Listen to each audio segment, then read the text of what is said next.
All right, so welcome to day 2 of the Ultimate Bowls Championship New Zealand Qualifier, hosted here at the Lynn Bowling Club in Auckland. You've got myself, Rebecca Jelly, and Sarah Ashby, who's come all the way from Australia to join us in the commentary box.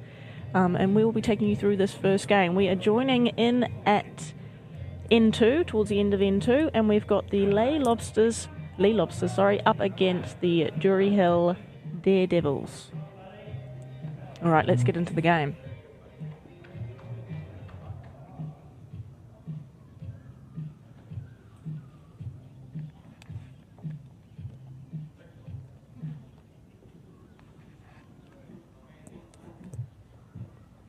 Okay, so it is currently 24-3. We're playing round 10 here this morning, our first round of the day. There are 4 to get through. Because we have 14 teams and we are playing a round-robin format. So obviously there are 13 rounds. We smashed out 9 yesterday. So the 4 left this morning. And then from 12:30 p.m. we have our first quarterfinal. So there are 14 teams in the field. Top 8 go through to the quarterfinal. So it's quite good, those odds of obviously getting through.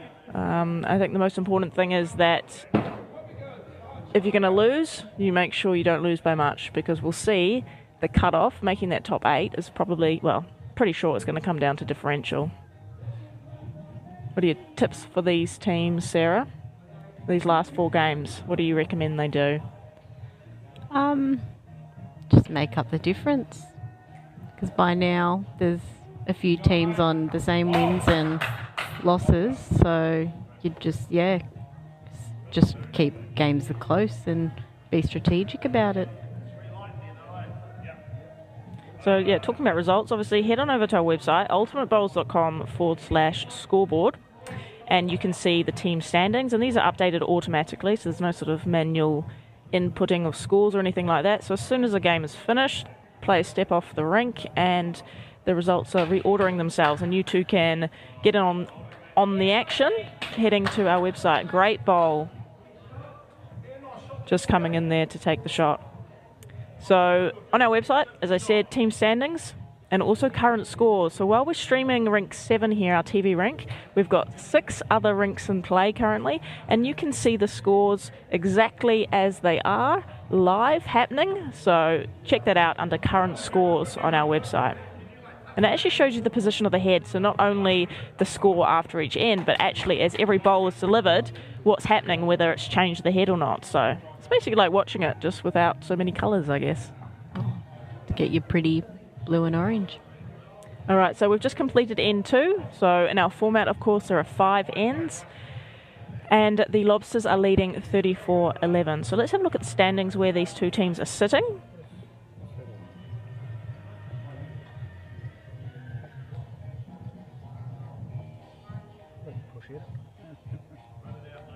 Okay, so the Lobsters, let's check them out. They are currently low on the table. Okay, so they are in 13th place, but they're not out of it. They've had 2 wins, and currently to get over the line is 4. And so there's still 4 games to go. So really, they're still in it, but they do need to keep winning. And Drury Hill, they are sitting just above them at 12th, and they're on 3 wins. So again, just as important for them to get this first win of the day.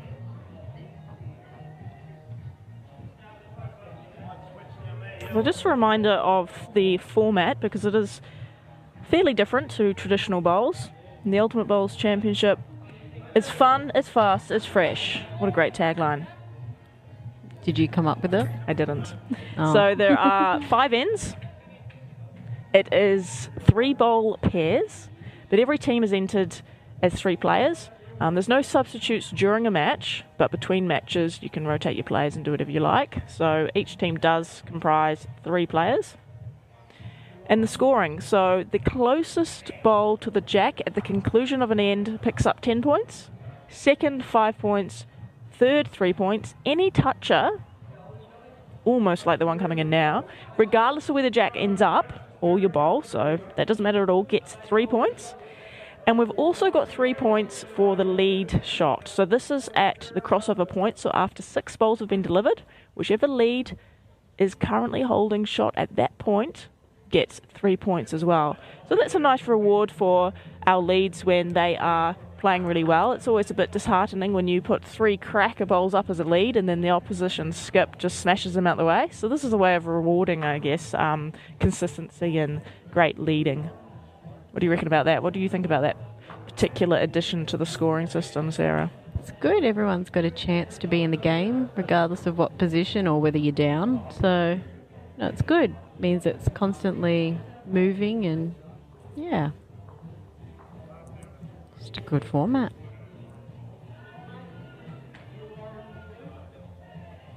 Oh, look, we're back on camera. Smile. So when are you heading back to Australia? Tell us about that. Monday. Am I taking you to the airport? I don't know. Haven't worked that one out yet. So you see right now we're measuring, and you don't usually see this. You don't see this in the middle of a game. But obviously those 3 points for lead shot, it's really important to make sure they're allocated to the correct team. So in some cases you do need to measure. One of the words in our tagline is fast. So over in Australia in our main championship, we do have a 30-second shot clock, and we've just actually introduced a timeout as well, but 30 seconds per shot, and that keeps the game just moving nice and quickly. We don't have the shot clocks here, but instead we've got something more scary, and that's me telling everyone to hurry up. So we do try and still keep it going. The players do know they can't really muck around, and they can't go up and see the head unless it's their final bowl for the skip anyway. We haven't really seen that happen yet. It might come into play in the final series though. It might. We need to remind players there. So tell us a bit about what the players win. So the team that comes out top today, Sarah, what happens? They get to come over to Australia and play in the Ultimate Week. Absolutely. And where is that being hosted? Warilla in New South Wales. Fantastic, yes. So the Warilla Bowls and Recreation Club, they actually hosted our inaugural event back in 2019. So our very first Ultimate Bowls Championship was held there, and this will be our first time returning, which we're pretty excited about because they've had some cool renovations, and I do like it being a entirely indoor complex, especially during the colder months, and it also makes pack up between days easy as well because I don't need to cart things inside because it's all secure, so I do like that too. Very handy. So yes, as Sarah said, they'll head over to Warilla, which is about, I think, an hour and a half south of Sydney. It was last time anyway. And they will be competing in the tournament, which boasts $280,500 in prize money, the world's richest bowling event. And they get to compete against the world's best players, which is super exciting. And they get sort of accommodation, uniform, meals, the works. So it's really a very exciting opportunity. And they will play under the Newland Spiders franchise, so that team name. I believe are they going to be in the second event? Yes.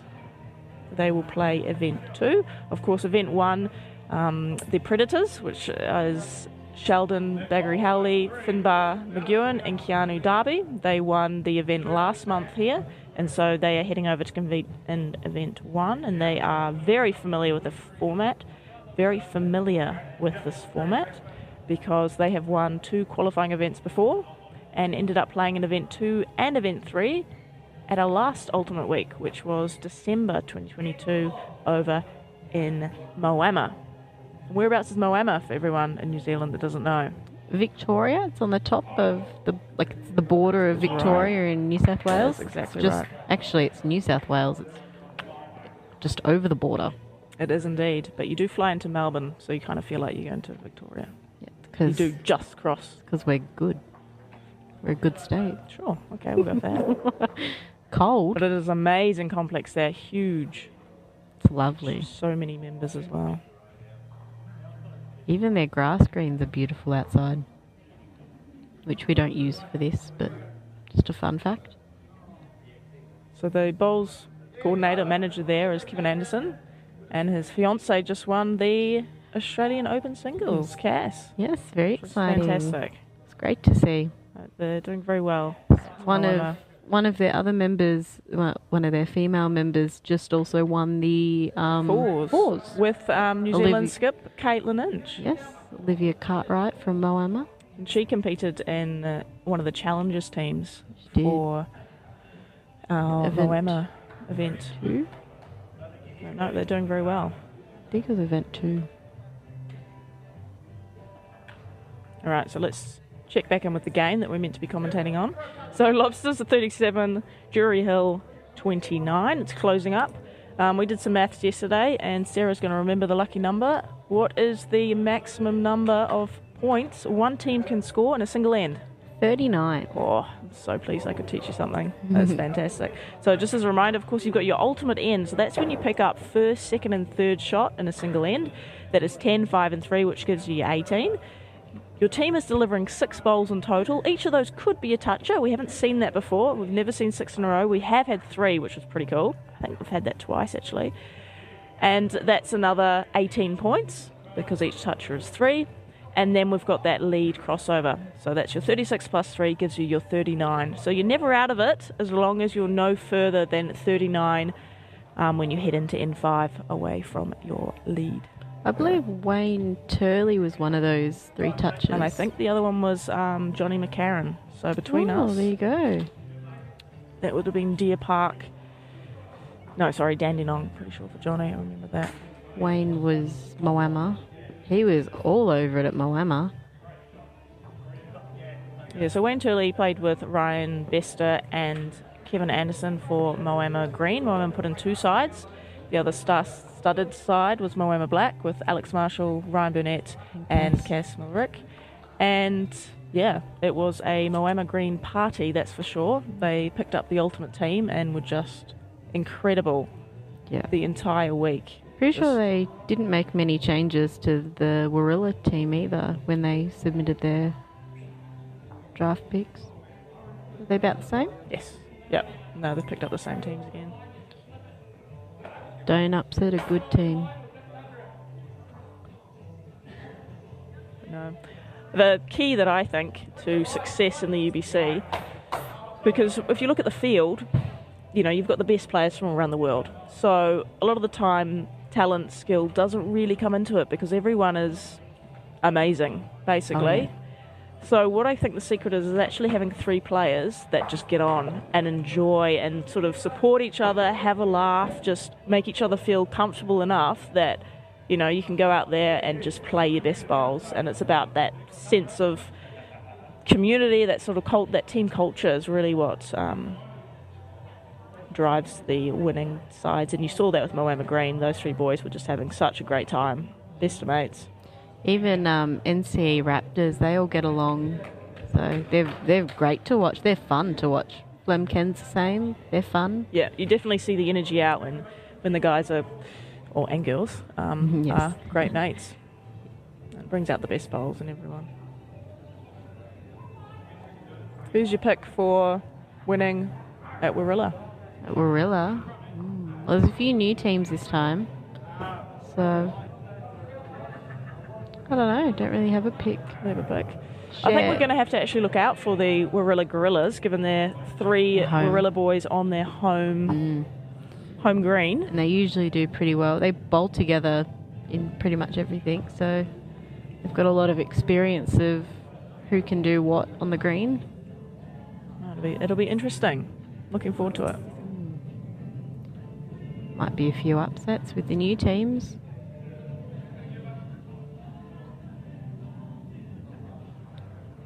So those bowls on the tee are actually pretty good there, because if the jack gets killed, it actually gets respotted on the tee.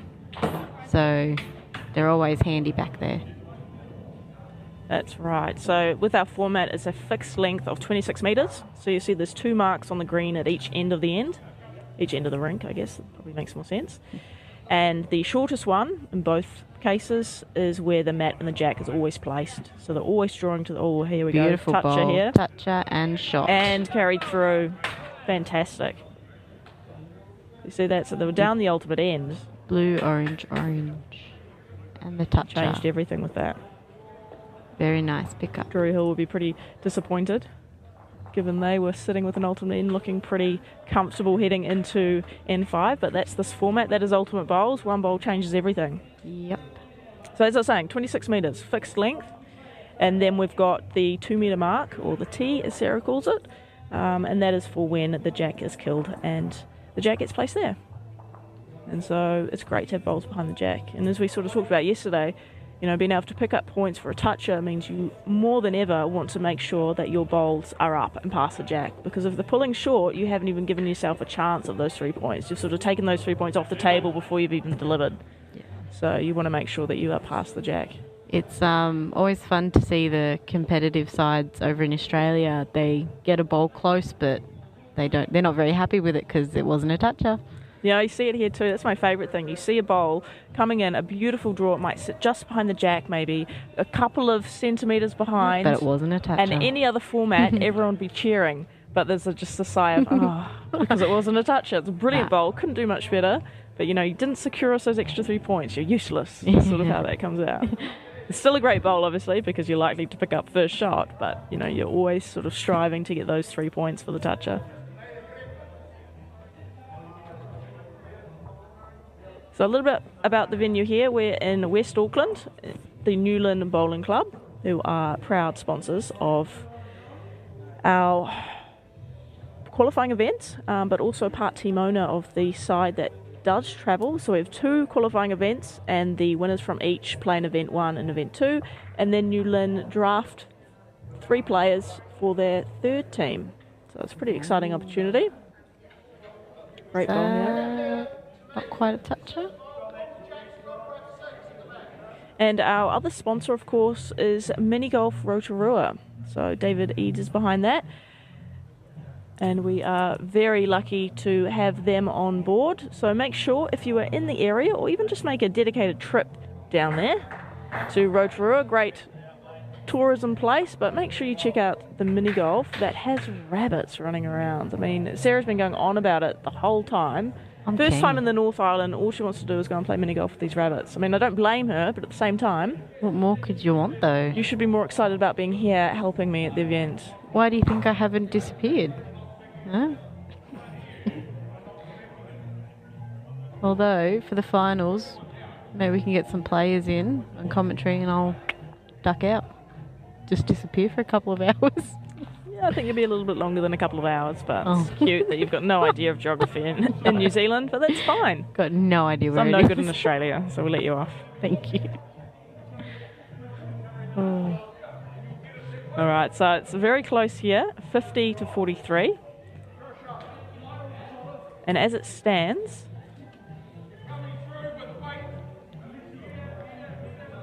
there we go. So the Lobsters are leading, so this is going to be a very, very important set of last 5 bowls from these boys here.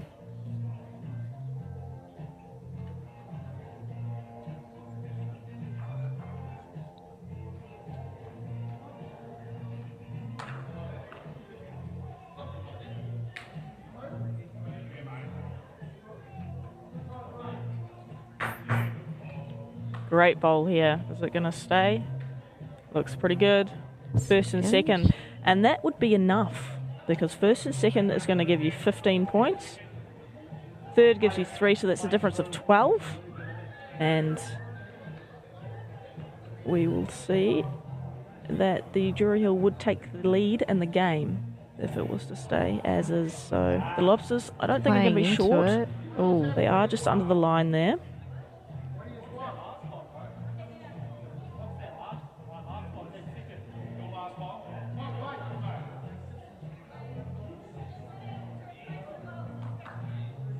Right, let's look at some current scores around the green. But don't forget, you can check these out yourself. Just head to ultimatebowls.com/scoreboard and you can see what's happening on every single rink in real time, which is always exciting. So any upsets that you can see over there? Who's had a big night and is not performing? Wow, the Predators are still up. Stags are up over Bowls for Brains. I think Charlie, one of the players, her son, I think, is doing the scoring for that game. Or he was. He's been a great help, Charlie. He is 7, I think. Possibly. And he was on commentary yesterday He for all was you on that was commentary. watching. I think he's helping, actually. I think he's helping Sheldon put stickers on his bowls at the moment. He is a big Sheldon fan. Those two get on.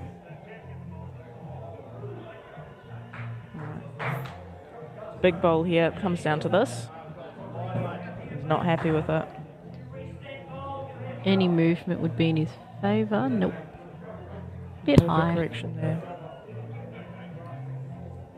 So, as it stands, Drury Hill have secured the win.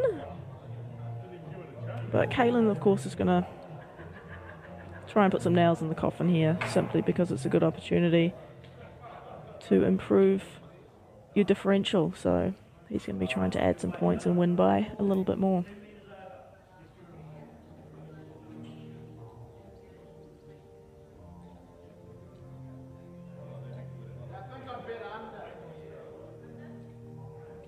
Not far off. I think he's been a little bit scared of it. Not a bad bowl, but just not quite in the count there. So just confirming, shaking hands now. It is orange, orange, blue, giving us that final score of 58 to 53. So it all came down to that last end, and we saw a change in lead, and obviously a change in winner.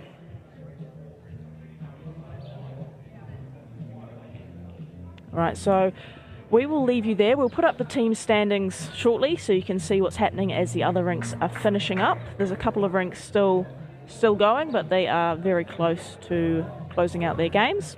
And we will join you very soon for our next game. And look at that, the bug's already updated, so I didn't need to look at my sheet. We've got Millie's Bees up against the Park. So thanks for tuning in, and we will see you shortly.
Right, so welcome back.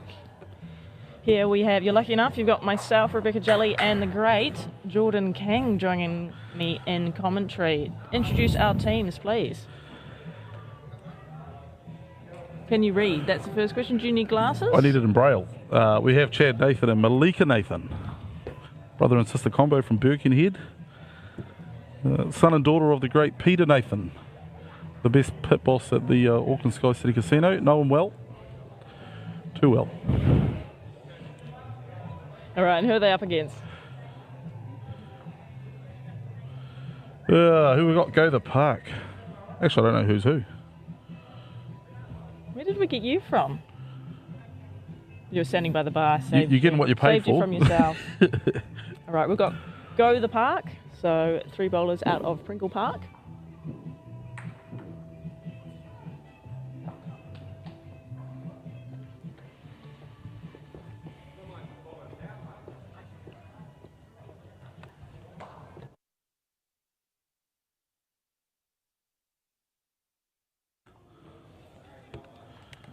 All right, what I'll do is I'll just bring up some stats so we can sort of check how Jordan's going and he can comment on his performance during the event. How do you feel about that? Yeah, fantastic. Thank you. You're so welcome. How many games have you played? Not enough for stats. No, actually, we've on a bit of a rotation basis, our guys. So play 2, get off. And just sort of rotating between lead and skip myself. Young David Motu's going really well. He's led the entire time. And Chris has played last. Sometimes he skipped. Okay, so your win rate is lowest of the 3 of you. So thanks for that, Rebecca. Yeah, no it's fantastic. worries at all. So Chris is on a 86% win rate. So Chris low. And then we've got the legend Davey Motu, who's on a 67% win rate. And then if we scroll all the way down my Excel sheet here, we get to Jordan.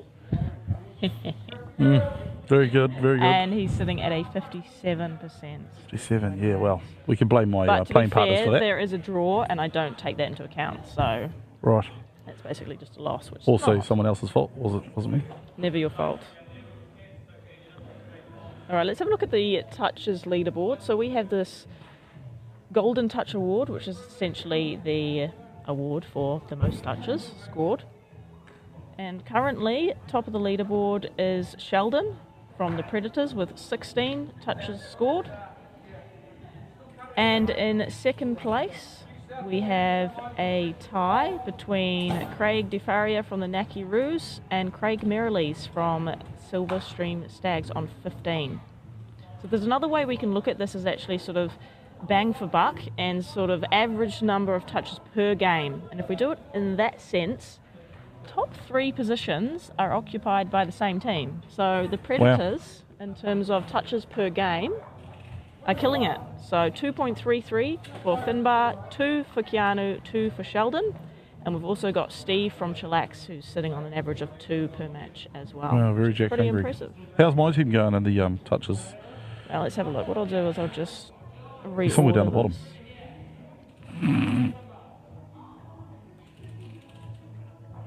Okay, of course, we didn't really need to make any guesses here. Davey's leading the way for you boys. He's always carrying you. So he's at a 1.83 touches, average touches per match. So 11 touches overall from his 6 games. And we'll just scroll further down our sheet to get to Chris, who is sitting at a 1.4. 10 touches. 10 touches, wow. And then quite a wee way down there, we'll head to Jordan King, the big man of the team. What have I got? 5. He is sitting at you are sitting at a 0.71. Thank you. Yeah, no, that's 5. Yeah, obviously been asked to cover a lot rather than try and get 3 points off my bowl. Rather than covering the jack, you're trying to just cover other Very tactical. Very tactical. And I good listener.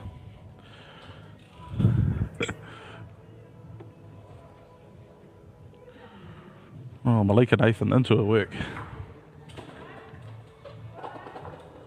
So Millie's Bees, they are from the Birkenhead Bowling Club. So there was a toucher, which adds 3 points straight away to the scoreboard. And my dad just signalled to me that that's 2 touches in a row. I was sort of too busy in my stats, so Yes. that's pretty impressive. Let's see if she can make it 3.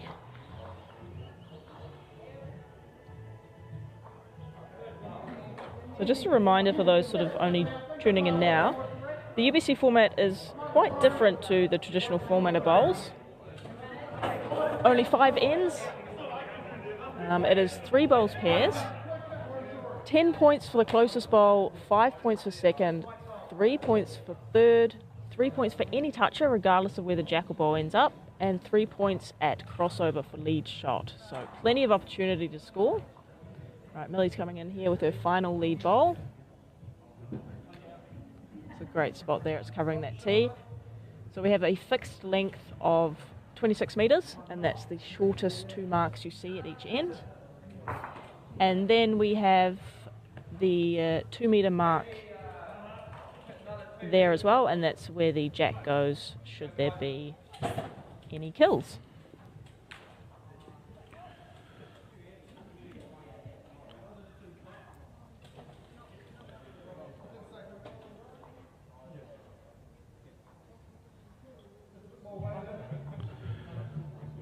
All right, so Jordan, tell us a little bit about the format and actually playing the game. What are your top tips for success? Top tips, I feel like an absolute newbie, second event for me, and still learning the craft of probably the changeover, your last bowl before the changeover, and just when to attack and how to attack it, and bit of work to be done there by our team, but we're not sitting too badly in the overall standings. I think we're actually at top of the table clash over on rink 6 with the Naki Roos, who've, if I remember rightly, they were going quite well the last event, probably near the top qualifying. Yep. And Craig was very consistent in this format. Craig the Ferry going very well from what I saw yesterday. He won the Golden Touch Award last time, was miles ahead of everyone else. Wow. Great bowler. So yeah, as Jordan said here, so the Naki Roos are currently top of the table. They've had 8 wins, 1 draw, 1 loss. And then Mount Eden Eagles, Jordan's team, 7 wins, 1 draw, 2 losses. All right, Again, and not my fault. It was never your fault. No, that's right. So current scores, let's have a look at rank 6. That's what you're interested in. It's a close game. They've just wrapped up N1. It is currently 16-14 in favour of Mount Eden Eagles. Yeah, so you'll be happy about that. Expect a tight one in that game. They're both leads are going very, very well.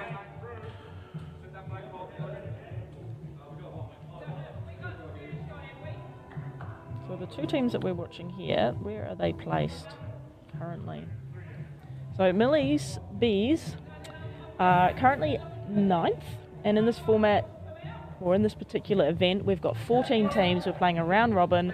Top 8 go through to the quarterfinals. So you're just vying for a spot in the top 8. Doesn't really matter where in the top 8 because it's basically a clean slate. First will play 8th, but apart from that, it's just knockout, and there's no sort of advantage or anything from then on. And just to say how tight it is, we played Millie's Bees yesterday, and I think we beat them by 1.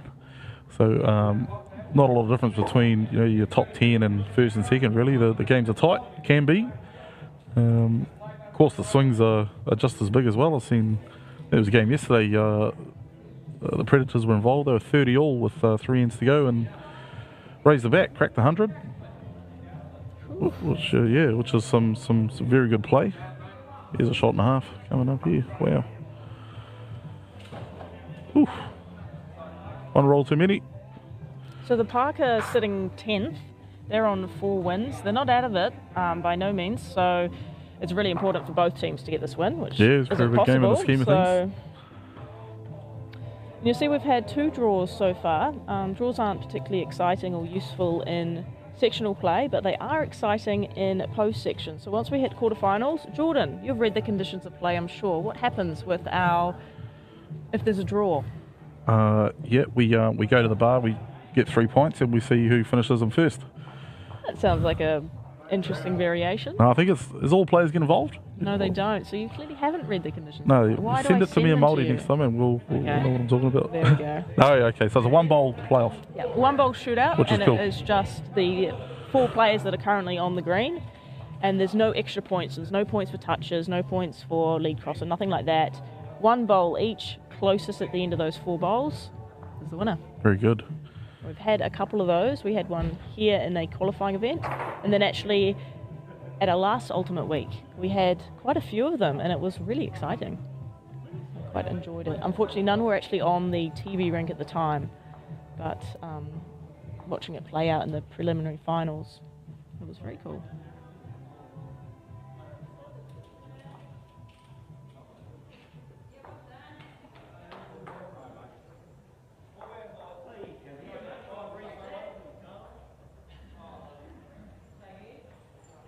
So we're into N3 now, and we're sitting at a pretty comprehensive lead, but as Jordan just said, things change so quickly. One bowl can flip things, and I'm going to test him right now. What is the maximum score a team can pick up on a single end? My team or the teams that are good enough to get maximum points?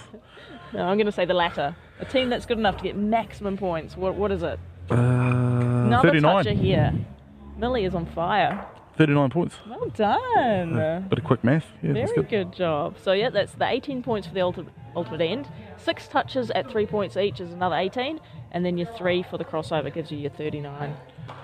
In our first game this morning against the very strong Chillax local lads, we actually scored a 30 on the first end, due to my first 2 bowls being first year touches.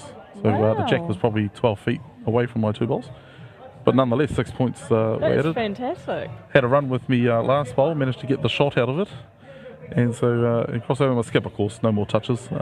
Otherwise, we would have got the 39. Wow, very close good. enough to it, yeah. And then we were 20 behind playing the last, so managed to scrape out a win, though.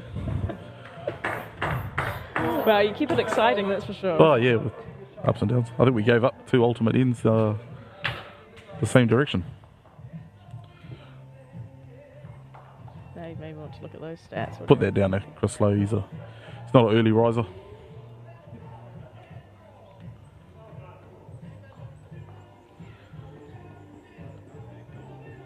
So leading the way in our stats for most effective lead is Kenny Critchlow from Silverstream Stag. So she's played 6 games at lead, and this is insane, a 70% effectiveness. That is awesome. Do you know how this stat is computed? I marked the game yesterday, and Kenny absolutely murdered whoever they were playing, and also backed up by Claire, who skipped really well. Interesting, she's got a set of SRVs. I'm not sure what size they are. They might be zeros, but they were turning more than any other bowler I've seen out here. It's unusual.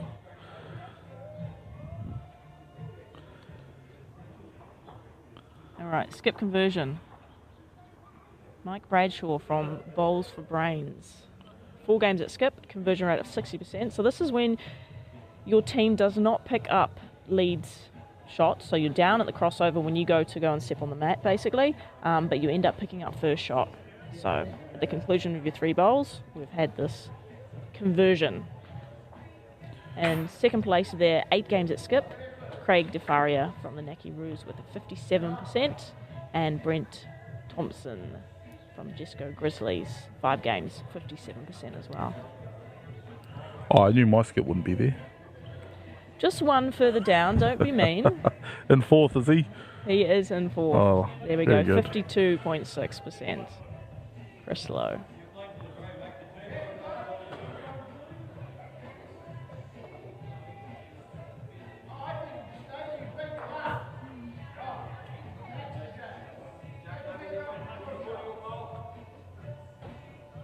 We've got one player that's currently sitting on a 100% win rate. They've played 6 games, and that is Simon Rowe from the Naki Roos. MVP. Is he playing now? Versus our guys? Could be his first loss. Woo-hoo-hoo. Let's check. No. Tactical. Hey. Set this one out. They are getting beat up over there. So the Naki Roos are ahead, 35-16. But it is only end 3. So much to go.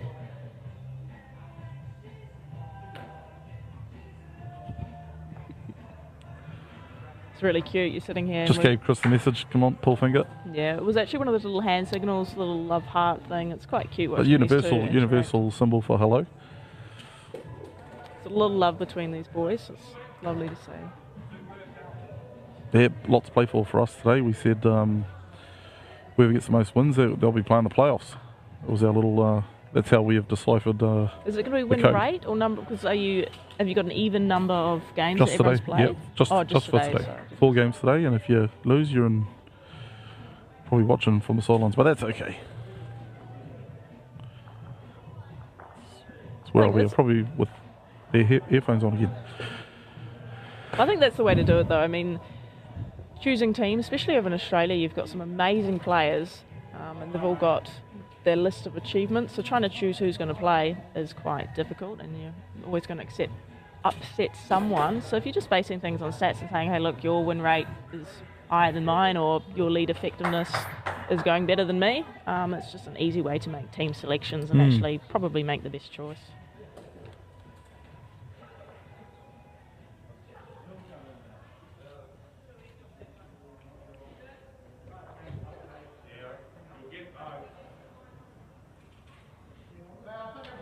Alright, so in 4, ball 2, Millie again in the area. She's drawing well. Yeah, he just sort of burst onto the scene of Malika Nathan. Quite possibly the best player in her family now. I would say definitely. Sent her down at the inner centre recently this year and played outstanding for North Harbour. I think they were undefeated heading into the semi-finals. Just a very close battle with Auckland. Tipped over. Brother Chad skipping.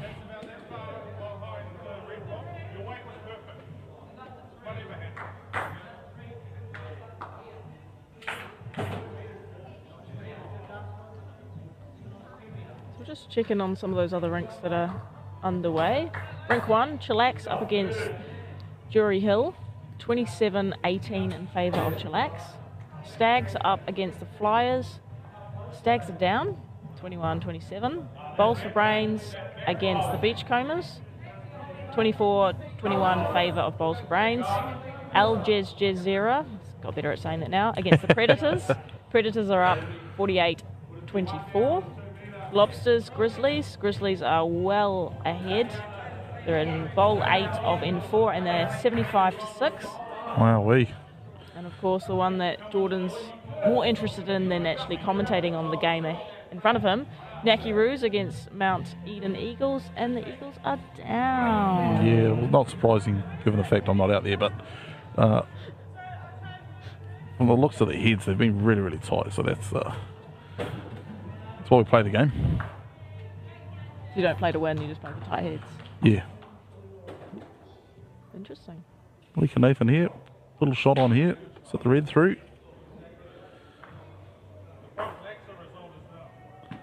She is awfully close. Wow. Great attempt. Definitely open things up. We've got the jack in the ditch now. Gives Brother Chad a chance.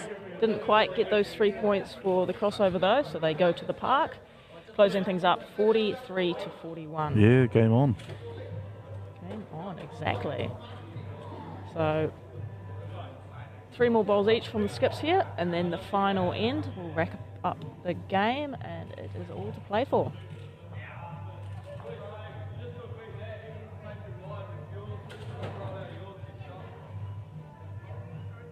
So this is round 11. We've got round 12 and 13, and then we have a short break for lunch, as long as we're not running too far behind schedule. But I think we're doing okay-ish this morning. Most important part of the day, Rebecca. It is. You get your lunch. What did you bring for lunch? I brought lots and lots of money for the great tuck shop that they have here. Fantastic. What are you going to get, a pie?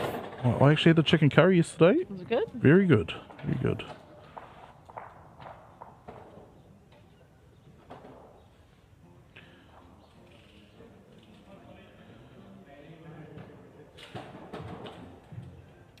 Might get is my father on the mixer to change the camera angle, because we can't actually see too much there. So perhaps when the bowl comes back down, he'll switch over to camera 3 instead of 4. If he can hear me in his headphones. No, he can't hear me. Another well-drawn shot to the ditch here from Pringle Park. Very hard to beat those. There we go. Chad not mucking around, straight into his work.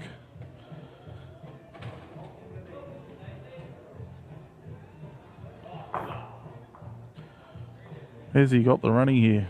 It's on a very good line.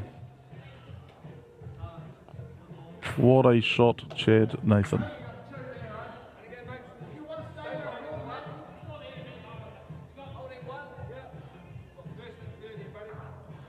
Oh, Chad, no, just on the angle, not quite drawing the shot.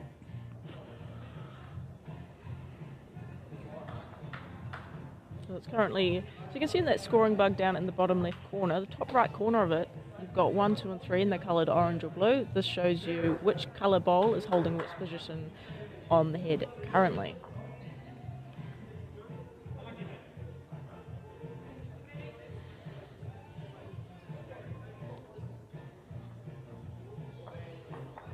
Right, one bowl left.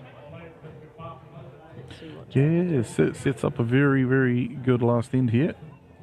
Regardless of what happens here, but Chad, if he can just improve his line on the first one, might set the shot bowl down and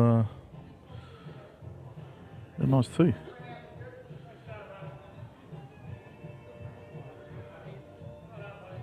Right, can you read You like it, Chad? body language? Oh, yeah, bit of a hands on hips pose. Definitely working it for the camera. Oh, I'll tell you what, he wasn't far away. That was a good effort. One got second and third there. Just got caught It up. was a very good result. All tied up, playing the last. No, I wanted it all tied up after the last. Oh no, actually it's not that exciting, it's sectional play. I want this to happen to the post section. So there we go, all comes down to this final end.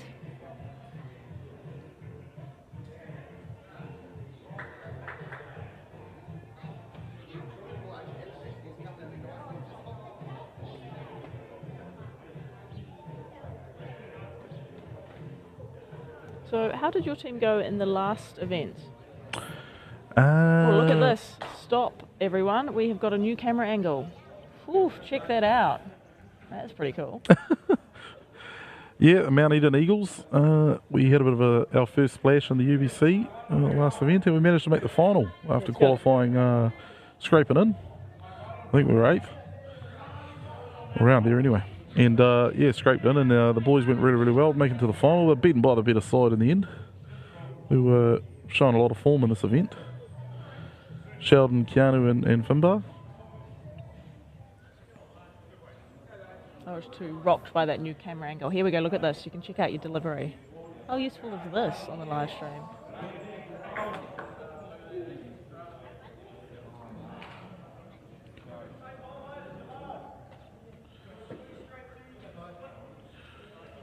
Alright, bit of pressure applied here by Malika.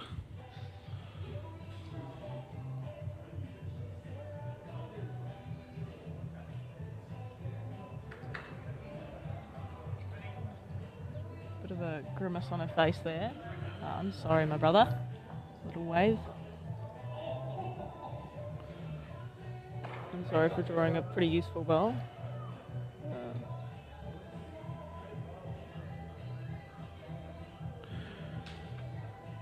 High standards. High standards, saying sorry for that. I mean, that's been I one of your throw good them, ones. I throw them that far short and I get claps. Exactly. You'd be saying, "You're welcome, guys." As you set that one down. Another one. Or a bit of correction here from the boys from the park. You might be looking at 3 points here. He's got a Was it bit of the gonna jack. hold on? He's got a bit of the jack. 3 points for the toucher. 3 points for the toucher. I think the But crossover points are fairly safe, so we're still tied up.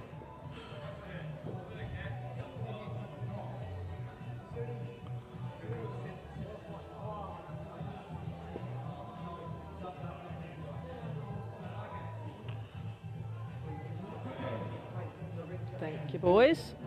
I want to see. Oh, very good shot here from Malika. Great ball. There we go. 3 points for the crossover. So that cancels out the 3 points from the toucher, and we're all even again at 54 apiece. Things are getting exciting. Oh, yeah, sure. Yeah. No, fantastic, yeah. Already put the win up, Chad. Well done. Nothing.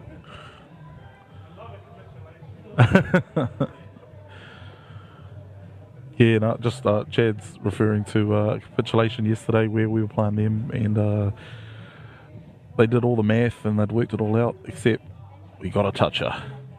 And that put the cat amongst the pigeons, so we ended up winning by 1 or 2, I think it was. And they thought they'd had it, and yeah. Oh no. Here's a very good shot. This here. Keep running. gives them a real chance to park. That'll be holding shot. Thumbs up.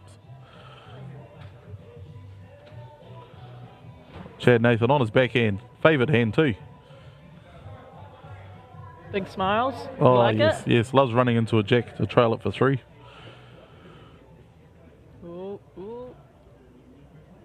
Oh, she's a sharp effort. All the catches there for an ultimate end. It'll be exciting. Final ball. Drag the jack for the ultimate end.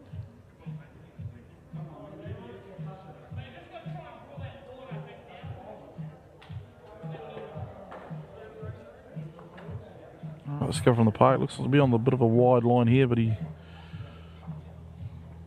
Oh, the weight's excellent. All right, Chad Nathan for a big conversion here. Give you the tip, you get this, Jelly.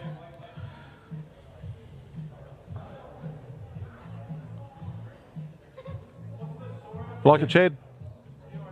Oh, he likes it. Oh, he does like it. This is very, very close. Bit of jack there for... Wow. Oh. Rolled out of it too. Take some green lead. Wow, Great effort. might have a few options here. Calibrating for the final one to come down. Right, no shot clock in place. There is a shot clock. It's Is there? invisible. Oh, And it's me right, getting okay. grumpy. That's But they can run down after the skip's second bowl. yeah, everybody's fairly quick around here.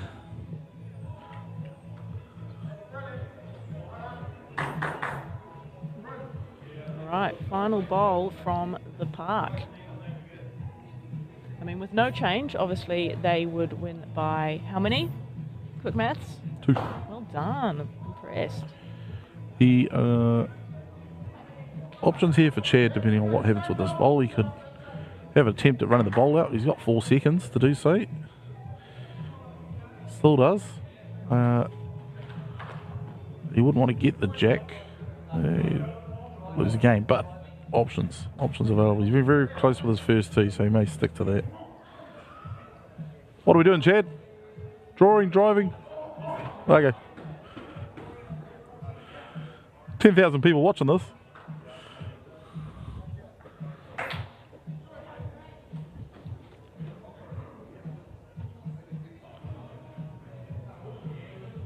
Did it jump in commentary and tell us all about it, Chad?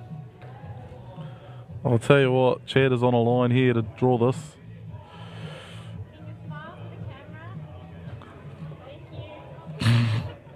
Well, 3 very good attempts, but not to be. The park take it in a close one by 2. 62 to 64. It's a big event. Just everyone's so passionate about it. All right. So thank you, Jordan, for You're welcome, joining Rebecca. us in the commentary box. We're heading into round 12 shortly, and we will have Bowls for Brains up against... Oh, it's you. Are we going to see you out here? Oh yeah, right. Do you want me to keep the commentary going? Are you not going to play? I can play as well. Well, I wouldn't mind Play if a you bowl would and talk it up. deliver a bowl and then come in here, chuck the headset on, and tell us what you think about it. How good it was. Please, do one. All right, we will see you all shortly when we return with round 12.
Right, folks, we're back live from Newland Bowling Club.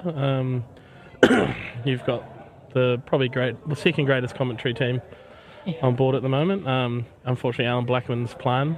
He's probably one of the best. And so here we've got Bowls for Brains against Mount Eden Eagles.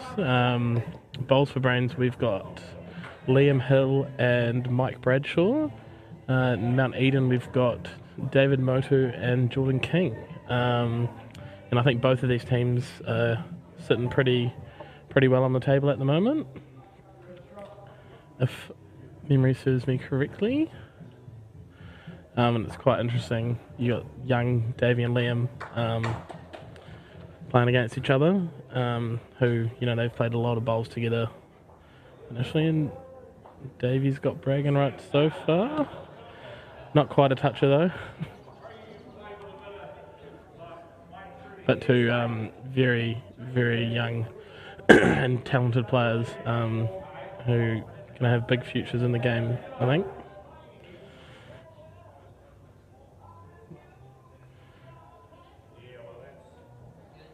Although these guys, in Aussie terms, these guys aren't that young, are they, really? Not really, no. Like, how old are they starting in Aussie?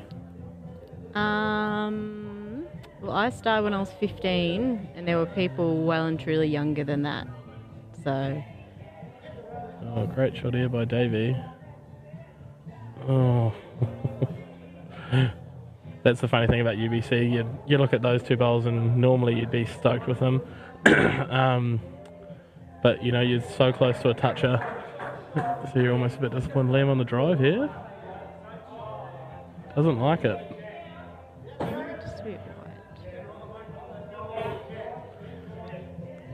And so now we've got a bit of, orange, blue. Does that look about right? Yes. It's going to be hard to tell with Liam's because they're half light blue, half dark blue. And then Davey's got dark blue. Blue.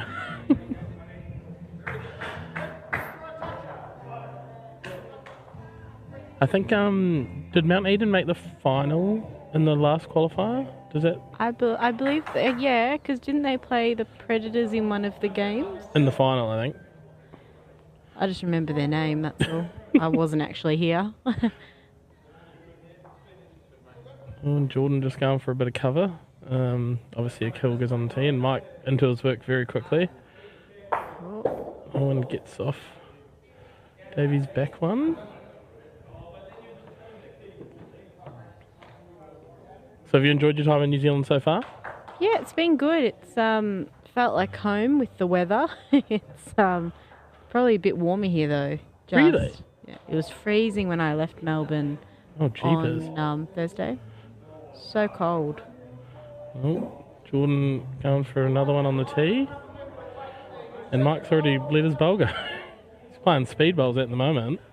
They're really sticking to the 30 seconds that we Aussies play to.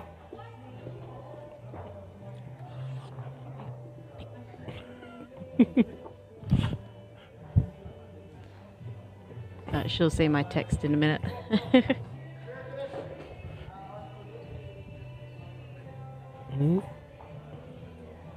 Jordan playing another good one. Now. That's probably the best bowl Jordan's played all weekend. Fair Close? Fair call there, Jeremy. Yeah, I thought so. No touches here though, it's a bit careless. Oh, Michael's got you. Ooh, that's a bit stiff. Do you want a microphone for out there? You can give us a play-by-play. That would be impressive actually, Jordan. Maybe we should have a runner. We'll talk to Beck and organise a runner. Grab a headset. I mean, a bit of live commentary from the rink would be quite funny actually. It'd be good. I'd say too many swear words watching my bowls come up. Yeah. Oh no, not another dud. Davey's settling into this TV rink pretty well. Oh, again, no chalk. Handy there, though.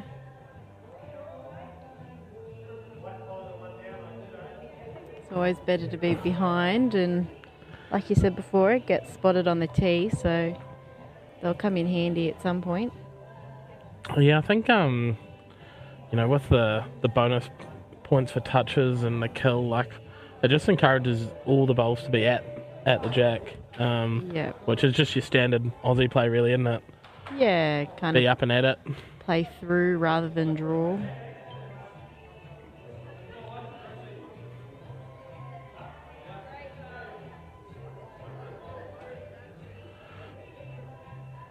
But they both Liam and Davey got beautiful deliveries. They have. I was watching them yesterday. It's just perfect. Yeah, Liam comes from some pretty good bowling pedigree in New Zealand, the Hill family. Neville and Neville is his granddad. He's played for New Zealand, as has his uncle Jamie. I think Jamie's played in the UBC in Australia before. I recognise the name. Yeah, I mean, great shot here. And touch. Finally, you get some chalk. So they'll get the 3. No, one more to come. Oh. That's me miscounting. It's horrific of me. Yeah, I think you should give Liam a chance to you play his last bowl. Did it yesterday as well. No, so 3 shots to orange. 3 points to orange, and I'm backing Jordan to be short with his first one. So what was that? We need a microphone on you. Well, I think do they have microphones on some of the players in Aussie at the UBC or no? I don't think so. No. It'd be good though. Oh, you'd hear some banter especially with some of those Aussie players, wouldn't you? Yeah. Yeah, a lot of them play with and against each other regularly, so they know the ins and outs of each other's lives pretty much. Jordan wasn't short. Just covering the tee early. Yeah, Mr. Bradshaw is not afraid to attack any head. So one back there is always going to be handy. But he is a very good draw player as well. As he drops a little bit short, but very good draw player. Thought that had a bit more oomph to it. Yeah, well, still talking to players, they reckon this rank is second half quicker than the other ranks, which is I always find quite interesting. I got it wrong. His second one was going to be short. He's not far off though. Trying his best.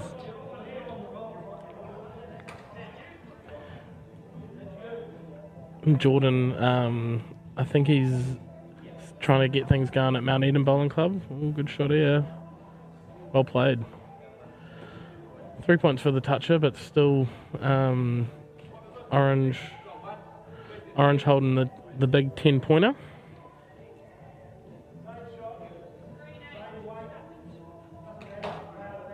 Just force Jordan to switch over to his backhand with these very colourful bowls of his.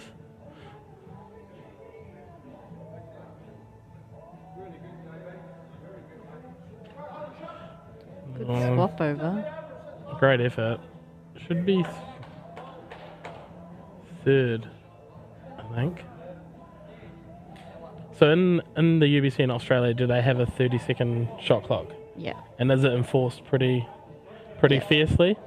Yeah, so if it goes off before they've released the bowl, so it starts from the time the opposition's bowl stops. Yeah. You've got that, and then it stops again once you've released it. If it goes off, your bowl's actually removed from the rink. So it's pretty strict on that one. So what, if it goes off? It's it's a dead bowl. Ooh. Yep. So they've just brought in, what do they call it? A timeout, but I believe it's only from the Or the playoffs. semi-finals onwards. Yeah. So sectional doesn't count in sectional.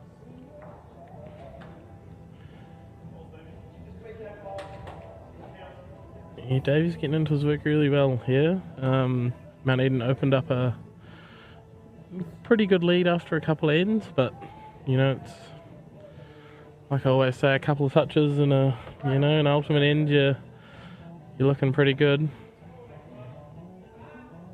Good reply by Liam. Very nice. Nearly got a smile from Mike. Hard to please. He doesn't give much away, Mr. Bradshaw. But I can guarantee you that these two young boys will be both playing for a bit of bragging rights. Great shot by Davey.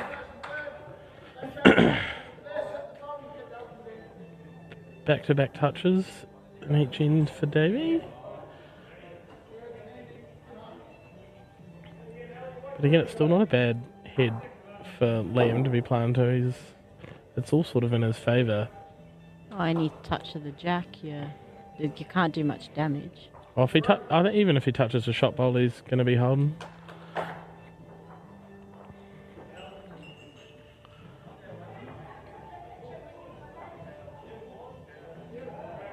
It's nice coming down. Close again. Oh, bit of a touch. Great shot. Oh, not quite a toucher. Made it better though. I think Liam might have a little Play for the split. look at this. Yeah. Mike's looking. Don't know if is he gonna swing enough? Can't He's gonna tell swing from too this much. angle. He's got it. What a shot. Great shot. And that's how you do it.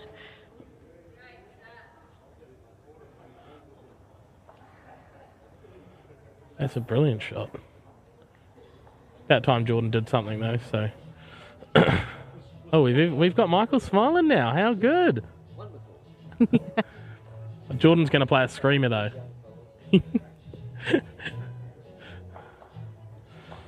So what are you playing if you're Jordan? I would probably push the front ball onto it. You've got the back. Little backhand probe. Well, you've got the back, so... Do I have my colours mixed up? I think I've got Oh, my he's pretty colours close mixed up. too. Good shot. Really good shot.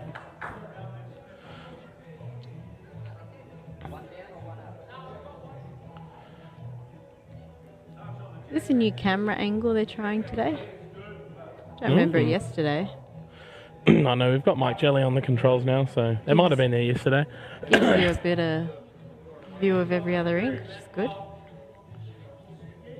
Pretty good here by Mr. Bradshaw.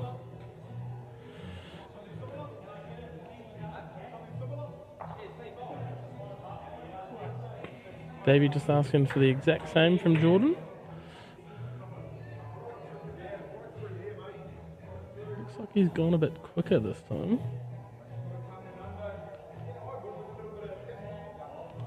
Take some green, Jordan.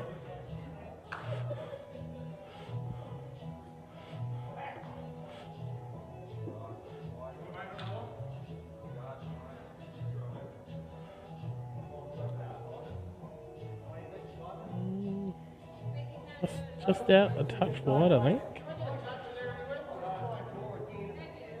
Good chance here for Jordan. He's had a couple looks at it, so don't expect him to be too far away here. He doesn't like it.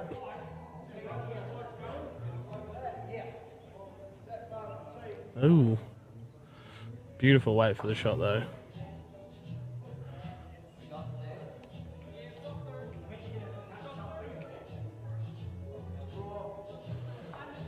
What does Mike play? Just a dead draw? Try and fall off Jordan's front one.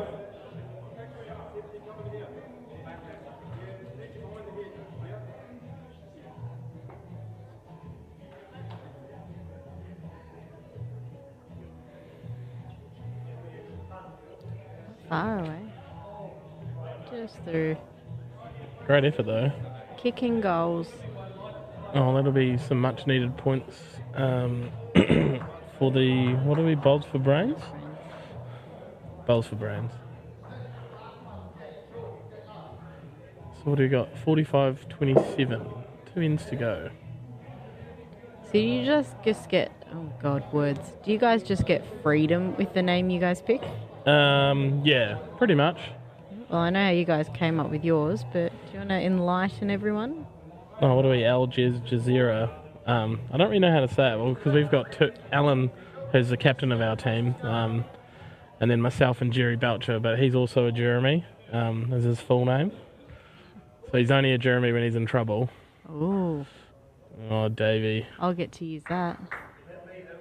Beautiful. Jordan's looking real comfortable on that armchair. Really comfortable.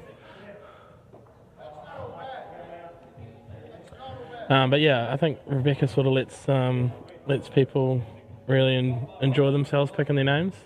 Good. I think Sheldon had to get special permission to be the Predators, which is a concerning name, if you know Sheldon. Yes. I'm sure it would have been solely his idea. The other two just went along with it. Another good ball by Davey here. Toucher. Oh, can he go for 3? It's always handy to get the touches because they just add up so quickly. It's unbelievable how quick the score can change. Yeah, leaving on our we that. actually just played the Predators and lost by 1. And on the last end we got 1 toucher and they got 2 or 3, I think, and we ended up losing by 1. Yeah. But they definitely add up. Oh, you got to reach the head, Davey. Jordan was asking for a back bowl.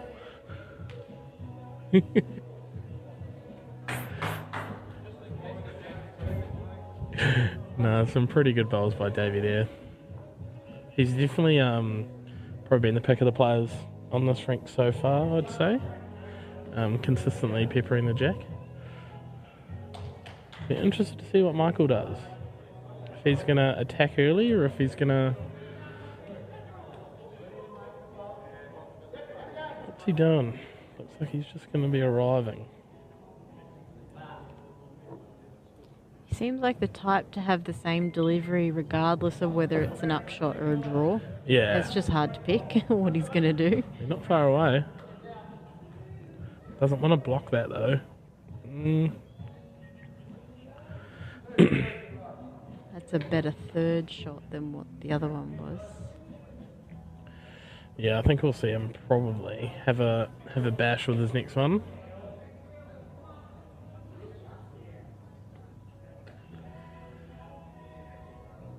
Jordan going to the tee. Well played.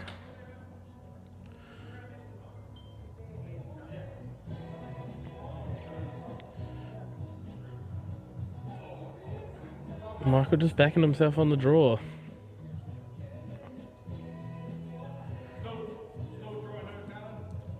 I don't think he's there again.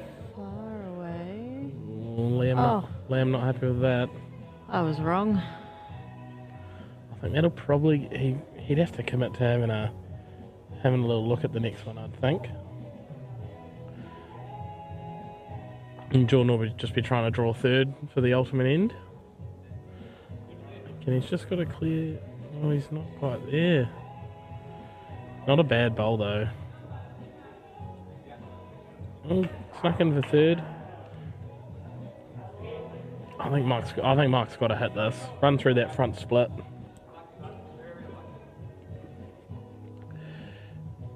Run through that front split and hope for the best, really. Oh, there we go. Oh, my goodness. Great shot. Might have made. That gives them possibly blue, Possibly blue, 3. orange. Possibly all of the blues. Oh, yeah. This turns into a big bowl here by Jordan.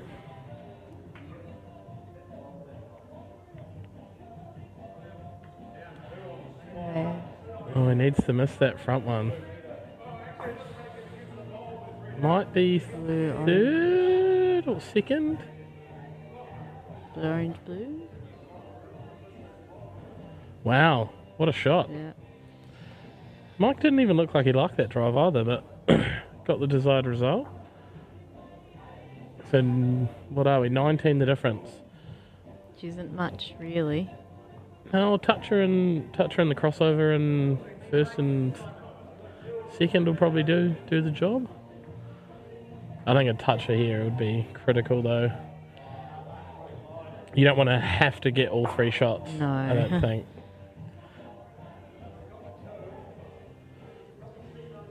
It's rough when you're searching to make it up at the last minute.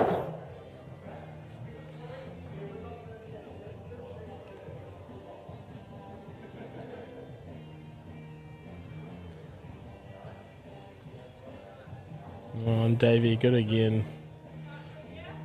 Another toucher. Beautiful bowling. Jeepers. Putting on a clinic. Liam's not happy with that.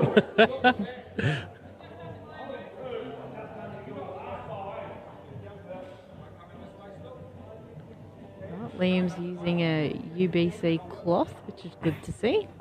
Rebecca's a big fan of anyone in UBC merchandise. Oh yeah.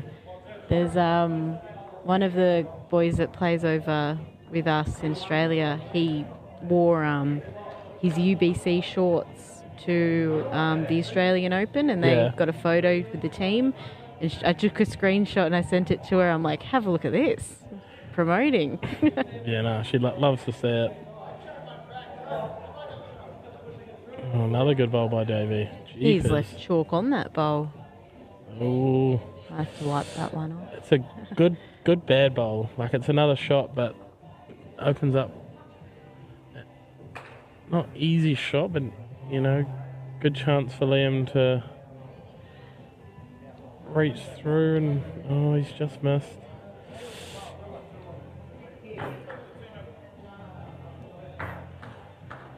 So Davey securing the crossover shot, and just Jordan asking him to head to the back.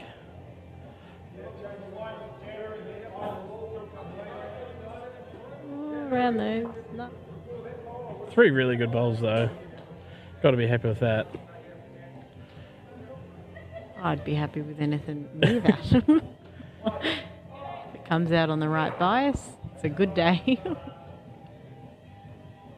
Oh, my team's losing. Not ideal. Who have they got this round? They're playing the Grizzlies. They were winning for a little bit. I know the Grizzlies did well in their last game.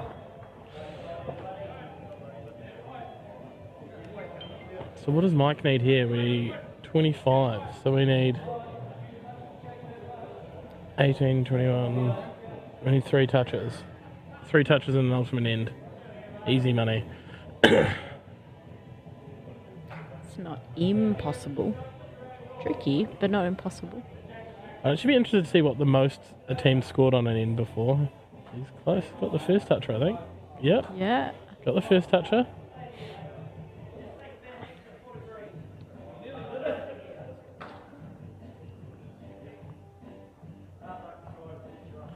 So if you're Jordan, you're almost probably happy to be up and at it. I think if Jordan gets a touch, or even if he gives it away, it sort of guarantees the win. But if he finishes on that center line, still a pretty good bowl. Bit of a... If I was Mike, I know what I'd be saying about that bowl. Yeah, I can't use that language on commentary though, unfortunately. No. He's just got to be hoping he's up enough for another toucher. He's close, isn't he? Swing in. Oof. Just probably win a touch quick, I think.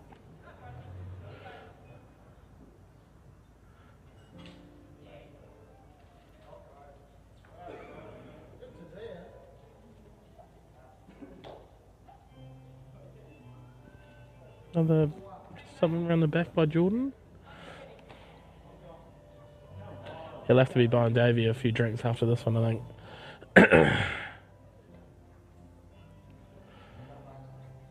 Well, it's been a pretty good game though. They've had some really good heads set up mainly by Davey. What's Jordan gonna do? While it's coming down, just remember to tune into the next game, which is the last game of the sectionals, and it'll be the Predators against the Silverstream Stags. Oh, that will be a very good game. There'll be a bit of a grudge match between Sheldon and Craig Murleys, so we look forward to bringing that one to you. So we'll sign off now, and we'll be back soon with the last game of sectionals.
Welcome everybody to UBC. We are in the final round of the qualifying matches here in New Lynn in Auckland. You have Claire Hendra and Charlie Hendra commentating this particular game. Morning, Charlie. Good morning. This game is against what's normally teammates. We have Craig Merrilies skipping against Sheldon Bagri-Howley. And we have Finbar McGuigan versus Kenny Critchlow out the front, both from Wellington. So you have two Wellingtonians versus two Southlanders.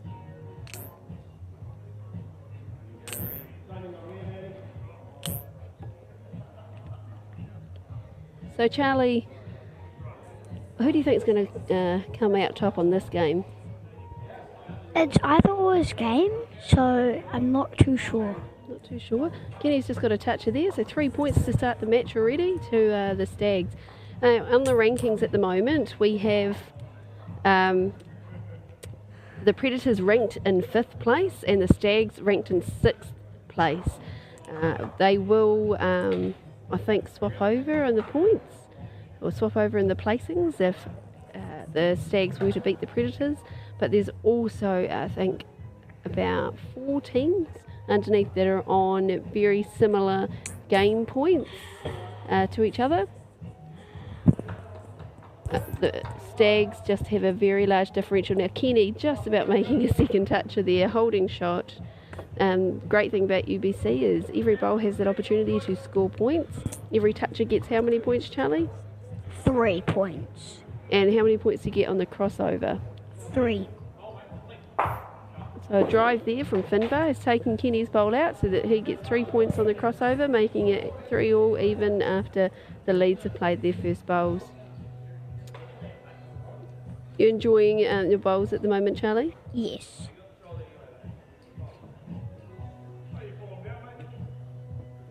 So Charlie has got to know these players quite well over the years, getting to visit different tournaments and meet different people. Charlie's watched some 3-5 games, some UBC games.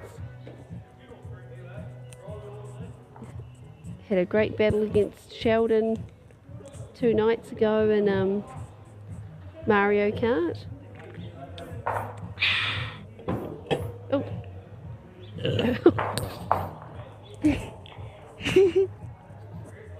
Sorry. So sorry, these people. Charlie, that's...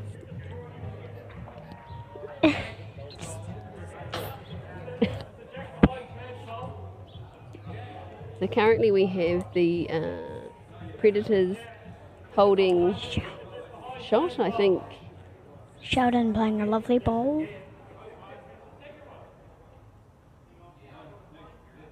Just misses being a toucher. Yeah. So 2 to the Predators and 1 to the third shot to the Stags at the moment. So Charlie, what happens after this round? Do you know? It's the final. After this round, it's down to the quarterfinals. So the quarterfinals, the top 8 ranked teams play off in the quarterfinals. That's a handy bowl there from Craig Merrilies.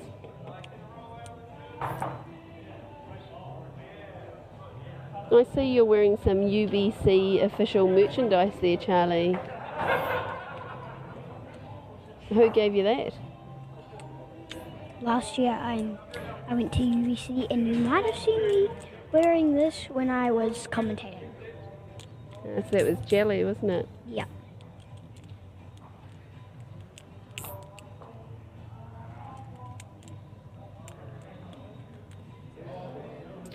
There's many teams. Like I said, at the moment the top 10 teams have that opportunity to go through in the top 8. So some pretty important matches out there in this round,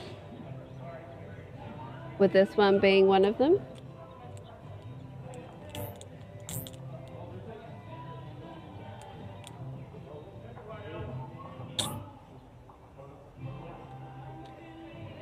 Craig Merrill's one bowl to play, Sheldon one bowl to play, and it looks like the Predators are holding shot. The Stags holding second.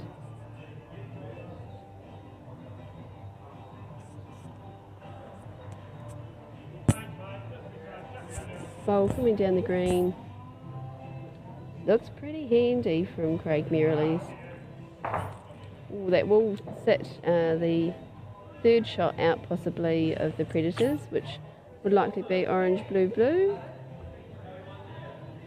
Although the angle of the camera can make it a bit deceiving, can't it, Charlie? Yes. What have you been up to today in the green? What roles have you been playing? I've been playing markers. Markers? What does that involve? Watching the game. Watching the game, and you have to record every bowl, don't you? Yes. How do you record it? On an iPad. And what level of detail do you record? Quite a bit. Quite a bit. So every end you need to mark the 3 closest bowl by colour, don't you? Yes. So you go blue, orange, blue, or blue, blue, orange. You also mark every single toucher. And what you can do is have a look at your team results online as to how efficient they are. Did you know that, Charlie? No. Yeah, we get stats based.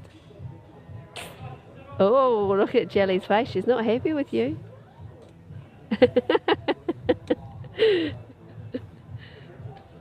You get team stats based on all of that information that you've been entering in the iPads over the last couple of days, Charlie. Teams can see how well each of their players have played in the different positions. You can see who has the best toucher rate of any player. A lot of detail goes into the scoring for UBC. A good bowl here from Kenny. So give us a score update, Charlie. Stags 11, Predators 13. And we've played how many ends? 2. I think we're on the second end now. Yes, we are. It's bowl 3. So if you were marking these bowls into the iPad right now, what would you be doing? I would be doing orange, blue, orange. Orange, blue, orange. Oh, Kenny's chucked one out there wide. She's going for the backhand. Bad luck.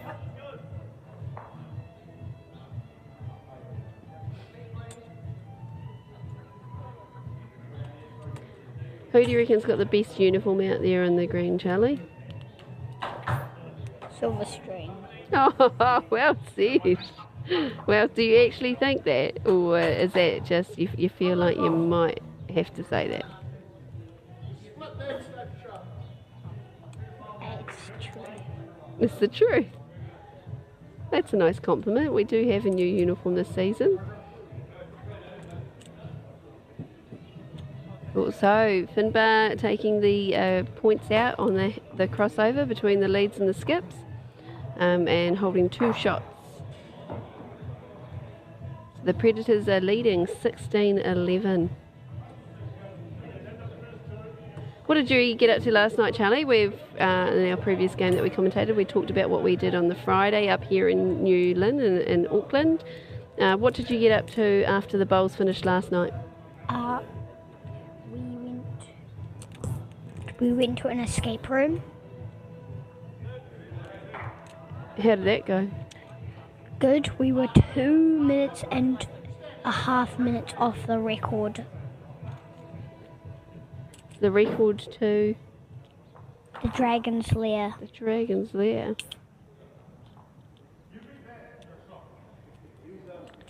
Do you like escape rooms? Yes, I do.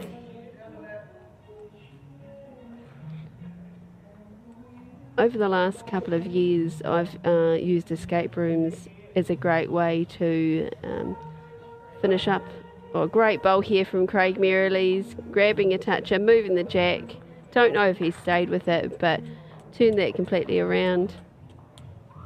Yeah, over the years we've used escape rooms after playing long days of bowls to try and what would you call it, reset for the next day. So rather than keep focusing on being at the club and continuing bowling, going out and doing something a little bit different that's fun and relaxing does help your brain reset.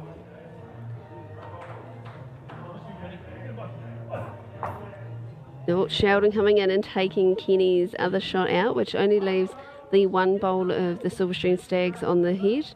However, we do have Craig Merrilies with 2 bowls yet to play. Of bowl 10 and bowl 12. Yeah, so he does have the last bowl. Craig coming down in a hand that he's liking. He's watching this bowl very closely. Looks a little bit on the wide side. Turning in though. Always handy to have one at the back there. Prior to that shot, I think Sheldon would have been tempted to probably have a go at getting that one bowl of the Silverstream team out. All the other bowls that were around it were all in favour of the Predators.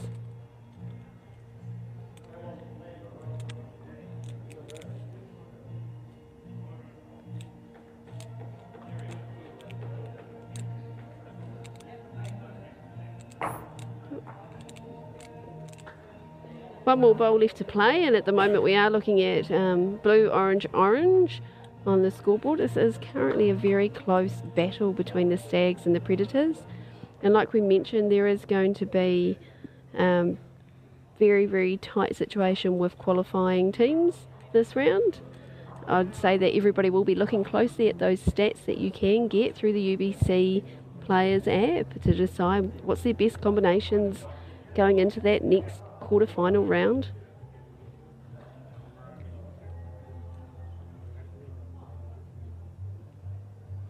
Craig Merrilies on the mat with the last bowl of the second end. 5 end games, so only 3 more ends after this.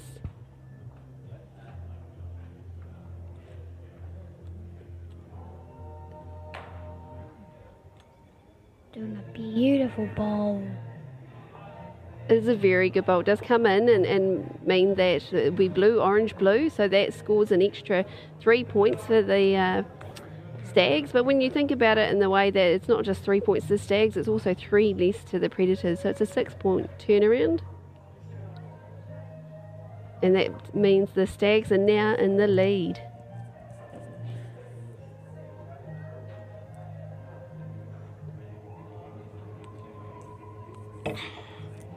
So, Charlie, what was the score at the moment? 27 to the Stags, 21 to the Predators.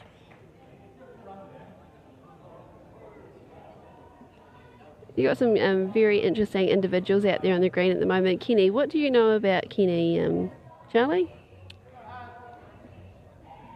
That she's a very talented bowler, Yeah, very kind, very kind.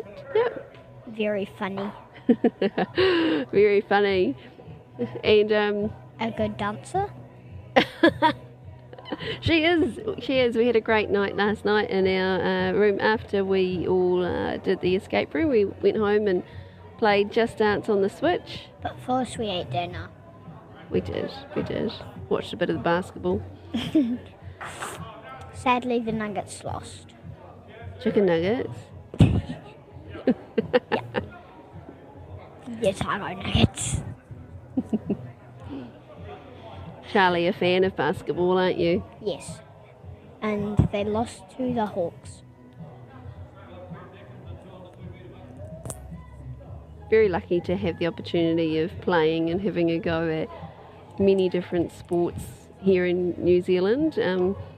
Charlie, what sports have you managed to have a go at? I've had a go at lawn bowls, basketball, rugby. Oh, no, not rugby. Soccer, Badminton? badminton, What about indoor bowls? here, indoor bowls. Darts? Pun? Darts? No. No, just at home? Oh, great bowl coming down here from Kenny. pretty good head from these two players. Apart from that short bowl of Kenny's, the situation and where those bowls have landed is very, very handy for the skips to use.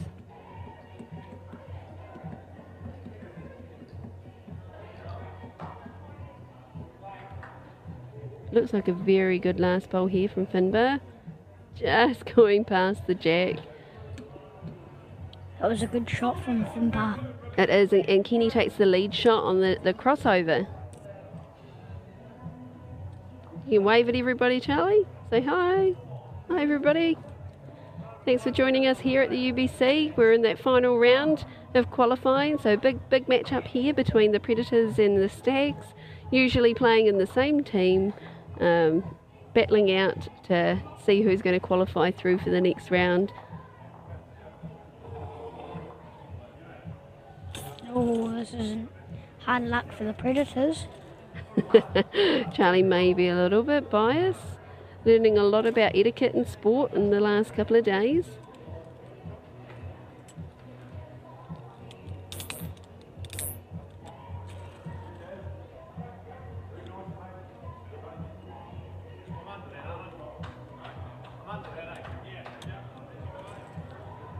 What would you be doing, Charlie, if you weren't here this weekend?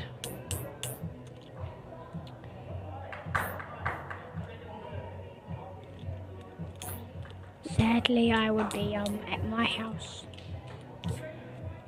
Sadly, at your house, so you're happy to be here, is what you're saying. Yes, Happy to be enjoying the bowls? No? Not at all? I am a lot.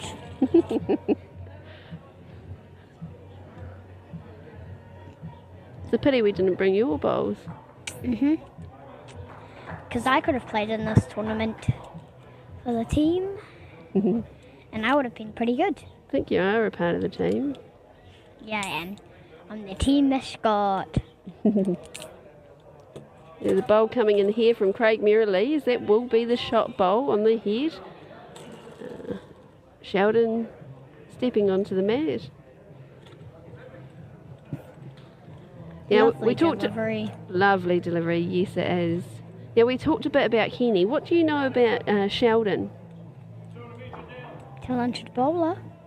Talented bowler like Kenny. Sheldon just getting a flick on that jack, moving it over across to Kenny's bowl. That means that it is now a blue-orange setup on the head.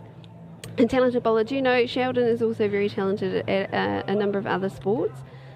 Previously to lawn bowls, he played a lot of indoor bowls.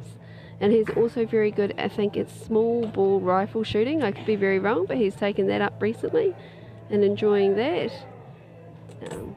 And just Small ball rifle shooting.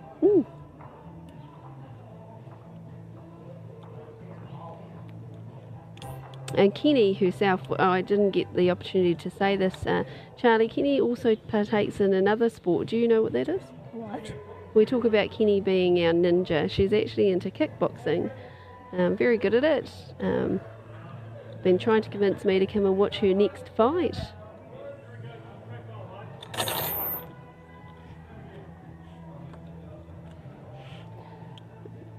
Now, how's this bowl tracking?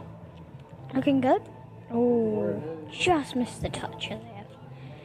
Hard luck.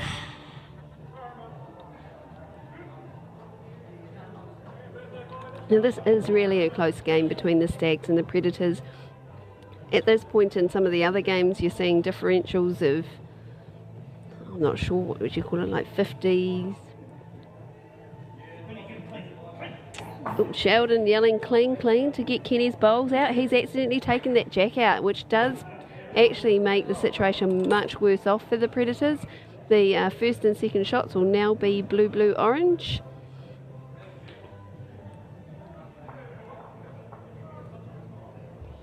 So that takes the Stags out to a lead of 45-27. 45-27 after 3 ends, so 2 ends to play. The Stags composition of Kenny Critchlow and Craig Merrilees is a new combination. The two of them have not played together prior to this tournament, but obviously been good friends for a number of years now. I myself and Kenny have played together a number of times, and obviously I also play mixed pairs with Craig Merrilies often. The only female-male combination out here on the green this weekend. There's not a lot of us females out there, probably about 5 playing in the whole tournament. Would be great to see a few more play in the next UBC events here in New Zealand. I can honestly say that it's a great weekend away. Pretty busy though, isn't it, buddy? Yep.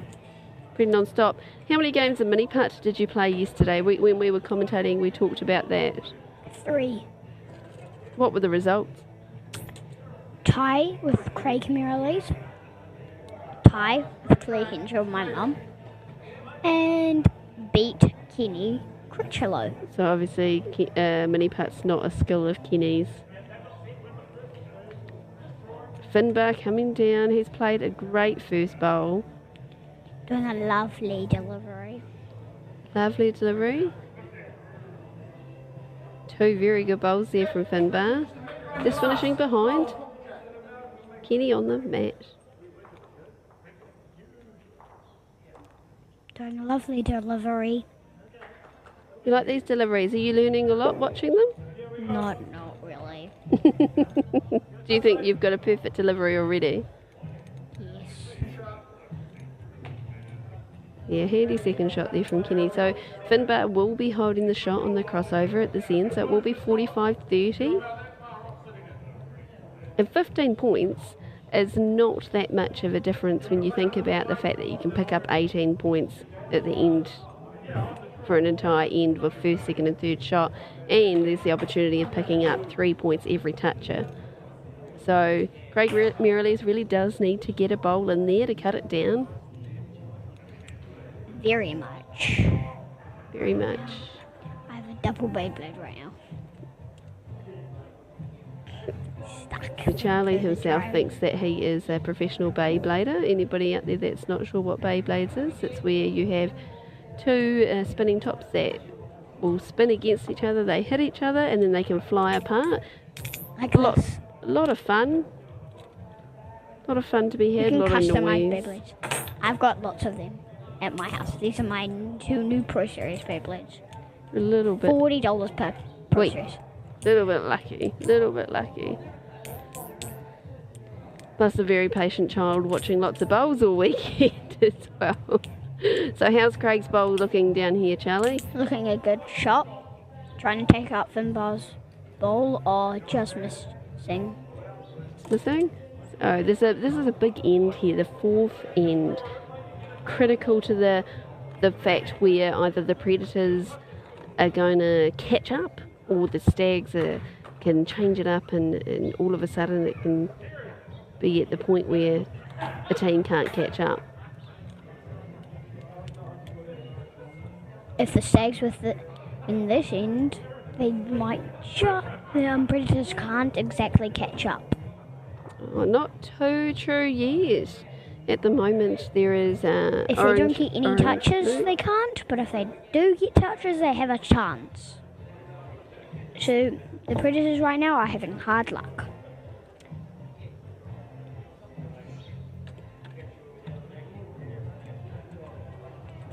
You've got another one of the Southland team there sitting at the back, playing in a different team in the UBC again. I had not sure if it's an honour, fantastic bowl, here from Craig Merrilies. Don't know if it's first or second shot, but it definitely cuts down the points that the Predators would be getting on this end. But no, there is Craig Tinker sitting behind the rink that Sheldon was talking to. So you have Craig Tinker, Sheldon Baggery Howley and Craig Merrilies that all played for the Southland men's the Gore Interclub team that I had the luxury of coaching. Sheldon playing a lovely bowl. And managing a lot of hard work to manage a team like that. Too many cups of coffee, walking backwards and forwards. Right. So we've got one more bowl left of each of the skips. Craig Merrilies really does need to stick another bowl in here.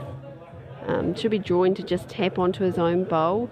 That would give him first and third shot, make a huge difference. That would give them 13 points to 5, so it would give them an extra 8 ahead. That would give them a 23-point lead going into the last end. So he really does need to play that perfect bowl. However, Sheldon Bagrihelli also has another bowl left in his hand, yet to play.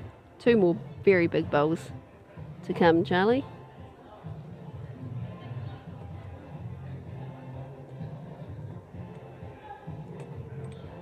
Now, there's only one more remaining game out there at the moment.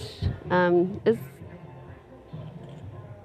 maybe after Craig Merrilees has played his last bowl here, we may get the opportunity to see the standings, have an idea of where the games are at, to understand how this one places in relation to them. Craig Merrilees' bowl coming down.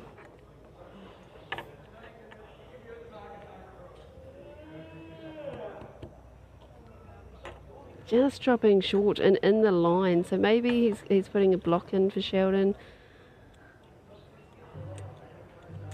Sheldon heading down the green already. He's got a hop, skip and a jump going on in his step there, dissing down Charlie.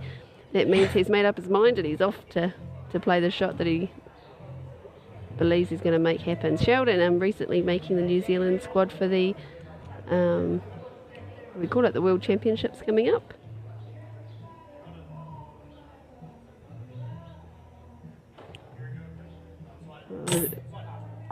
Oh, he's unfortunately just got the wrong side of that bowl, giving the shot 100% to the Stags. However, the Predators have retained second and third shot.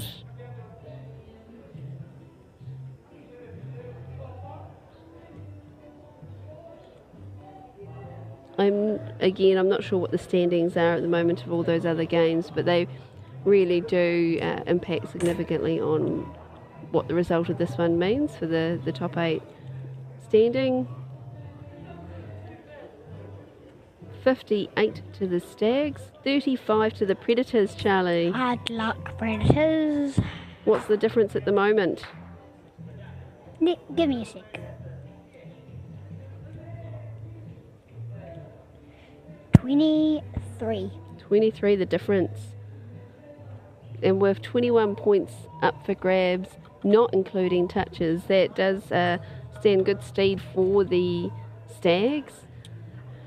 Getting the shot on the crossover would be a huge gain for them.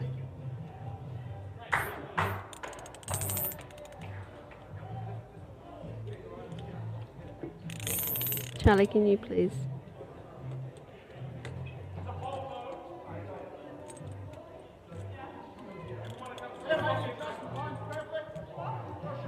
We've got an unfortunate angle at the moment. And what you'll see there is a UBC volunteer doing the scoring. Very lucky to have the iPad system, isn't it, Charlie? It's very straightforward to be able to learn. And editable if you make a mistake, yeah?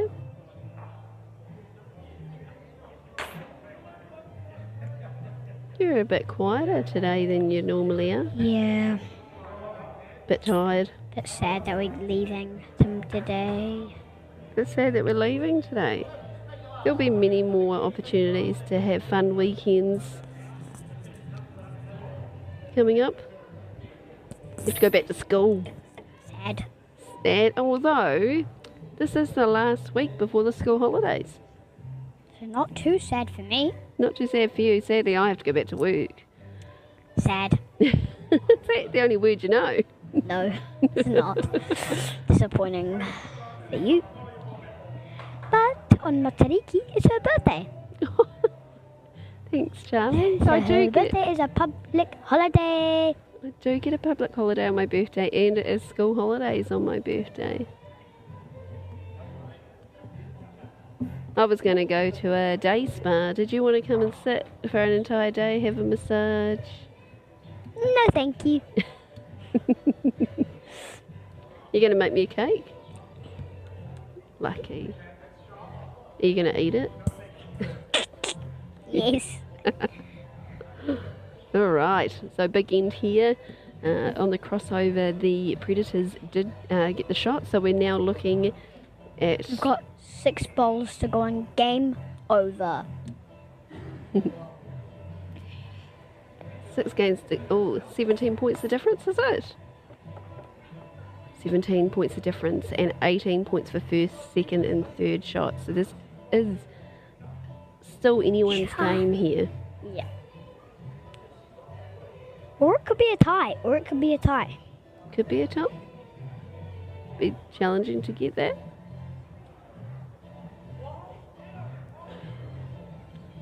Be very talented to do that. Craig Merrill's watching his bowl come down. Bit of a looser head from these players. Oh, and a great bowl there from Craig. A toucher as well.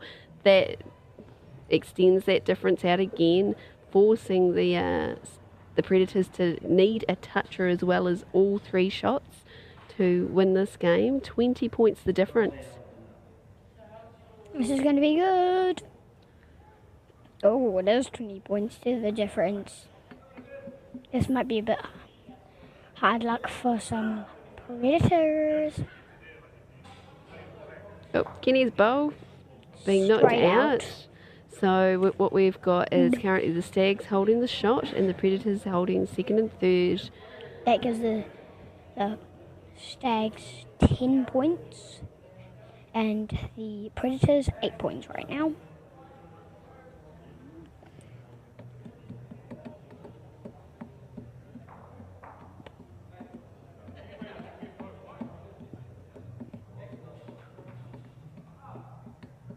Craig Merrill's putting his bowl down the back. Sheldon does really have to change this up to make a huge difference here for them. He's probably going to do a drive. He's playing probably a little bit less weight. You've been waiting for a good drive though, haven't you, Charlie? Yeah. Drives are cool. Says every boy. Hey, Caroline.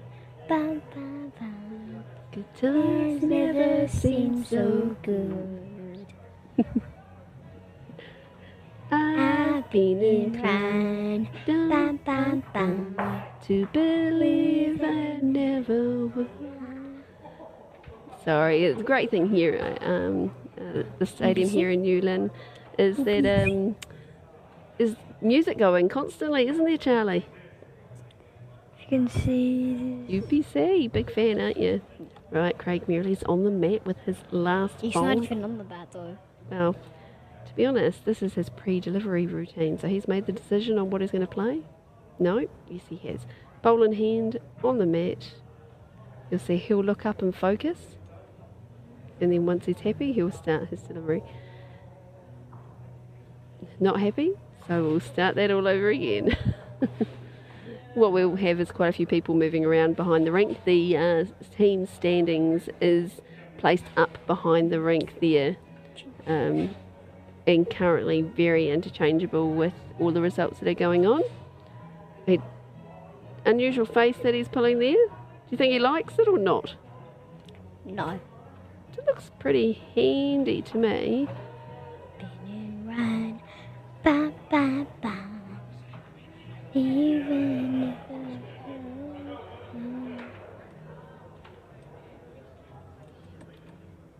Finbar also looking up at those points now. The Predators having won the last 2 qualifying events, I believe, here in New Zealand for the UBC. I'm not sure how low in the ranks they've been before, but they could also drop right down with losing this game. I'm not sure if they can drop out of the top 8, but there is every possibility. So the Stags will win the game here. I can't tell you the final score quite yet, as it hasn't been lodged. 71-49 to Stags. to the Stags. That will put the Stags through to the top 8 they will remain in the top 8 and go through to play quarterfinals.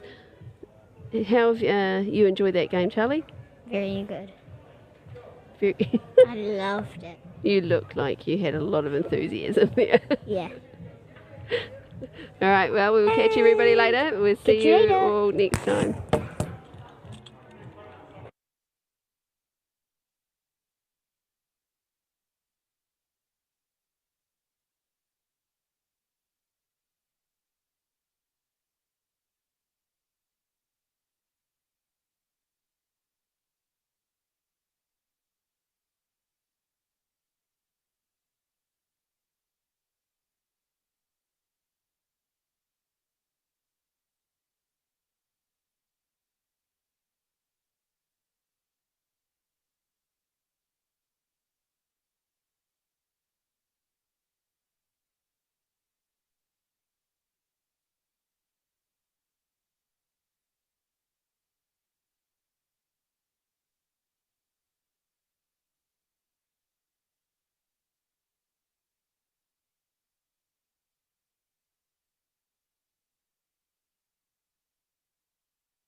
Yep.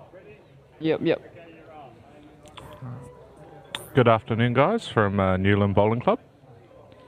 We have our first UBC qualified post-section game about to start. We have the Al Jazeera team versus the Naki Roos.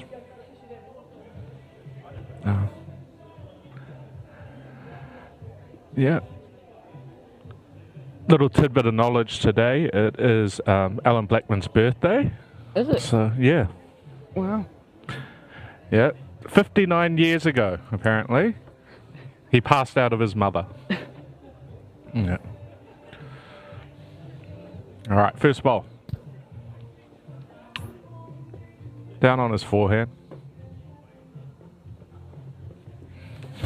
Oh. All right, cool.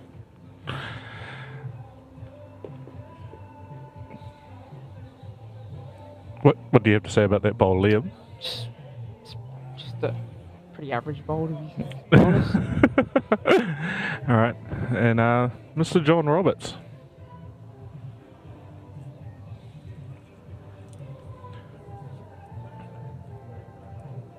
Following him down on his forehand, a skip chasing the ball down. Not a bad start. Not a bad start. Meter and a bit through. Now let's see if Alan can make a correction. Very photogenic. Silky smooth.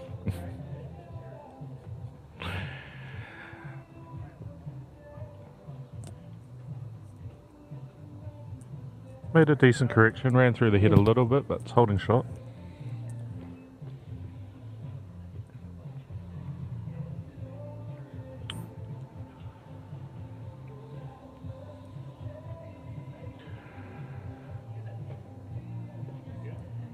Ball 4 down.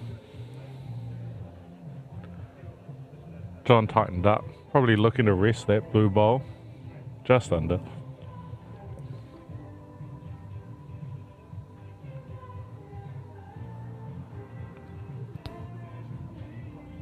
And here comes Alan. Bit on the wider side. Yeah, just put that one out a bit and maybe running a touch as well.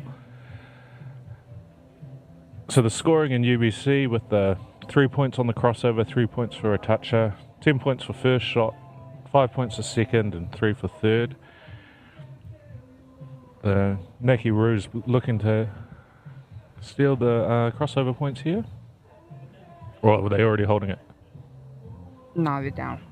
Oh, yeah. Yeah, great weight correction here. You'd love to... Ooh, did Yeah, they jinx it's a good him? ball. Nah, good enough. Sorry, we're watching on a TV. It's really hard to see.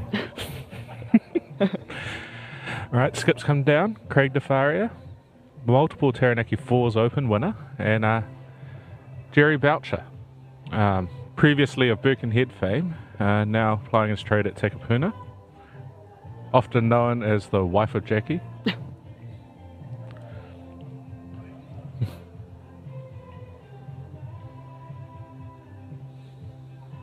Been a really good touch this weekend.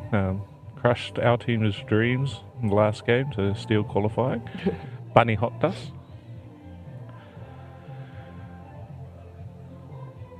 Bit over, but Good enough for third. yeah. This rink is it's a bit quicker than Yeah, the other rinks on the... It's a bit weird. Yeah.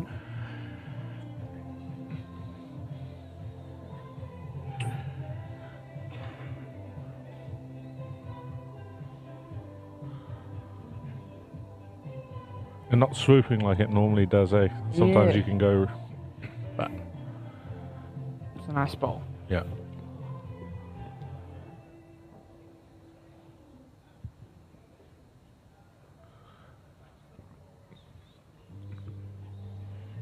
Jerry looking to tighten up and... might pull up here.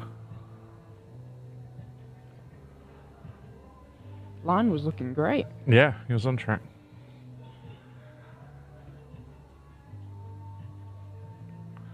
The format of this game, it kind of really punishes short balls. You're kind of out of the game, and Yeah. everyone playing on the same surface for 13 games, they start picking the speed good, so kitty moves around a lot more than you'd normally think.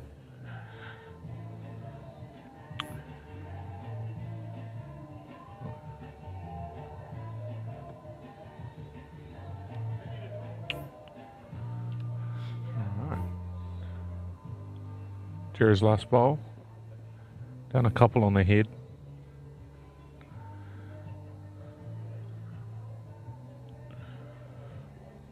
Speed looks better.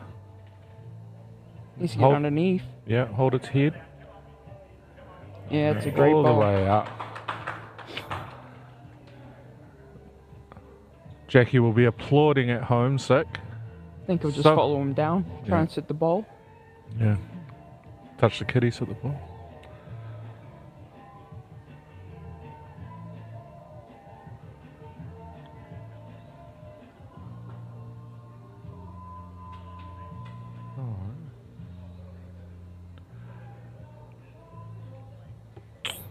Final ball down. Holding second and third. Looking to rest the shot, bowl out. And promote Hisba. Oh, wow.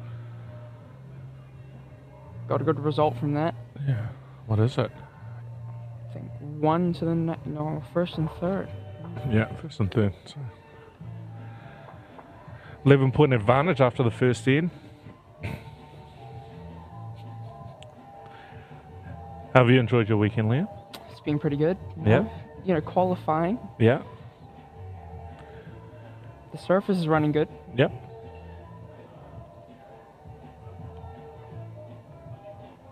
How many times have you played this event? All the times it's been on. Okay. And what's your strike rate for qualifying? How many events has there been? That's- 5, 6? Yeah. I missed out on 1. Oh, okay. Nice opening bowl there by John.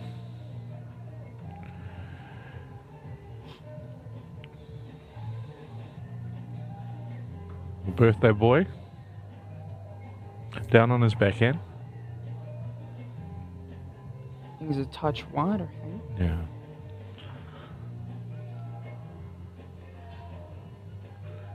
It's not a bad position. No. Maybe only a touch heavy. That searching weight tends to suit this style of Yeah. game, eh? You don't. You want to be sitting balls, moving kiddies. Alright. If you're the lead, you're always aiming to get a toucher. Yeah. Tidy heads up, move balls Yeah. behind the kitty. You don't want to leave shoulders. Oh, beautiful weight here by John. He seems to... Oh, and he flopped them both down. I don't know if that helps or hinders them. Looks a bit better for Alan now. Yeah. Let's see if Alan can make the correction. Looks tighter, doesn't he? Yeah. Is he going to And the get weight down? looks a bit better. Oh, just Still line. hung. Weight's perfect.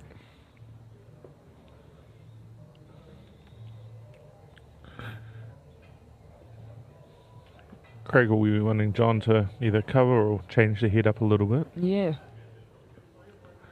Anything over is good. Yeah.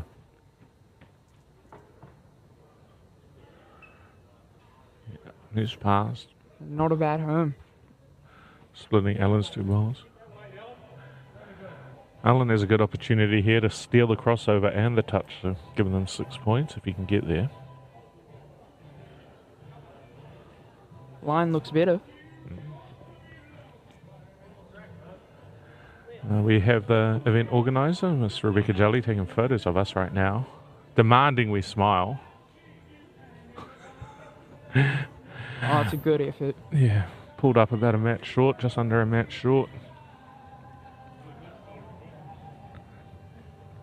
Lead shot to the Roos, giving them a 14-point buffer here. There's options for Jerry though. If you're Craig here, Liam, what are you looking to do? I'd try and draw a touch, you know. Yeah. And if you land past the head Yeah. on the forehand. Or backhand as well.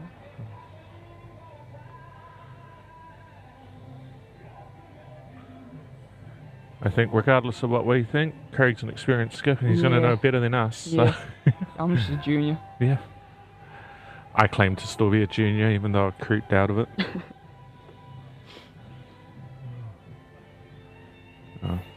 Useful. Oh, that's not a bad And home. gets the 2. Takes one of Jerry's options out the way, but there's still a few there.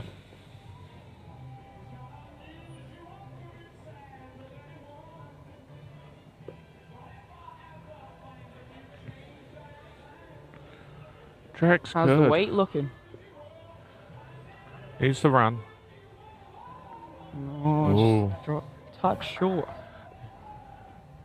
Probably makes it a bit uglier for him to look at from the mat, but Yeah.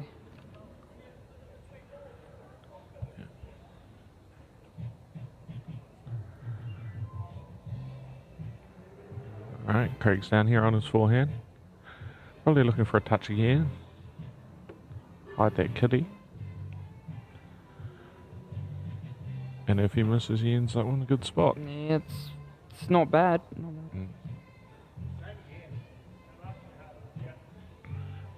Alright, Jerry's going to look to make the weight correction here. Just needs a couple rolls Yeah, out of any of his bowls. yeah. And if he finds a hole, he should get down to the kitty or to the back bowls.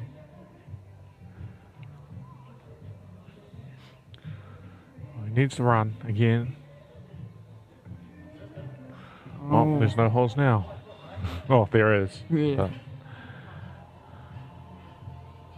So first and second shot to the necky bruise.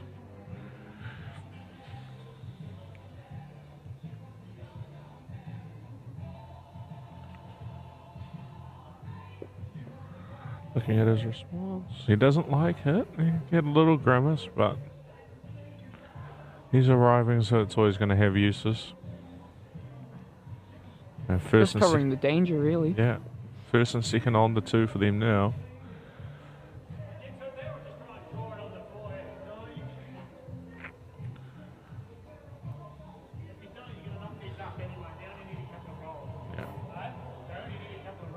Yeah. Alan asking Jerry to come through and roll a bowl up. If he misses them, he comes onto the head. I feel like that's the right shot in this Yeah. situation.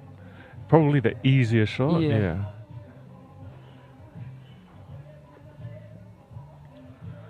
Jerry's definitely got the weight this time. He's looking at it intently. He's gonna get. Oh, he found the hole. Hard luck. Yeah. Anything really. Yeah. Hit, any connection. 15 points to the Necky Roos there, and Jerry picked up third shot. Yeah, third yet. Yeah. So the Necky Roos out to a Flying start, really. decent start. Alan and Jerry would like a dominant end here to Yeah. give them something a bit easier in the last couple of ends. But given the scoring of this game, you're never quite out the game. Yeah. There's always options there.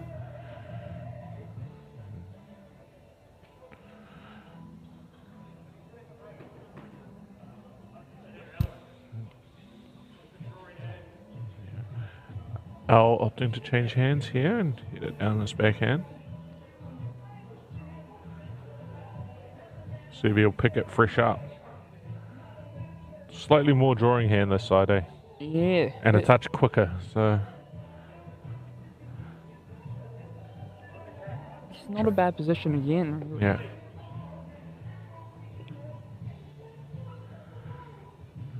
John looking for a line correction here. His weight's pretty decent with his He's first. been pretty consistent on his weight. Yeah.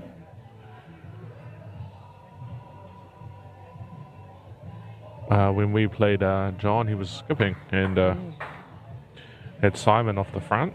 How'd you go? You beat him? We lost. Yeah. Close? Yeah, it was tight. Oh, Yeah. I think we needed first and second shot on the last end or something. We had first. Couldn't find a way in for the second. Alright, not here's... badly down here. Yeah. Just can you get down tightened a up. bit more? Would love to reach the kid. Oh. Gotta be unlucky. Bit stiff there from the birthday boy. But still finishing good areas, eh? Yeah.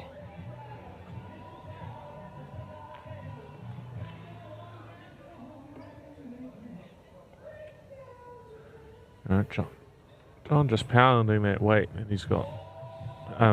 Would you be tempted to get a little bit reiki on this head if you? I would. If I'm Jerry, I wouldn't mind calling Alan on the forehand now. Yeah. But no, staying on the draw.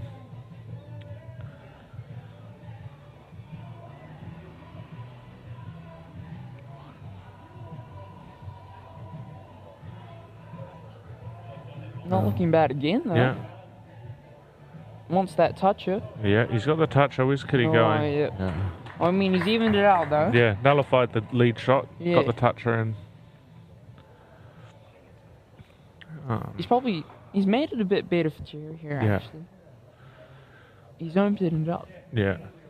I think you're going to have Craig coming down there on that forehand, try to cover or bump that short ball into the head. Because as it lies, Jerry and Al got all the back balls.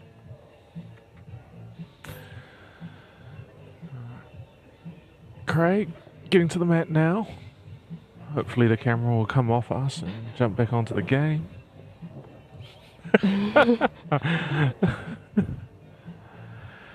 Alright. Craig clearing his area.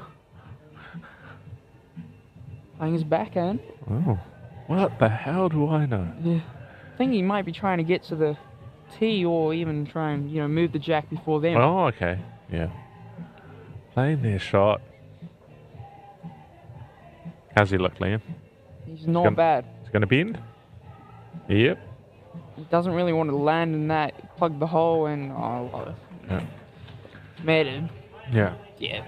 A lot more easier. Yeah. He's playing his forehand. Oh. I think they're doing things just to make us be wrong. Yeah.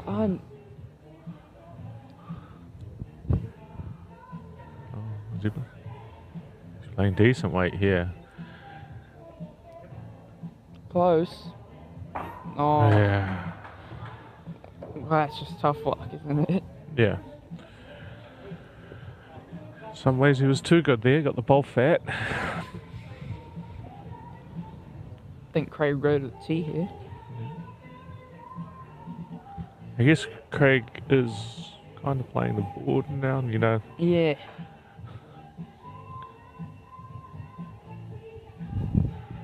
Getting around the back. Is he staying up? Yeah, easy. Is it? Yeah. Still got the two. Alright. Yeah. Yeah. Yeah, thought they would do it a lot. The first. Yeah. It'd be a bit of a disaster for Jerry if he gets that hole that he just cleared. But yeah, he's down. Looking for a touch on the kitty. Close. He's gonna get. Did we just jinx it? Oh, Chad. Yeah, jinx it. Blame Chad for that one. They did knock us out in the game beforehand. Bunny hopped us on the leaderboard. Some would say that was a bit of karma. Although there's a nice shot on the forehand now, for Jerry now. All right. Craig and John having a bit of a discussion here. Craig just asking where's the best position for his ball to land.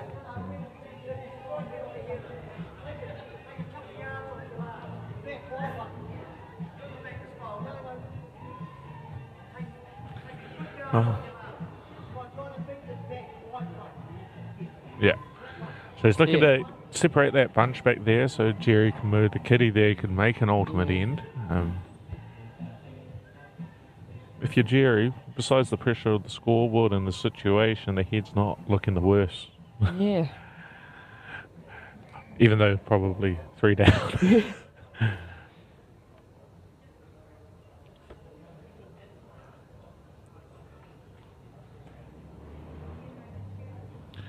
All right, Craig looking to play the cover ball.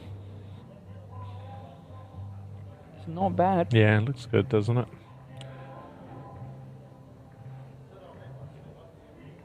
At least run that little. Oh. It's not a bad bowl at all. Just limits the kind of Yeah. weight Jerry has. Yeah, you can't play a bit reckless now. Has Yeah. to be. Good drag. Yeah. But you only live once, Jerry. Yeah.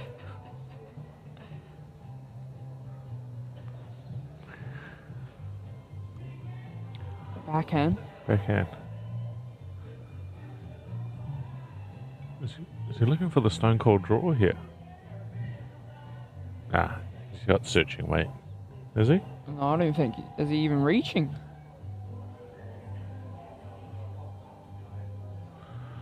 Oh, Alright. ultimate end. Yeah, ultimate end. Oh, Makes things hard. 44 behind, 2 ends to play. yeah. Al and Jerry are going to be searching for touches, crossover points, and ultimate ends here. So they have a show in the final end. Yeah.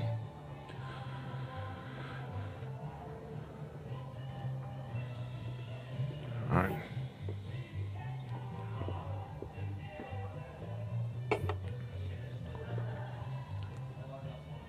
Who's going to be playing your knockout game, Liam? Well, at the moment, it's a bit of a fight for who's leading, but I know I'm playing Skip. So you're definitely playing? Yeah. Is that because you're guaranteed to be sober by the time your game comes around? Probably. Oh, okay.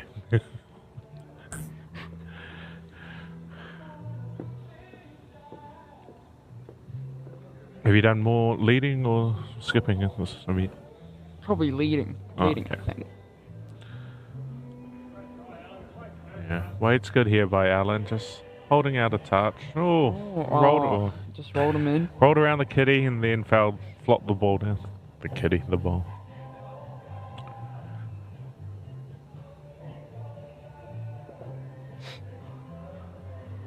Weight's looking good again.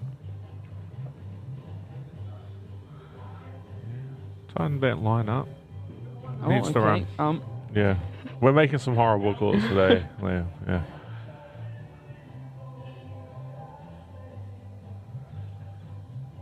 Bit harder from the desk than it is from on the green. Yeah.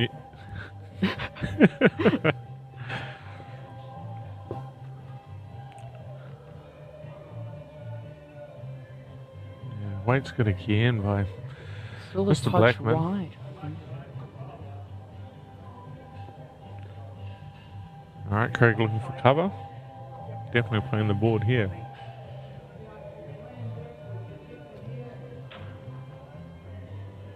Right.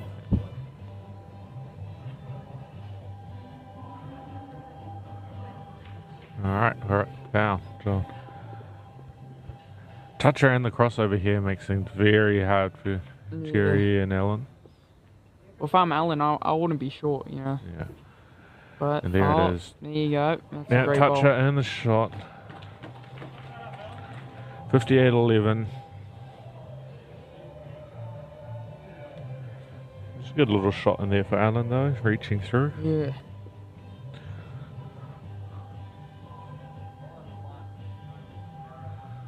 Has he let it down too tight? Or Yeah, Yeah. just a bit. alright. If he's around that Front blue ball. yeah. Perfect weight to sit the ball and get a tickle on the kitty, eh? Well, they're 50 points behind now. Yeah. My maths isn't that good then, I can figure it out. What can they score? I'm not Jerry sure. scores 3 touches. That's 9. Yeah, He gets the ultimate in. So that's Yeah. 27. They can get 27 here. yeah. I'll take it to 38 still. Yeah. Do they play out the last end if it's a mathematical No, possibility? they don't have to. Alright. Alright, Craig's sent this down. Decent weight. Would have liked to have been around those bowls. but- Most balls are getting stuck in that line. And Yeah.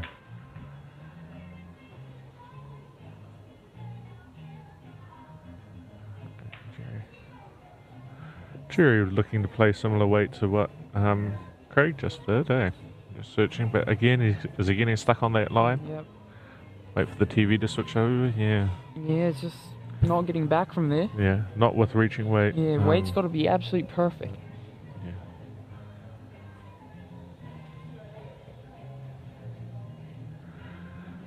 All right. Craig coming right out towards the Oh, the geez. hoarding. Must have got very close to touching it there. If he hits the board, does that mean it's out, or I does he think have to it's replay it? No, I think it's a dead ball. Oh, okay. Bowl, yeah. Is that in? Oh, no one's questioning it. Yeah. All right. Jerry looking for a correction here. Probably needs to be a bit I falsely think his narrow. line's a bit better. As the bowl passed us, we saw it do a little bunny hop. We'll see if it helped or hindered. Jerry getting down. Touch the bowl, falling. Oh. The only thing missing there was a toucher. Yeah. Ah, the ball was out, Liam. All right.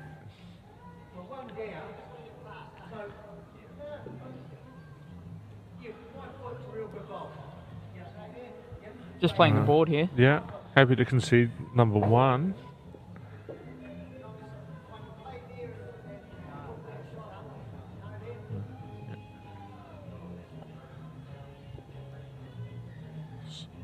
So, Craig looking to split these two, Jerry and Al bowls, I imagine. Al and Jerry got to hunt for points. He's done it. And got the tee. And got the tee all at once.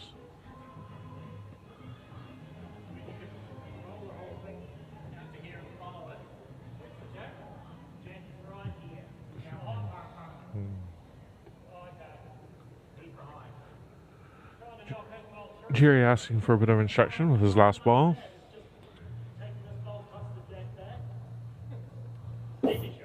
Yeah. Well, he hasn't got much else on. Nah. I think he's called the right shot here. That front blue ball's a nuisance at the moment. And if you get caught out on that line now, if you've got a bit of weight, there are a chance for Wicks to get down into the head. I don't think he's got enough weight, has he? Yeah. Oh, no. Yeah, he needs to hurry. No. Oh, well, it's about game over. Yeah. Oh, they're looking at the third. Shake hands. What is the ultimate amount that you can get? I think it's 39, I think. Yeah. 6 touches. Uh, Yeah, 39. yeah. Yeah, and they've realised it. Oh, Craig's offering his hand to Jerry, looking to the organisers for a little bit of.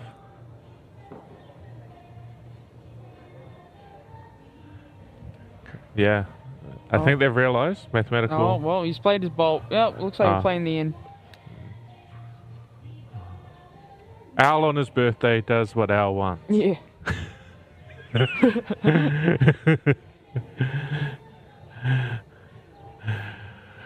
Pretty good bowl.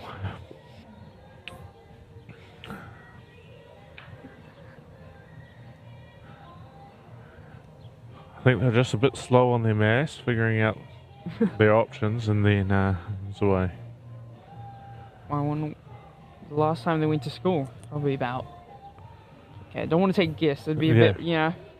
Alan was actually one of my lecturers at Otago Really? University. Oh. Yeah, one of my chemistry lecturers.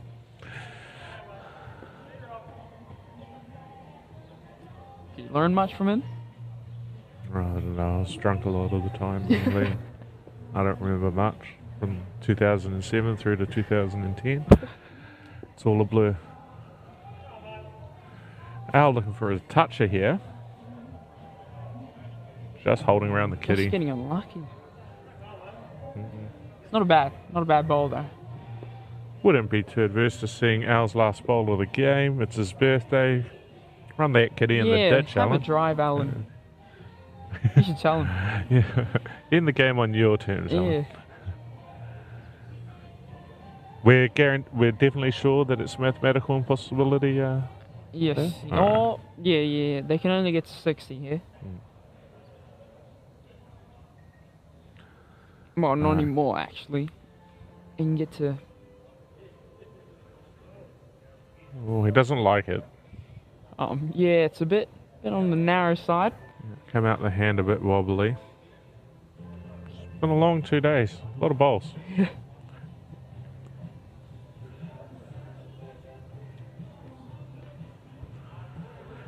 Alright, John looking to finish his last bowl of the game.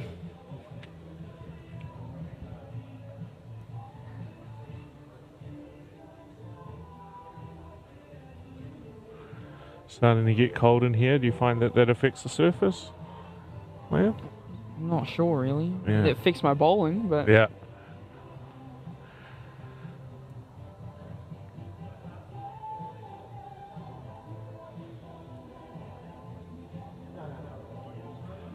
I do find that the slower rings down the other end of the green, during the day it's a lot quicker than it is in the evening. Yeah, right. Normally Tuesday nights here at Newland Bowling Club can get a bit sluggish down on 1 and 2 compared to 8 and 9. 8 and 9 played on that Yeah, Tuesday. yeah, And me and Adam yeah. came second, I think. That's what it was. I think Mr. Adam Luch is down at the Super Singles thing. Yeah, things are going pretty good. Yeah. The Auckland representative, and you've got Sean Goldsbury there representing North Harbour. I'm Yeah. not sure about the others. Alright. Craig coming down. Oh, touch Just the wants kitty, to just put a dagger in. Yeah. Finds a hole.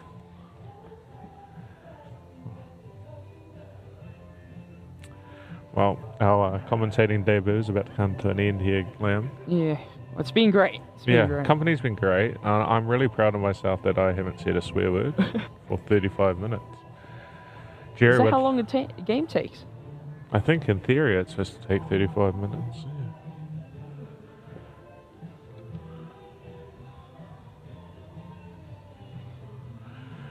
Alright. Craig getting some good practice here on this TV rank in this end. He'll be playing again. Yeah. Have you drawn it?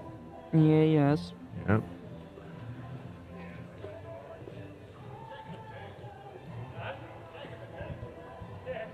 Alright. Jerry looking for Jack in the ditch here by the looks.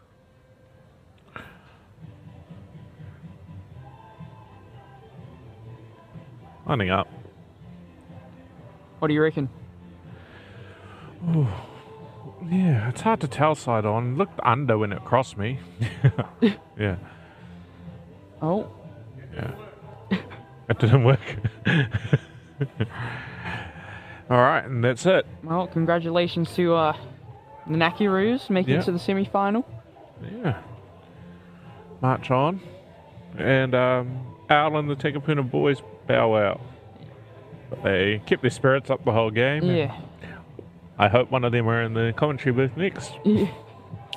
Alright. Thank you.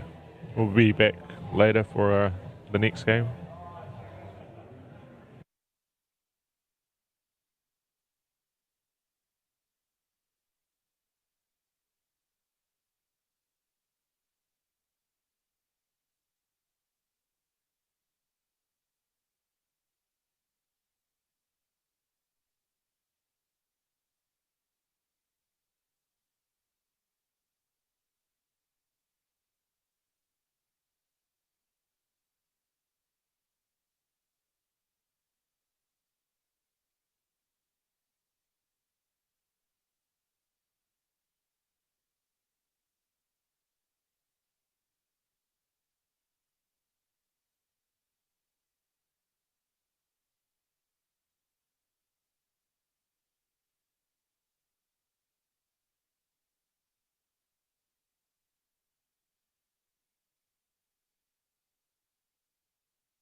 spot.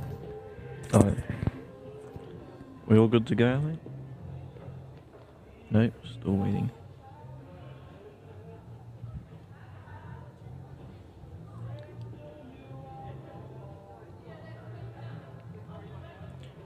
Anyways, welcome back to the second quarterfinals of the Ultimate Bowls Qualifier in Lynn Bowling Club.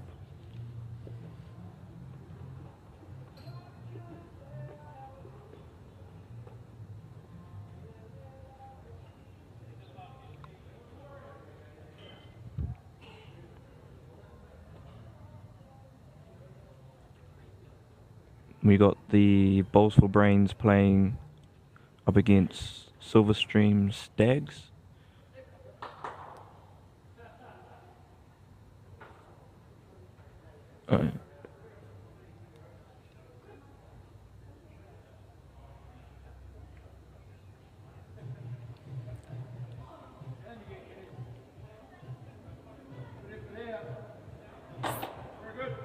Yeah, good correction there from Kenny.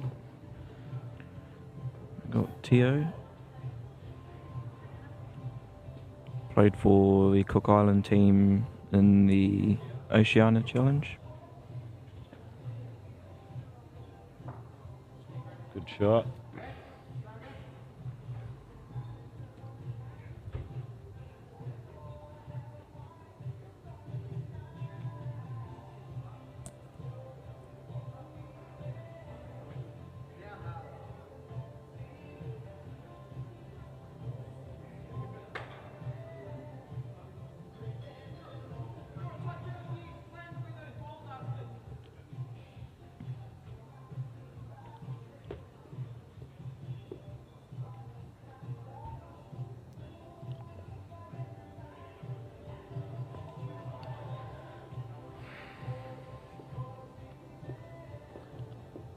Another good shot coming in there by Tio.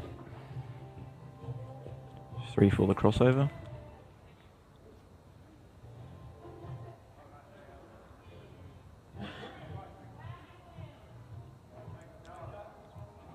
Good luck, Liam.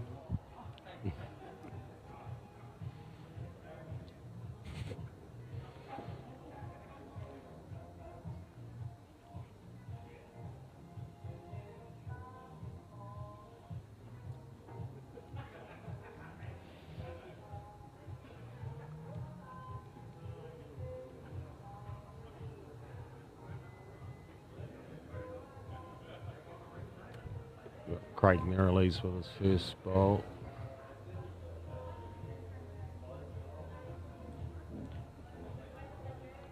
It's a bit over the weight, but good cider for a second. Here's Liam, Jamie's favourite nephew.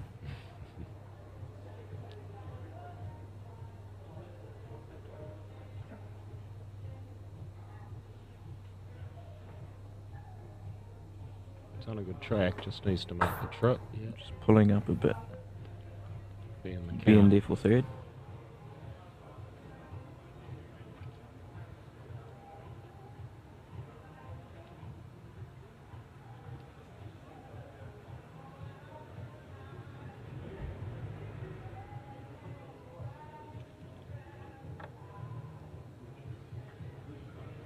Stalking it.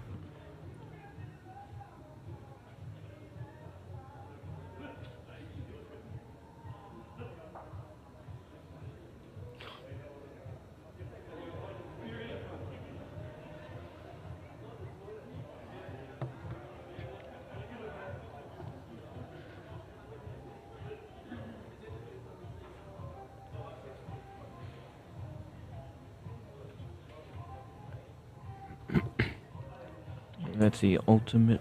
Oh no, never mind. 2 balls to come. Oh look, we're on camera. Where's the camera? Yeah. Right.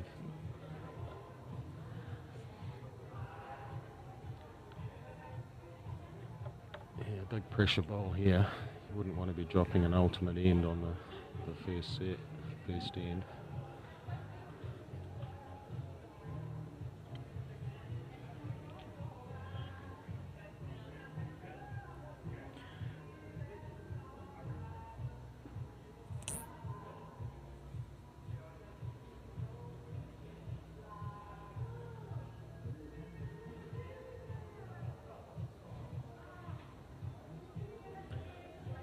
How's it look? Just pulling up on the wide side, I think. It's going to go through. Yeah. Now Liam can try for the toucher. Extra 3 points.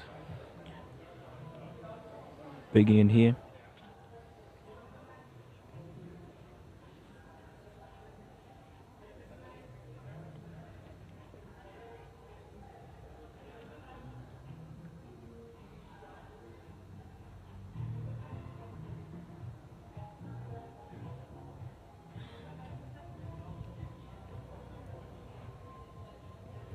Playing it safe. Yep. That's the ultimate into balls for brains.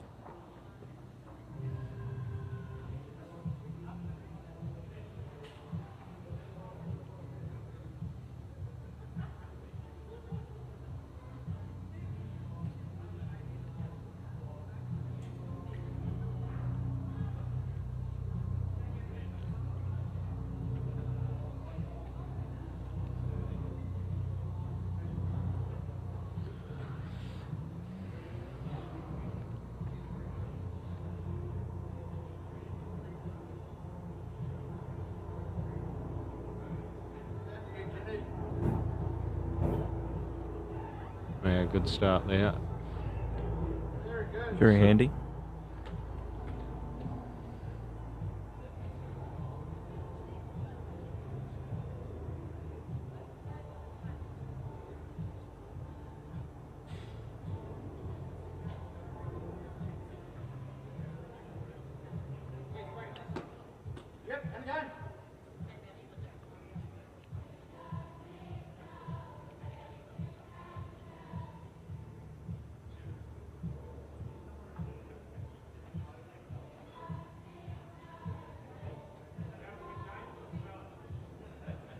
Two very good bowls there.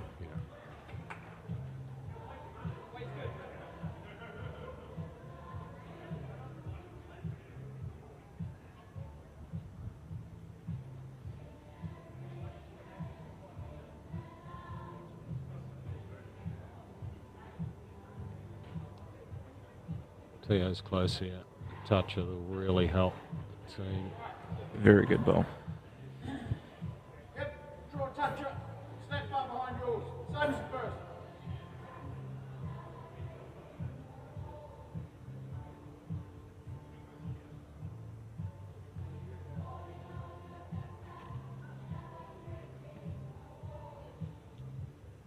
Yeah, hard. Keep going. Keep going. Keep up. So it'll be 3 for the crossover.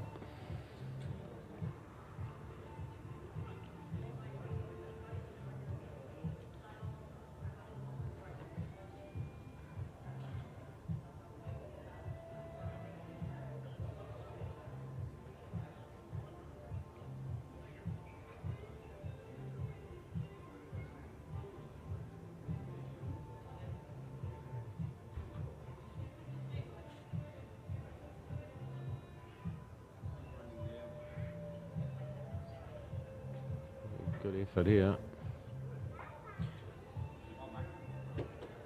Good shot.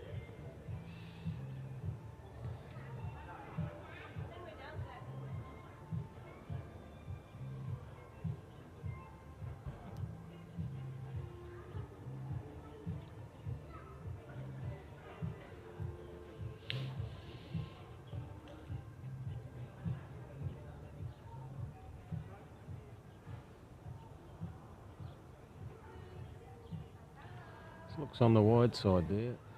White's right idea. It is a pretty tricky hand down there.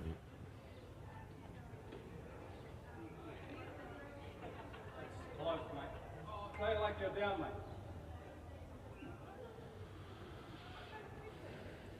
Liam looking to play a yard through onto the bowl of the jack.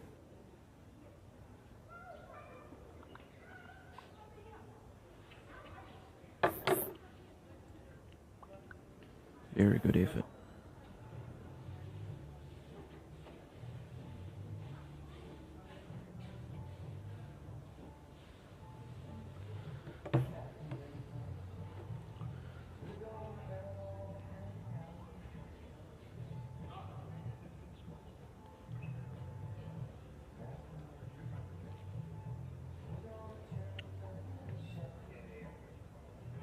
So Craig will be looking to trail the jackal, sit that bowl out if he can.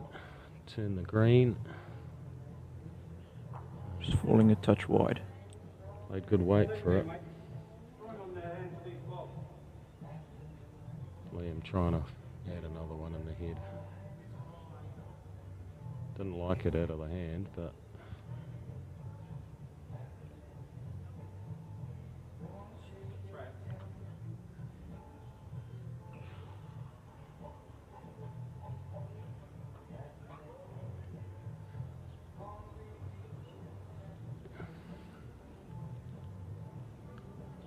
what do you reckon he's going to try and do here, Davey?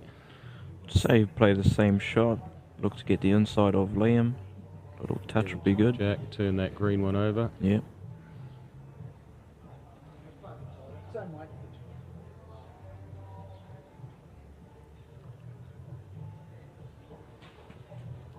Good opportunity here to get some points, more points on the board. Don't want to let it get away from you. The short format.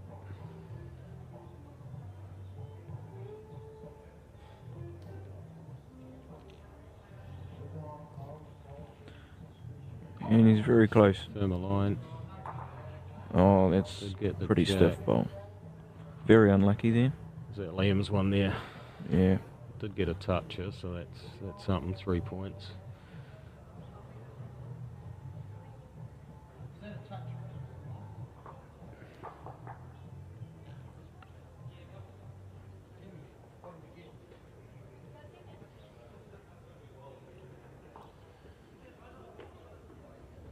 So it's been a good couple of ends so far for the Bowls for Brains team. 26-point lead. The Silverstream team would be keen to score some shots on this end.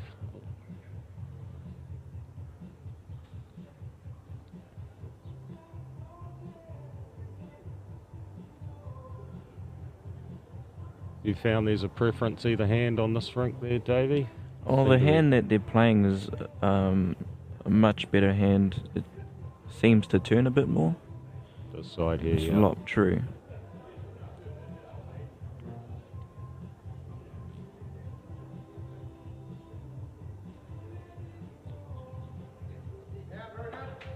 Good start again.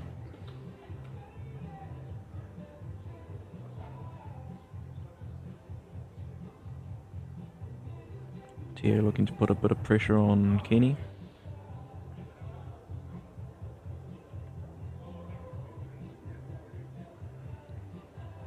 Good weight, just played under the line slightly.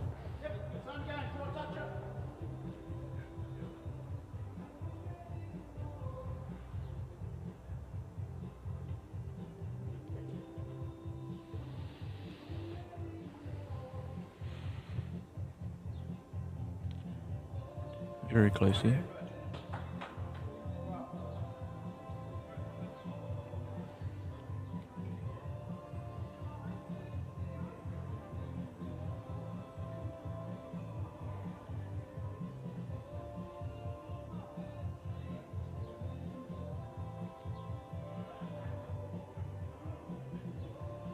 It's going to drift past slightly.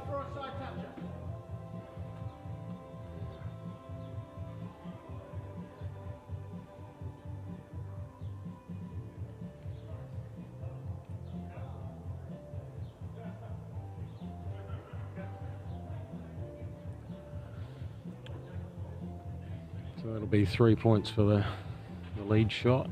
And that's a very needed 3 for Silverstream. Yeah, every point helps at the minute for them. Crucial end, they'll be looking to get back in the game with some good shots here.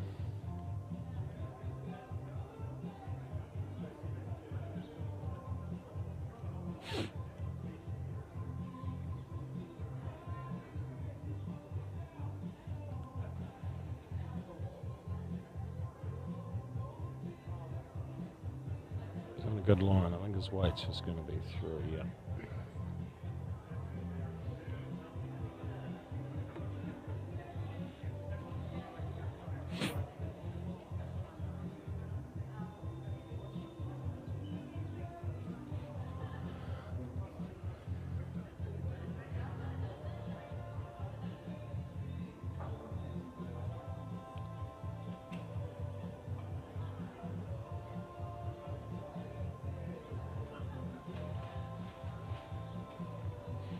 through as well. Looks like the bowls are slightly whipping there. Yeah, it's near the Just end. slightly under the line, they're drifting through.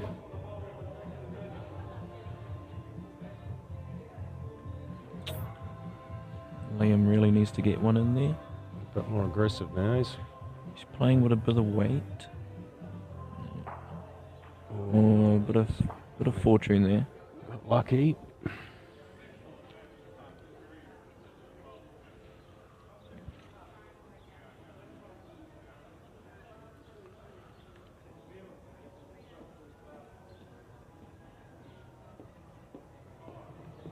Craig taking his time.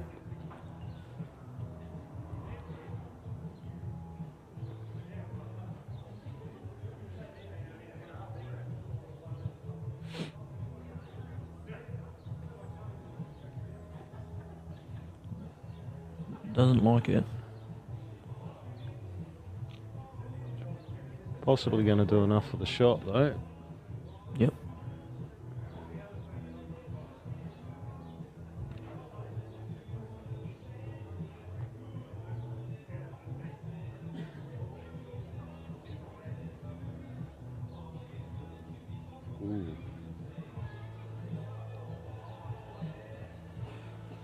Ooh, falling short there. Yeah, he had the right line. Just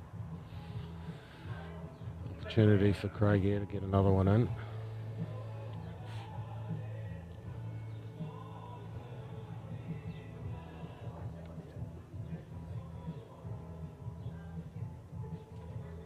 I think I'm still going to go out there, right?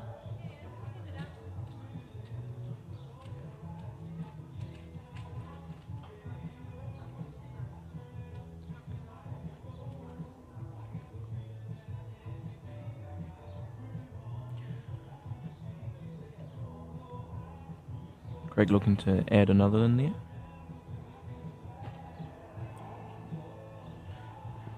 And Yep. looks like it should stay for two. Yeah, he's done it. Very good shot. Well there. done.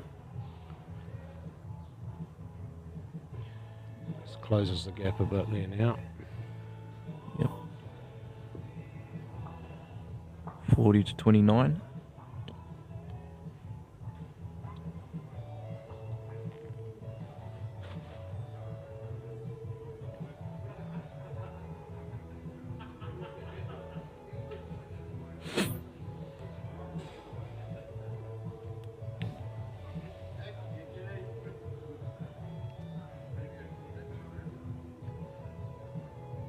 Yeah, great effort, Stan.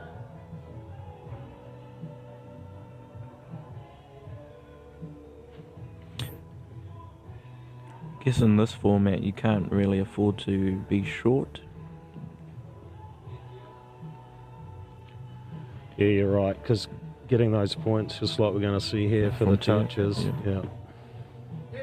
Can you just, a metre on your last?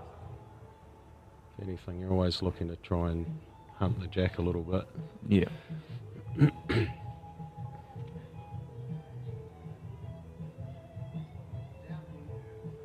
It's on a better track here.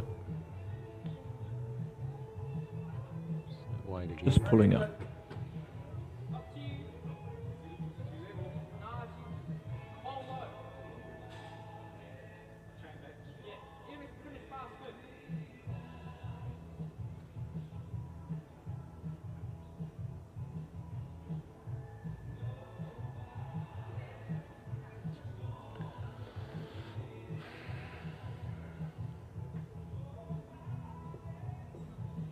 Kenny, 2 feet on your Line last. up Push short. to me. Go to draw the shot, pull the jack, or set the ball. 3 chances to hit. Good call there from Craig. Give your ball a chance. We're in the area. It's very close here. It's going to be unlucky.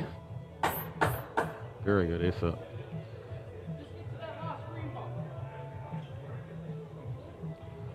So yeah, he's still sticking with this backhand side now. Looking to get one behind. Already holding the crossover.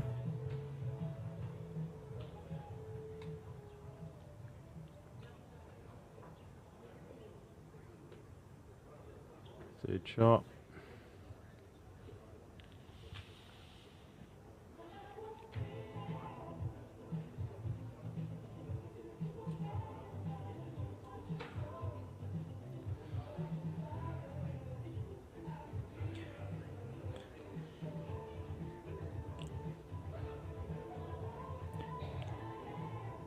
It's a big end for both teams here now. If the Bowls for Brains team can score, they're going to have a pretty handy lead going into the last end, whereas Silverstream need to ideally get a couple of first and second shot,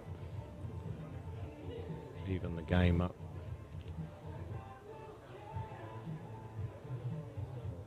It's giving it a good steer.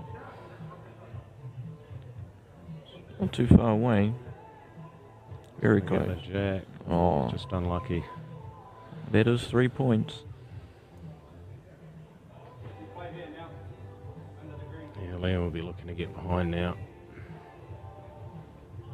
Get some cover in. Still a shot on for Craig to play that jack back through.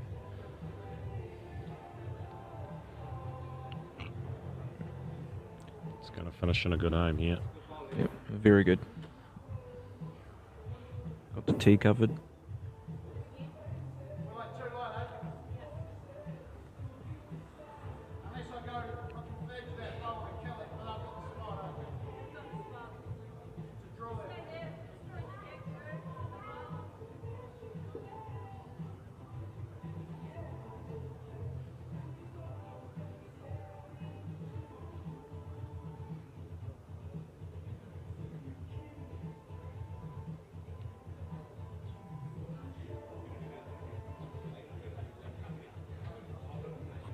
Similar shot. White's pretty good here. He's going to get the jack. Spring it Oh, up. very good Yeah, ball. good shot.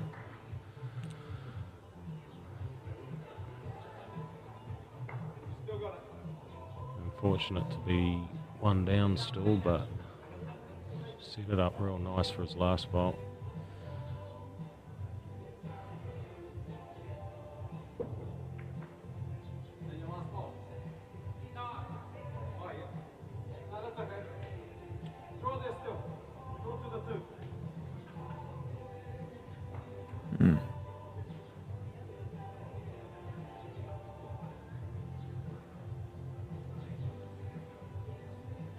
Running for cover again. There's no harm back there. I think Craig will be playing similar weight here. Look to sit on his bowl, get a touch of that jack for the ultimate end.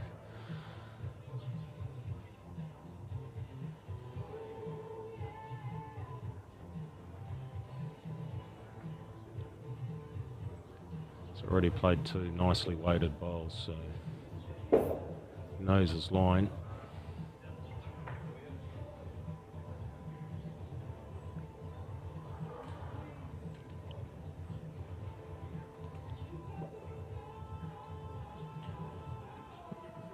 Very big ball here.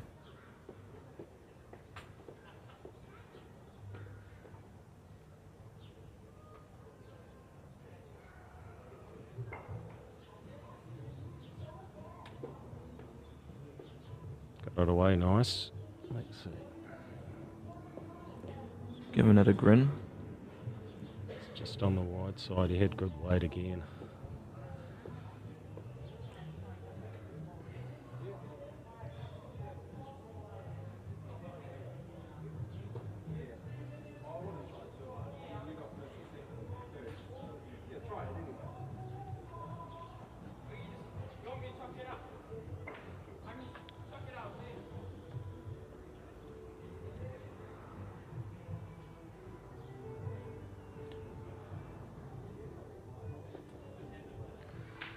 You won't be trying too hard with this. Too much danger there to give the shot away, but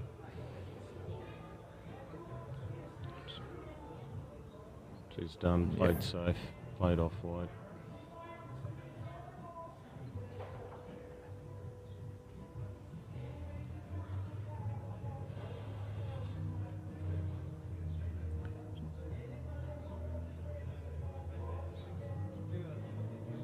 Always prepared, they've got a measure on them. No.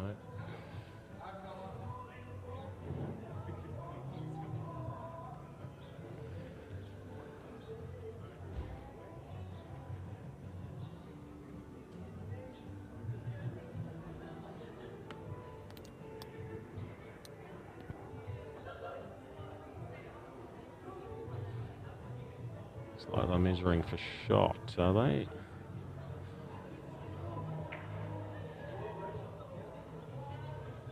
Oh, third shot.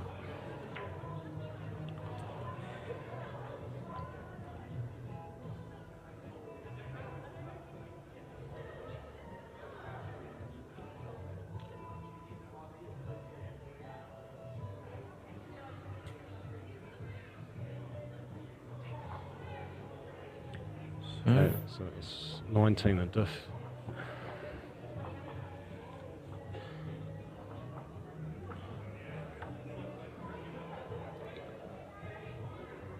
That's where this lead changeover points will be crucial here. Yep. Bowls brains get it, and the other Silver String will be looking to get touches in ultimate end.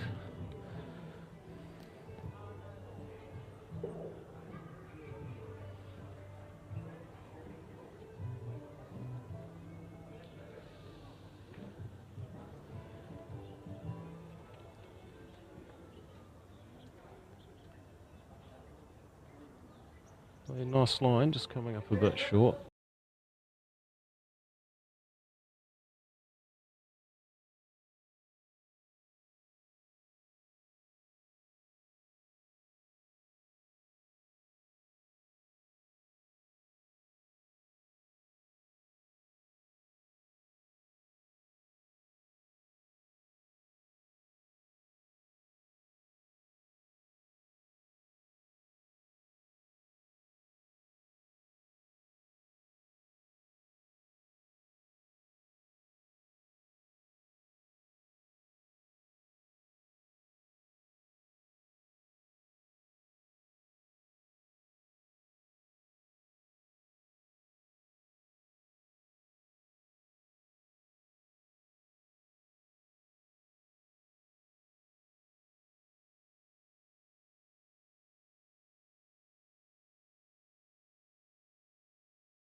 To clear that front one. Oh. Spotted.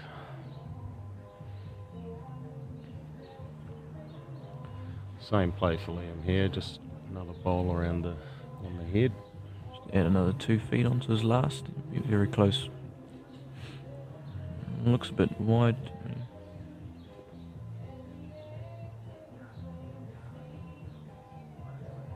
Coming up short as well.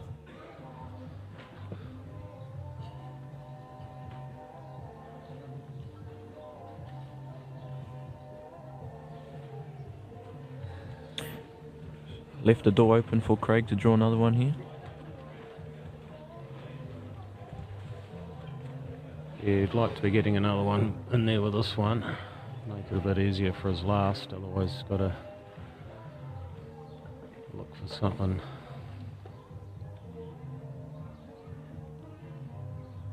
Still on the backhand side.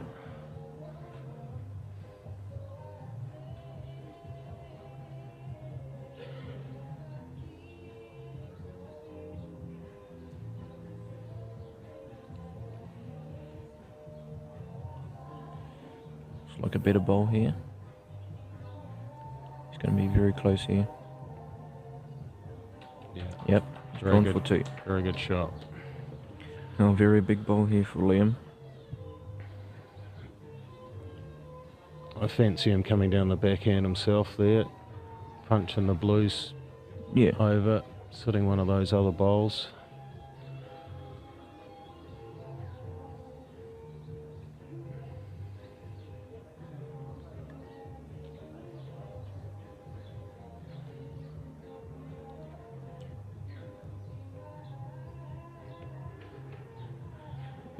Liam's on the backhand, playing with a bit of weight. I can sit the bowl with get a bit of a kitty. Yeah, he's in good areas here too. Just get a touch on that or... Yeah. Oh, maybe just gone out. It's gone through.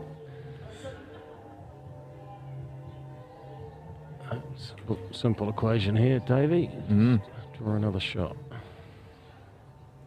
Don't need to get too technical.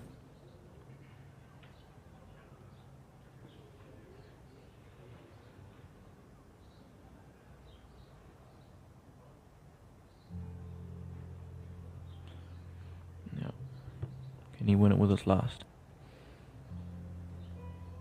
He's on a good road. It's all down to his weight now. Oh, he's just a bit through, I think. Yep. The right lines. So, Bowls for Brains wins that game. Tio and Liam.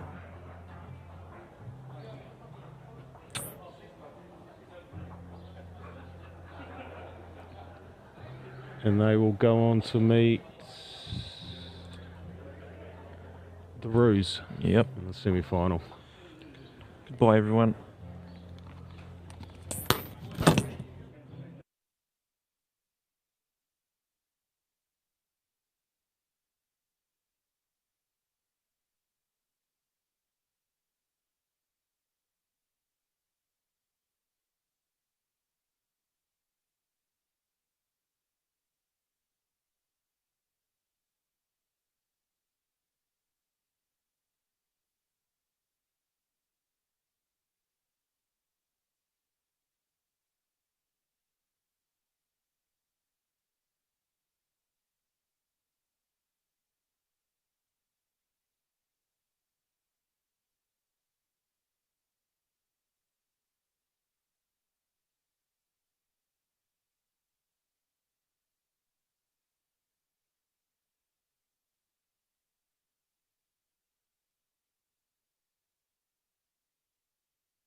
All right, everyone. Welcome back to the stream. Here is the ladder, and you've got myself, Rebecca, and Craig in here in the commentary box for this quarterfinal number 3. I'll leave it to Craig to introduce the teams. Oh, thanks, Rebecca. Who have we got? Oh, it's Brent Thompson and Craig Tinker, the Jesco Grizzlies. Craig's just led off with the white bowl. And we'll just grab the...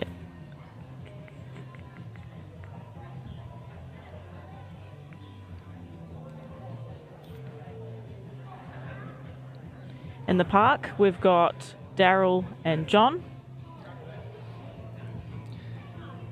Okay, so that's Daryl Mackey and John Skipping. So these are 3 players. Well, their team is from Pringle Park in Auckland.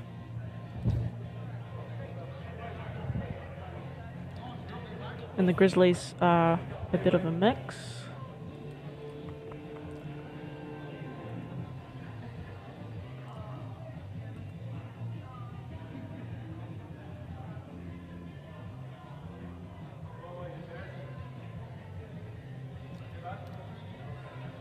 Great bowl here, that's 3 points straight on the board for a toucher. So just a reminder about our format. It is 3 bowls pairs, 5 ends, but the scoring is a little bit different. Closest shot is 10 points, second is 5, third is 3. Any toucher, regardless of where the bowl or jack ends up, is 3 points. And as you're seeing now, at the conclusion of the leads bowl, so when the first 6 bowls have been played, there is 3 points up for grabs for lead shot, whoever is closest at this point in time. And we can see here it is the orange team, it's Go the Park, they're collecting 3 points. So in addition to their toucher, that means the score is now 6-0 in favour of the orange team.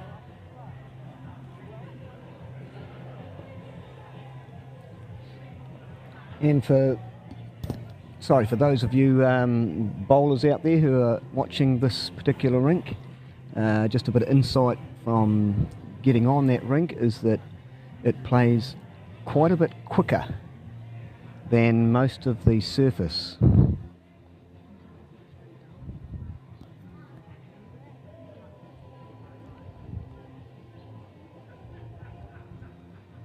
So we're pretty lucky to have this inside knowledge because, of course, the Naki-Roos finished up top of the table and they have won their way through to a spot in the semi-finals, and they will play against Brains for Bowls in 2 games' time. You're looking forward to that? Oh, yeah. So it's not uncommon to find that the first bowls played on this rink, especially down this backhand for the right-hander, end up past the jack. They feel quite good off the hand, but they just have a big release, a big finish at the end, and not that easy to spot the kitty.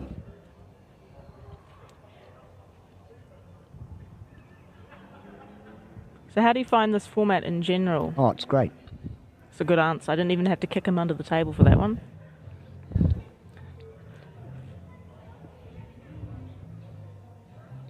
No, it's great. It's a great format. It's quite volatile. Sometimes a team can play more consistently the other team, but a couple of big bowls to turn around heads and the scores change quite dramatically, so it keeps us all interested. From memory, in our last qualifying event back in May, you did quite well in terms of the toucher tally. Yes, well, the fact that the length is always the same does help help the players there if you can actually get onto feel the weight of the green and get some consistency going. It's not unusual to see bowls getting close quite regularly. I still think 31 touches from 13 games is pretty impressive, considering second place was only 12. Oh. Sorry, only 21. So you must have done quite well then. Are you getting as many touches this time around, though? No, That's the I question. think the recorders have mixed some of my results up. I think I might have had a couple more, but it is what it That's is. no good. We can always check that. We want to make sure the right name's loaded into the software. So, of course, with the scoring being a little bit more complicated, we do have a custom piece of software that we run off little tablets. So we have a scorer on each rink, and they're simply just inputting which bowl is closer, orange, blue, orange, whatever it might be. And because we load in the teams beforehand and then the players, we know which bowls belong to which players, and so we can just track everything. So we've got lead effectiveness, skip conversion rate, number of touches, all sorts of things, and it's quite exciting to look at the breakdown after your game. It's always really useful for selecting teams, especially over in Australia where you've usually got three massive bowlers, like huge names. Trying to choose who's going to play is always going to be pretty tough. So when you've got the stats, it's a good way to sort of justify your selections and work out really who are the two best players in which positions to give you the best result possible. So using a golfing comparison, it's a bit like having a handicap. If you keep enough scores, you can work out what your handicap is or how good you're going, and it's always good to have that information available. You see this backhand for the right-handers on this rink. It's not as wide as the forehand for the right-hander. Can play a bit more consistently, just depending how the head is set up, but not surprised to see a couple of these bowls come down. I think they're an XG Dreamline. I'm just pulling up some of the stats from the tournament so far, and what's quite impressive actually is looking at the breakdown of points and the percentage in which a team scores something. So in the case looking at the percentage of time a team picks up first shot, this is pretty impressive here. The Naki Roos, 71.4%. That's seriously impressive. We don't see that over in the Australian side of the competition. So that is really stamping your mark there. And 10% of all bowls delivered for your team were touches. Not bad there. I think that's just down to excellent directions from the skip if the first bowls are being accurate. Yeah, I think more so than ever in this format, you want to make sure your bowls are playing through over the head. You've got 3 points for a toucher, so if you're pulling up short, you've just robbed yourself of the opportunity of even getting those 3 points. So you do want to make sure that you are giving yourself all the opportunities you can to score some points. Okay, what about our leads? Who's leading this? So we have a statistic, the lead effectiveness, and this looks at the percentage of time in which a lead is picking up lead shot. So are they outplaying their lead opponent? First place, we have Steve from Chillax. He's played 6 games at lead and has a 66.7% effectiveness rate. Second place is Craig Tinker from the Grizzlies, who's out here at the moment. He's played 6 games at lead. Sorry, no, he hasn't. 10 games at lead and is sitting at 64%, which is impressive. And then we have got the Naki Roos with John Roberts. 6 games, 63% lead effectiveness. Very solid statistics there.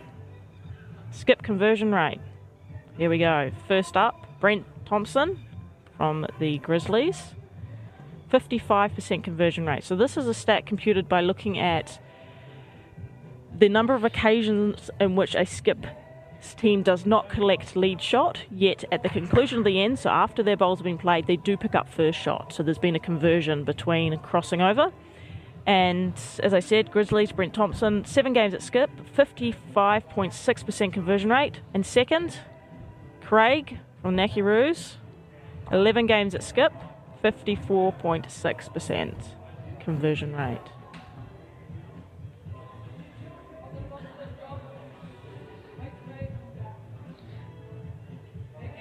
So you'll notice most of this head has been played down the backhand side for the right-handers, and quite a tight head.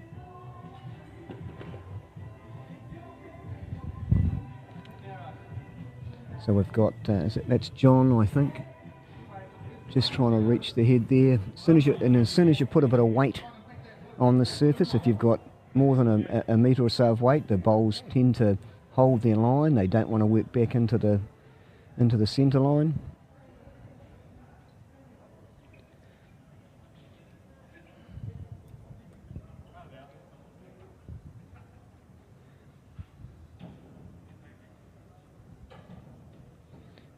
Pretty good effort here on the forehand.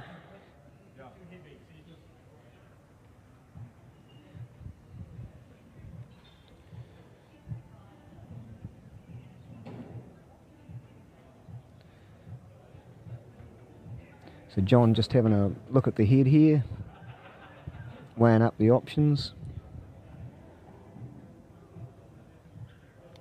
Brilliant. Thanks for putting the camera on me while I was trying to fix something on my phone, Dad. Makes me look like I'm really paying attention. I am, I promise. All eyes are on the game. What's happening? Fill me in.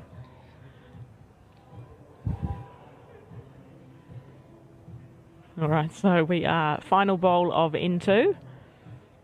Bit of weight, I think.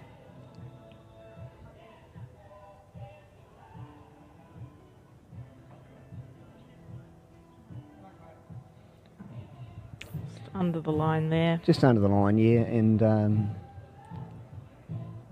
as I was saying, once you put a bit of weight in here, if you miss the line, you do get punished quite a lot.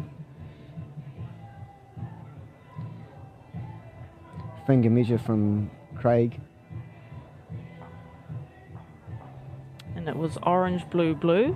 Sorry, I said that totally the wrong way around. Blue, orange, orange to give us a 26-22 lead to the Grizzlies.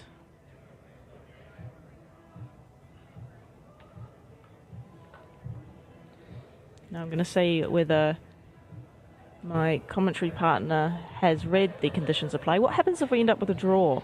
Yes, well, that's a very exciting situation, Rebecca. We did actually end up with a draw yesterday in one of our games, and I was thinking about the one bowl per player shootout, but unfortunately that rule only applies at the knockout stage, which is where we are now.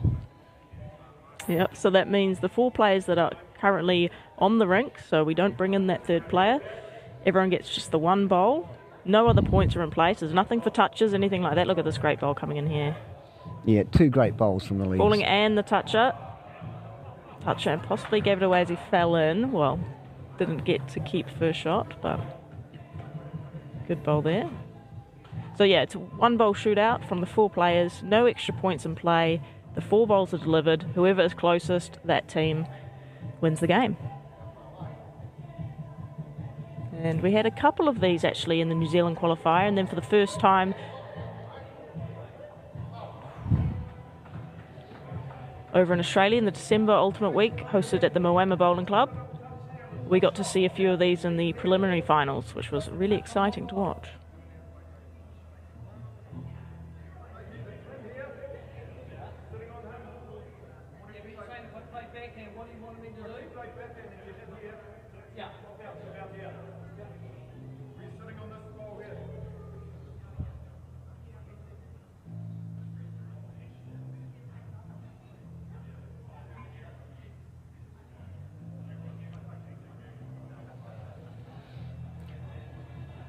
So playing with a little bit of weight, trying to dislodge the shot bowls, and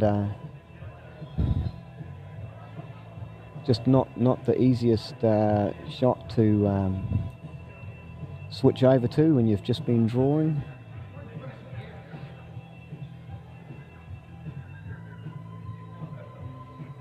So we're currently viewing quarterfinal 3, and we will get all the way down to the final today.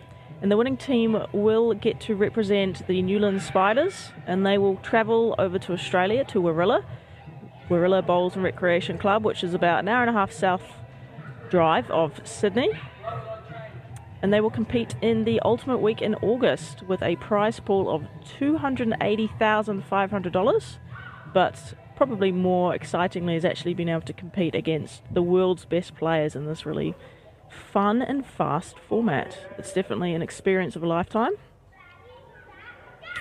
and a chance to do really well as well, because obviously the players that win these events know the format, and there's no reason they can't perform well over there.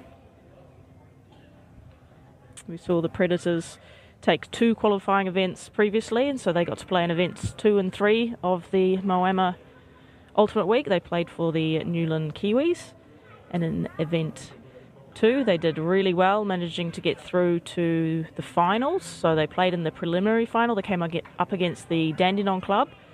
We had leading Barry Lester and Skip was, of course, Gary Kelly, 2 exceptional bowlers, and they were part of the team that collected the Ultimate Team Award back in our inaugural year, 2019. They actually had a first place, second place, and third placing at our 3 events for the year, so they were the dominant side, so it was a brilliant show, and the Kiwis took that game, which was amazing, progressing through to the quarterfinals out on the TV rink, and they came up against Moama Green.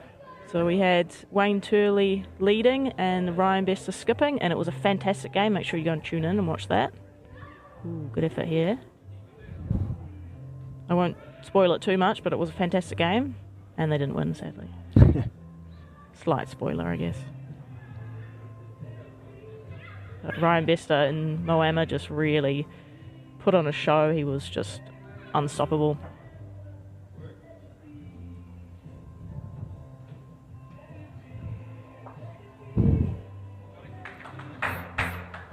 Beautiful bowls being played here.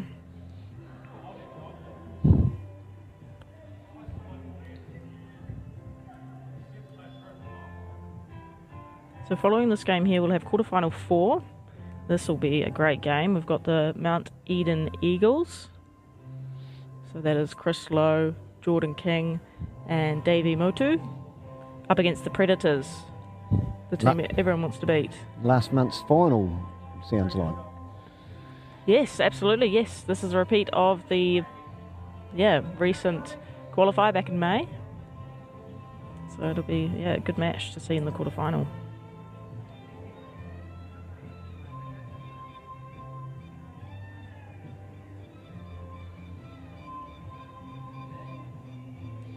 So John just looking for a bit of disturbance on the forehand here. Very close to the jack this occasion. 3 points for the toucher, but the jack just looks to have popped a little bit too far through.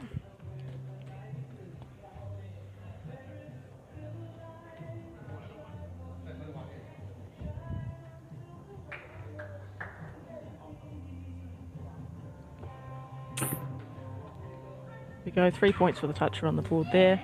Our scorer for this rink is Liam Hill, so we saw him playing just before in the previous quarterfinal. So he was roped into scoring, but he's very nice, so he's doing it with a smile occasionally. Alright, so current score 32-28 in favour of the Grizzlies. The Grizzlies are holding first shot, Go the Park second and third, which means it's only a 2-point advantage currently, 10 points against 5 and 3. Second to last bowl, final bowl for the Grizzlies. How's it looking? Brent's pretty close here, I think. Rebecca, he might just... Oh no, he's played a stinger. That's a good bowl. That is a brilliant bowl. Excellent. That's first and second.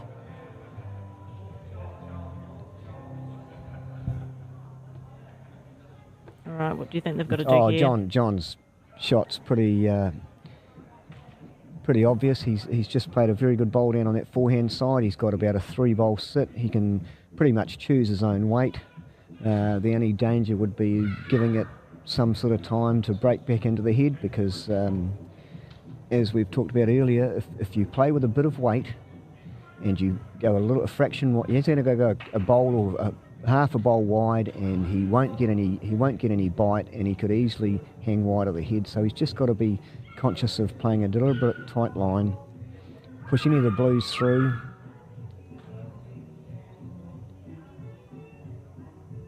All right, can we read body language? How's he looking? He's definitely interested. Definitely interested.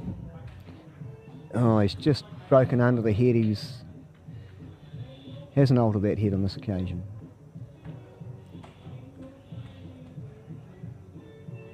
So definitely first. I think they're having a look to confirm that second is blue.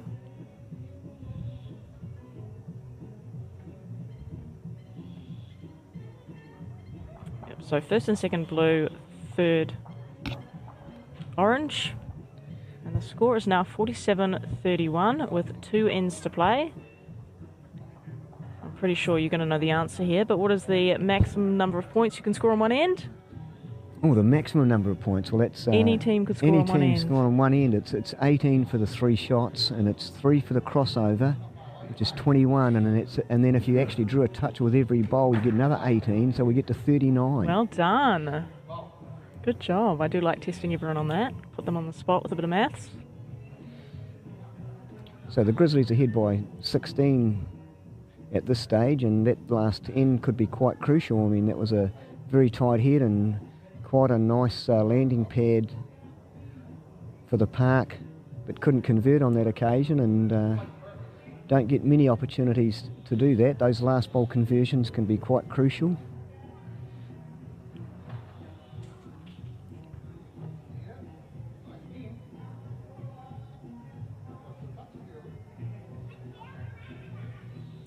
Craig Tinker down this backhand side, picking that quite nicely. 3 points for the toucher. That's something I quite like about this format. Those 3 points are really something that the opponent can't do anything about. You can be sitting there sort of adding up your opportunities for scoring and sort of working out the difference, whether you can catch up. But, you know, if the opponents put down a toucher, that's 3 points that you can't defend. They're straight on the scoreboard. Just notice this ball coming down the forehand here, which has got a lot more turn on it. Just because we're only playing 5 ends and there's only twice that you're going to play in this direction, that there's not many people that have nailed this forehand consistently. It's a bigger turning hand this way, and it does swoop on occasions. Craig's picked it pretty well. Excellent weight.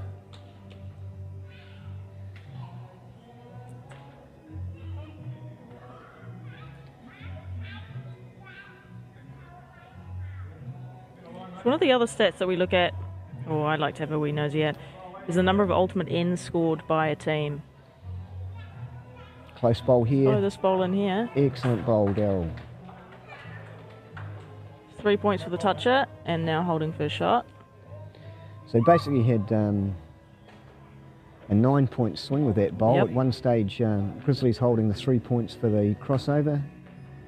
That's converted by getting the shot and added to by the toucher, so 9 points with 1 bowl. Huge bowl, absolutely.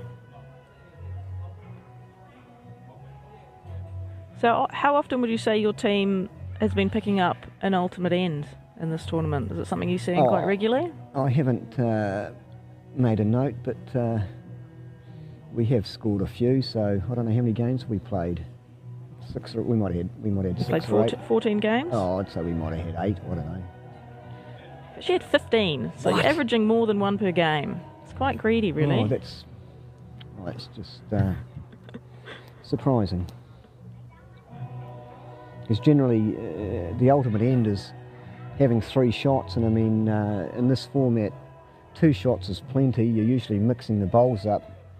When you're holding, the other team's generally looking to convert, playing aggressively, and you need to put some cover in. So yeah, I'm surprised it happens that often.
park based on that weight that he played. Well, if we look at the scoring bug, Liam has decided it's a measure.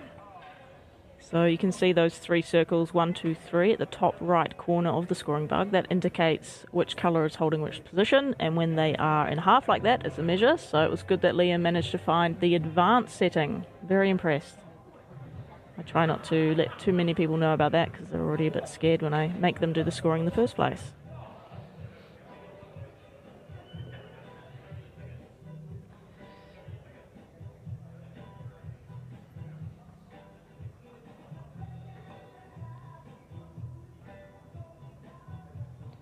So it's a great recovery from the park on this particular end, converting the last bowl of the leads and then adding to their position.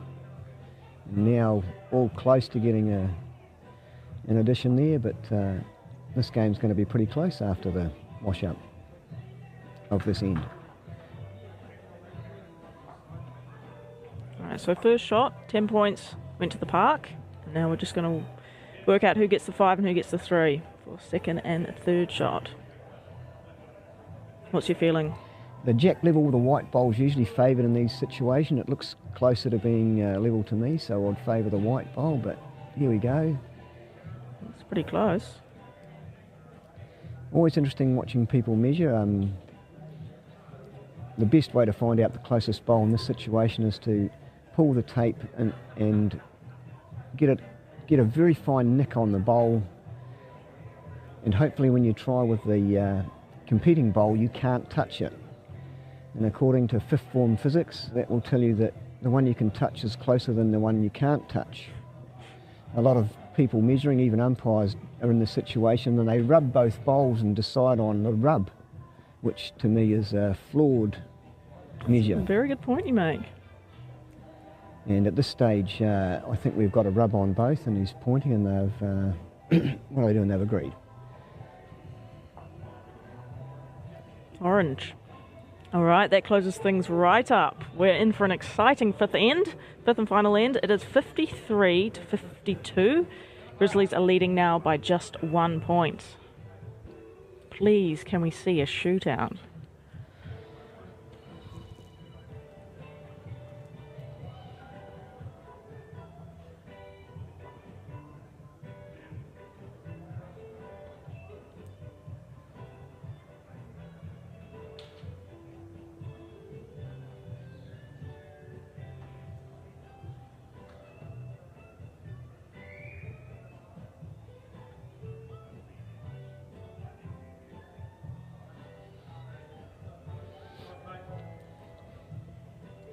Nice opening bowl, close to the centre line.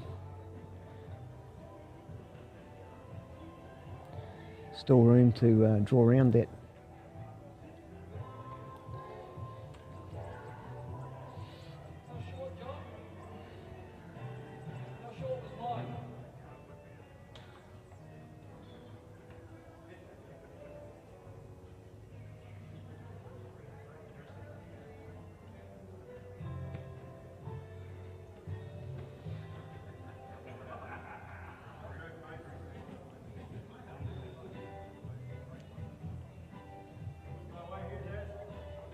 So Daryl very close here, just going to walk past the jack, I think. Just trying to put a couple of feet on his first bowl, and just the nature of this hand is that a little bit goes a long way here. You think you've got a bit on, but you end up with a couple of metres. So it's going to be close Craig for a has toucher. swallowed the jack here. Great Great ball ball from Craig there. Tinker. So 3 points on there, extends the lead. All these points count and are really important in this final end. So it is now 56 to 52. So not only was it the 3 points for the toucher, but he's left a bowl pretty handy in the sense that it could end up being lead shot for that additional 3 points.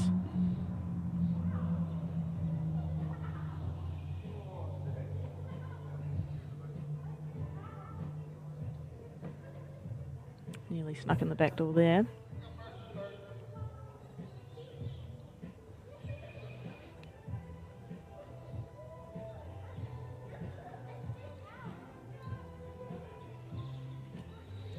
So the Grizzlies looking to secure this end. Another very good bowl from Craig Tinkout. And 3 points, of course, for lead shot to Craig. So the score will now be 59 to 52.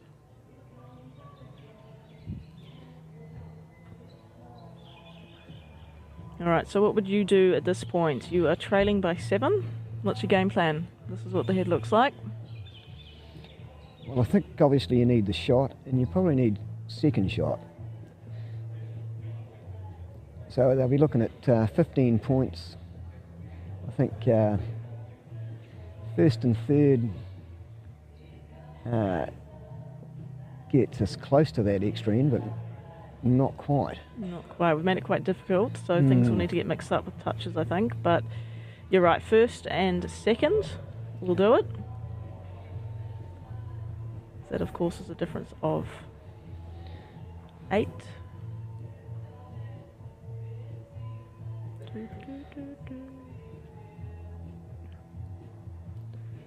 So John playing this drawing backhand. He's definitely in the area with this bowl. Very good effort. Just a couple of revs. I think I said first and second before, but it's just first and third. First and third would do it, yeah. Sorry, wrong way around. That's your 13 7 points. behind, your 7 5. behind, Yep. and yep. That gives you your 8. You'd win by 1.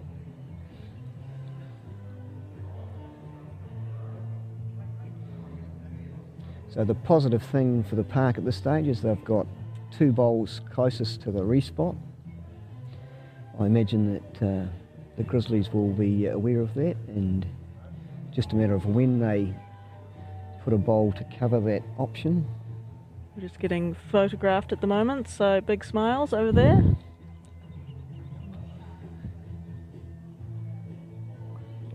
Fantastic work from Sarah, who is one of our UBC groupies. She helps out in our Australian events. She lives over in Australia, and she came over for the weekend because she just missed UBC so much since she hadn't been involved since December, so wanted to check out what happens over here. Yep. See the Grizzlies looking for that covering bowl towards the respot mark.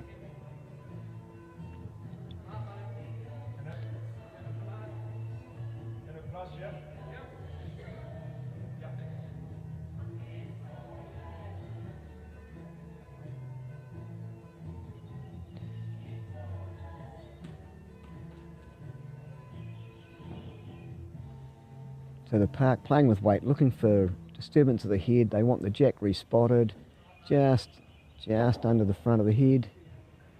No contact, no change at all. I think it's only a measure for second.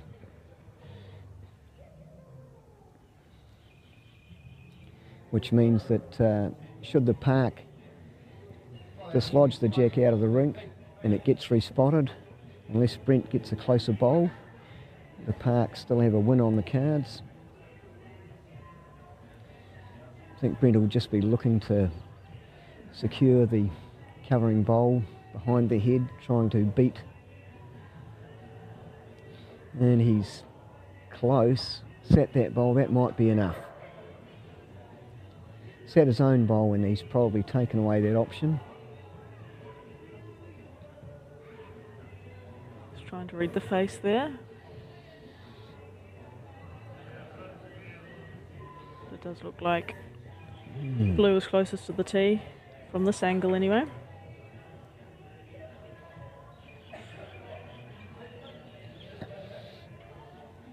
So you can see those 2 marks there. We've got that fixed length of 26 metres, but then obviously Jack being killed, it gets respotted on the 2 metre mark.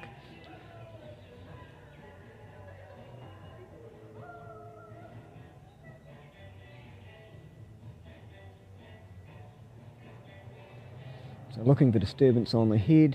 John is close in the area, but no cigar. So the Grizzlies have taken out this match. final score of 72-57. So the Grizzlies will proceed through to semi-final 2, and they will play against the winner of the upcoming quarterfinal, which we will see the Mount Eden Eagles up against the Predators. As was mentioned just before, this is a repeat of the grand final at our last UBC New Zealand qualifier, so that is a game not to be missed. So we will be back with you very shortly with that quarterfinal 4. Thank you. Thanks, Rebecca.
Righto.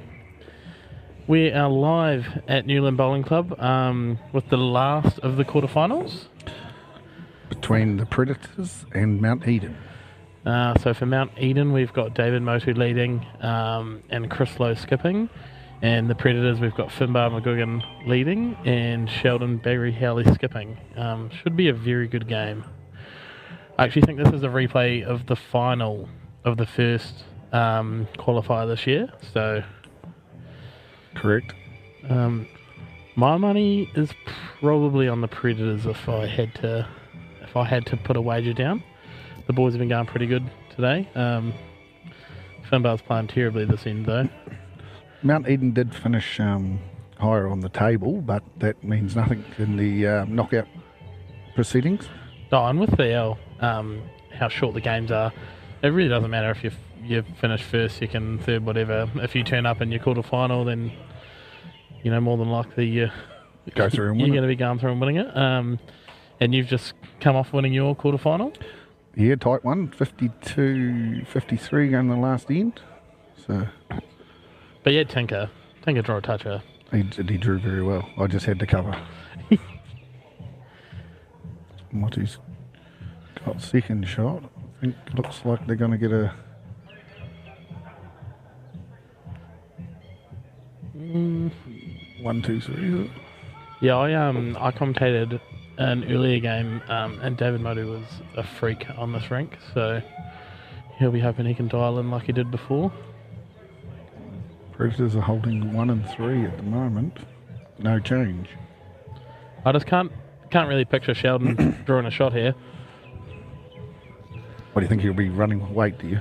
No, he just won't draw close. No. Sheldon is a man who loves this kind of stuff, loves the TV rank, so expect him to be up and about this game.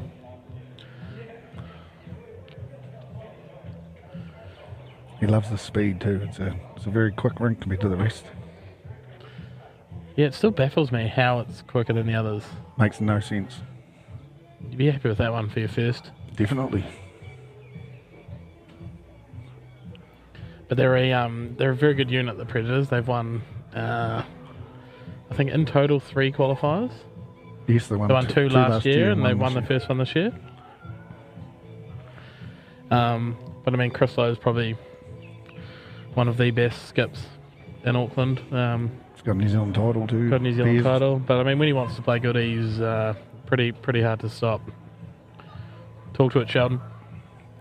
He kind of likes it, I think. Young Motu's the up-and-coming use of Auckland too, isn't he? He's been getting some very good results. We'll bowl here.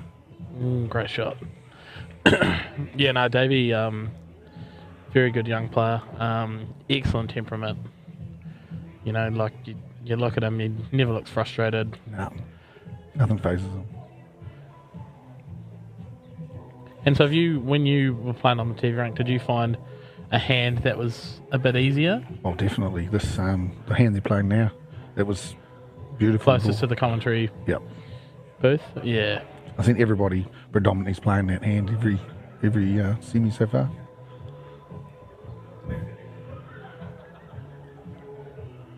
And so will you play the winner of this game? Yes, correct. Yep, we're on the same side of the draw. Sheldon is quick, I think, out the hand. It is, but he's close to the blue bowl here, I think, is he? No. Well, it's not that bad. Sheldon does have high standards, though. He does. So it could be a bit of, what are we, orange, blue, by the look of it. If Sheldon was really good, he would have got a toucher, though. Lowy could get a bit careless. He cleared them all out here. Lowy is a very, very good on the drive. But he's just playing a little probe. Is he close, Sheldon? Yep. He's very close. It's better than close. Great shot. Sheldon gets 2.5, I think, here. That's unfortunate. He played an absolute blinder and went out. Yeah, this is one of the ends where you look at it and you're like, actually, is the respot that good? you know, like you play a really good one and you're still, you know, still probably 2 down, I think. But in this format, the game could drag on if we didn't do the spot. Oh no, yeah, you've got to be doing the respot, but yeah, it's one where you can play like a really good bowl and not really get much reward. Correct. The other thing is too, the with the spot, it actually plays tactical. You can, you have to cover that spot. Yeah, I think on your last end, you were. It was a good measure for who had shot on the spot, and that's all you were worried about, not actually on the head. Well, we had first and third, and Tinker had a good first. Great shot here by Finbar. Yeah, toucher. Great starter. That's what you want from your lead when you're playing a semi, or any game really. Well, I think you probably want it in the quarter, considering this is the quarter chops. Oh, there's 2, sorry. Jumped ahead of myself. I mean, you are in the semi, so it is fair. And we play the winner of these 2. So you'd probably want to see them using up all their touches in this one, wouldn't you? Correct, definitely.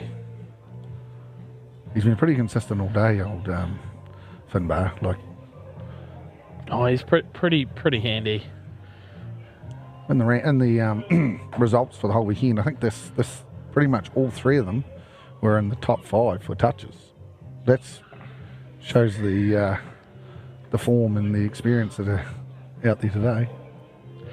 Yeah, no, they're they're just an all-round good unit. Like, nothing really phases them. They come away, enjoy the weekend away, but still, you know, very competitive. Well, it's going to drop short. Great effort. So now Finbar's got a good chance to try and a little back toucher here would be ideal. Get a solid 6 points on the turn. David's got another bowl though. Anything past here is going to be good. It's pretty good. Though. Look at that. Good leads. Got to be happy with that. Lowy not giving Davey too much instruction. No, there's not a lot of conversation. No, Davey knows what he's done. There's probably nothing else on at the draw though, so... Ooh, drop short again. You wouldn't want to be short though.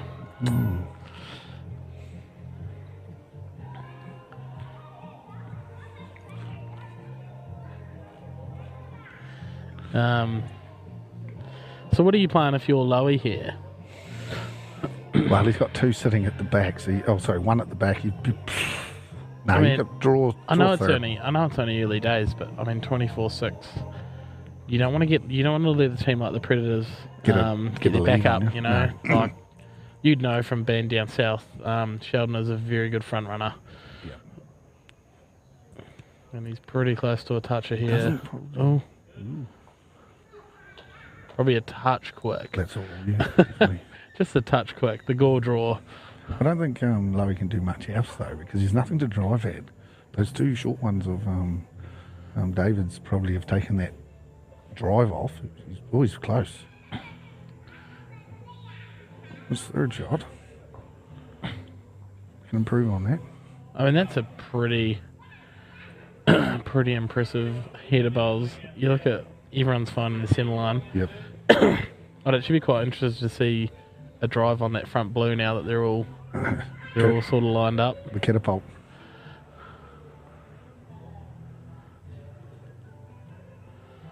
Finbar just asking Sheldon to get round the back. It's the only place that can go bad for them though, isn't it? Yeah. He's played it pretty well. It's exactly where he wanted. And probably a counter. That's a good shot. That's very good. Really good shot. But again, not much communication by the Mount Eden team. They're just... No, they're subdued. You guys know what you're doing. You just keep plodding away. How's he looking? I don't know what he's doing out there.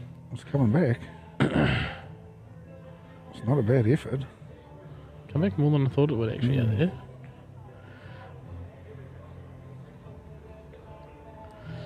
So what does Sheldon do now? Does he get one right down the back just in case? I think they're holding 3. toucher doesn't really give them too much. And there's nowhere for them to make a big number. Potentially, maybe they could drop a 1, maybe something, or a 2, but I reckon he's just going to throw one out on the left, I think. Probably draw to the tee just for practice, I reckon. Yeah, draw to the tee. Anything between the back bowler Davids and the ditch, I think is good. Don't ask wrong, he's just drawn to the head. No, another one in the area though. That's a pretty good head of bowls, to be fair. Furthest bowl's what, 1.5 metres? Interesting that it's Lowy's last bowl and it's the first question he's asked. Are we 3 down?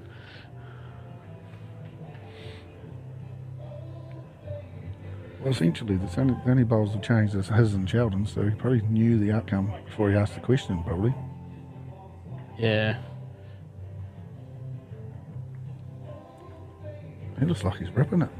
I'd love to see him hit this front plant.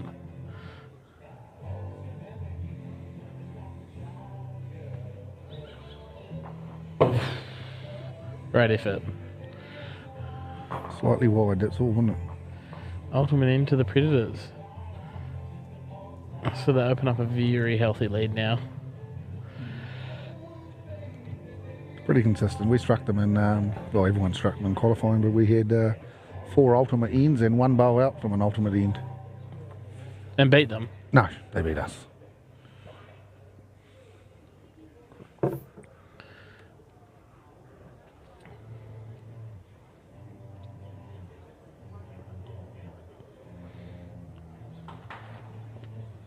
Another good start by Finbar there. Yeah, very good bowl. Bit of confidence. They've got their good confidence up, haven't they? He's been pretty close every bowl, to be fair. It is interesting though, because like I said before, the game I commentated, Davey couldn't stay away from the jack on this rank. But he sort of had a bit of a free run at it, whereas, you know, Finbar's applying a bit of pressure. He's had quite a lot of 1 bowl pressure from Finbar. Putting that first bowl on has probably changed the whole context of their game plan, really. It's definitely putting the pressure on him anyway. Yeah, and I mean, in this format, you know, like 42-6 behind you, you're already thinking, I need to get some touches, I need to be holding it crossover, and that's just added pressure in that. Yep, you add the pressure. Then you play shots that you low percentage shots, trying to make numbers. Which more often than not tend to work against you when you need them to go for you. Definitely.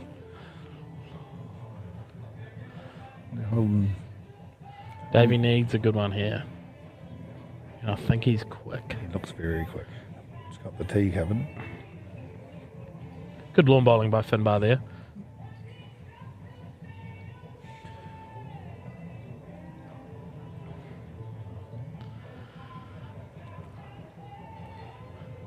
And then all the pressure just goes on the skip because you're first and second shot down. When really, man need at least first and second. Yep. As a minimum this end. Be fair, he's the one man you probably want up that end, taking that pressure, because he's been in that situation multiple times. Yeah, well, nothing really phases Lowy, to be fair.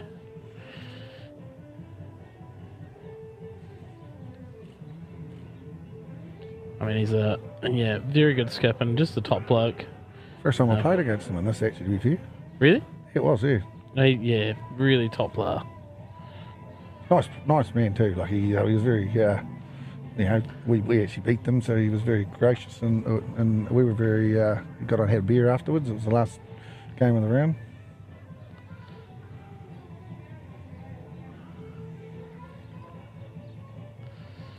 They're putting on a display though, aren't they, the Predators, to be fair? That's pretty good long bowls. Good bowl. Great shot. I mean, it's like I said, the Predators, most events, they're never the front runner, but, come finals day, come TV rank time, they really get up for it. Oh, great shot. Come off the arrow, come off the man, isn't it? Yeah. That saying goes. It's a good bowl come down there by the Mount Even team. Well, he put a second shot, I think, by the look of it.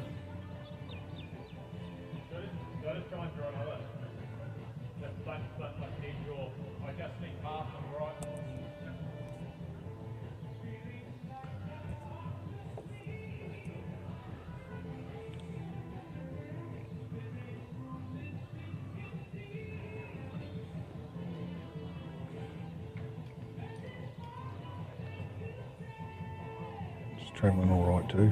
I don't think he minds this. It's in the area. Oh, he might not now. Still got number 1 and 2. Number 1 and 3. Yeah, Lowe's just got to try and find that port. He could, if he plays it perfect, gets a toucher and makes 3 of it. Yeah, it's catcher, isn't he? He got 2 catches there. Come down between in that gap, drag the jack back 1.5 foot. He's got 3 shots.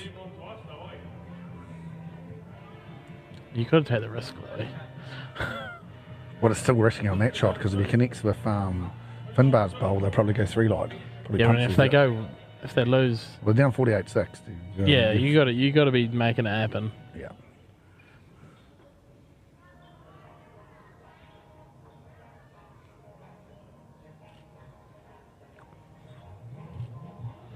Looks wide to me. Looks quick. Don't think he wanted to be playing that quick. You know, you only need to move the jack. 1 foot, 2 foot. 1 foot, 2 foot. Speaking he might have thought on this rink though, it's very easy. Oh yeah, I think he might have thought he needed that much weight to get under that front stuff, maybe.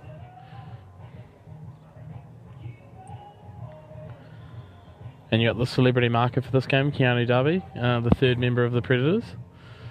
Oh, is it? Oh, there's 2. He's the measure marker. Yeah, I mean the key to the Predators' success actually has been Keanu. He gets in, plays his 5 games, and stands down for the rest of the weekend.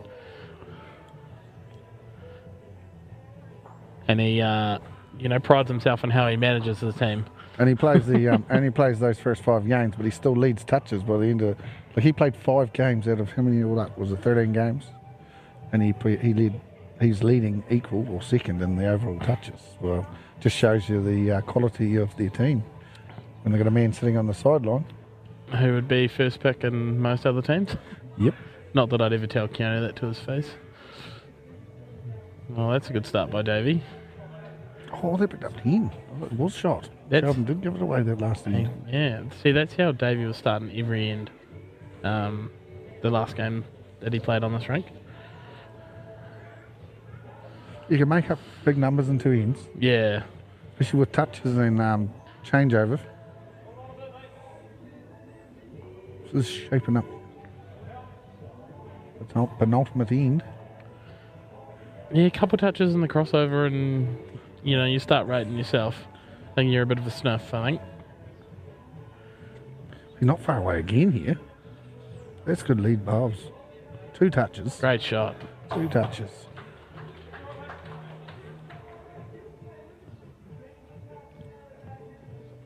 So, I mean, they've already scored 6 points this end. And they could get a maximum of 12 on this end. Oh, just on the lead balls.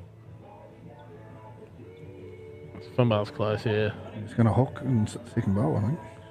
Oh, great effort. Davey would be loving trying to get another toucher here. Definitely. Good line again. He isn't far away. Just going to run up short, is he? Yeah, dangerous. Probably 3rd shot. Opens a good little... Finbar likes a wee bit of a... he loves a go. Loves a go. It's pretty accurate too. Yeah, he's going quick.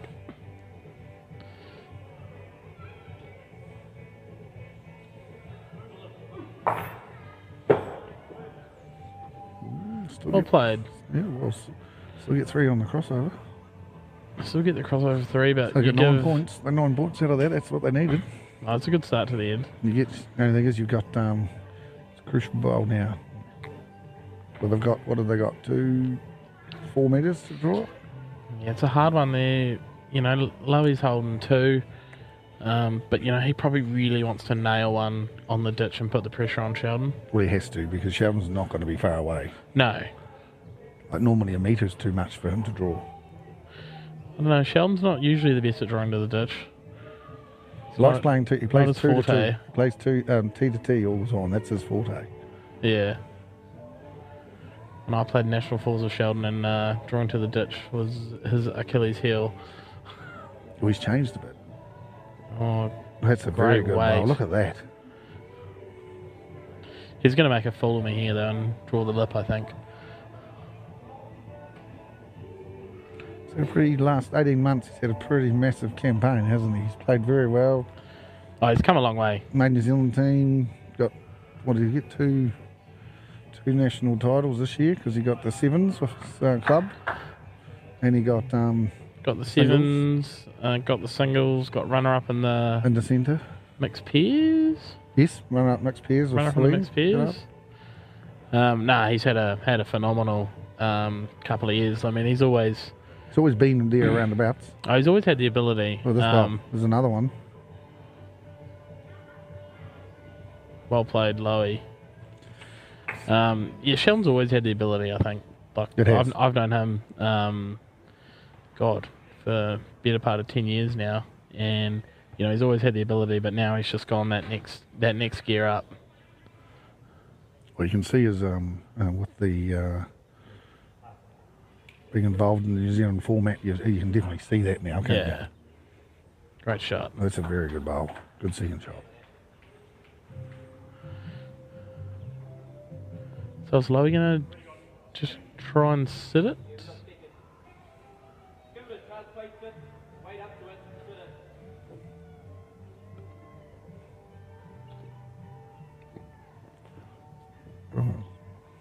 That's number 1. Is it? Yeah, no, Sheldon's on shot. Yeah. That's fantastic weight for that shot. And like I said, very hard to play on this rink. Very hard. Yeah, it's only a deft touch and you're in the ditch. Yeah. Especially when the jacks.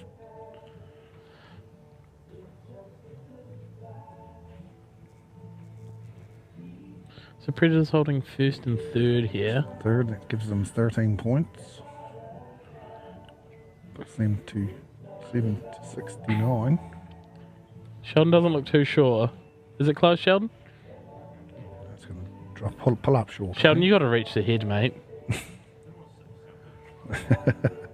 Good player would have drawn 2 there.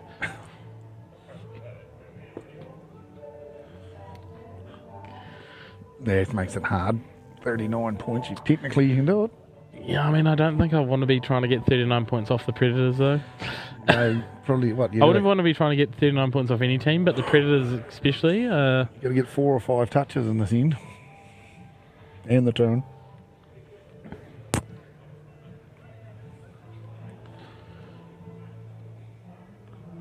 That can happen against the Predators, though, can't it? Because Motu couldn't have played a better end. He led very well. Yeah. Sheldon got that result. And yeah, that's the, you know, how good their team is. You know, Finbar, great lead, but, you know, when required on the attack, you know, open the head right up and gave Sheldon a chance to, you know, draw that. And pretty much, really. Seal the deal. They've pulled the pin. So they needed to touch it. So let's shake hands. Well done to the Predators. Yeah.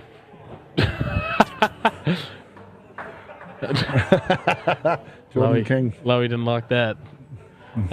So that's Predators into the semi-final. Jordan King probably dropped from the Mount Eden team forever now. And so the next game we have will be... it will be the Roos. Against Bowls for Brains. Bowls for Brains, and the second semi will be the Predators versus the Jesco Grizzlies. Who do you want to win that one? I'd like the Jesco's Grizzlies. Probably the Grizzlies? Yeah, that's fair enough. being one of the sponsors of the team, it'd probably be my company. It would be. Well, and being a player work for that being a player in the team. Yeah, being a player of the team also, yes. All right. Well, we'll leave you to it and bring you the semi-final shortly.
Okay, and here we are. Welcome to the semi-final.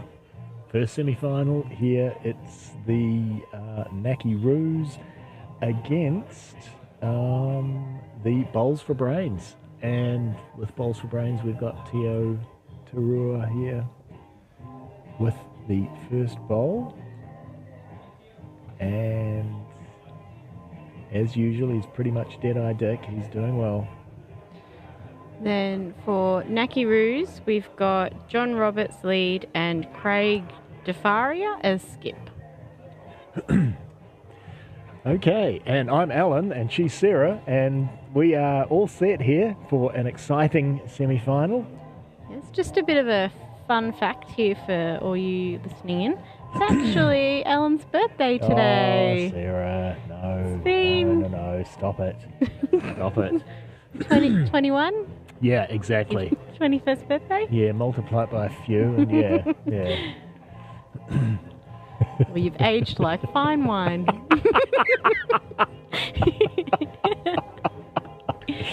And meanwhile, back to the bowls. Yeah, we're off to a good start. Teo heavy and under there, heavy and narrow. Not like him.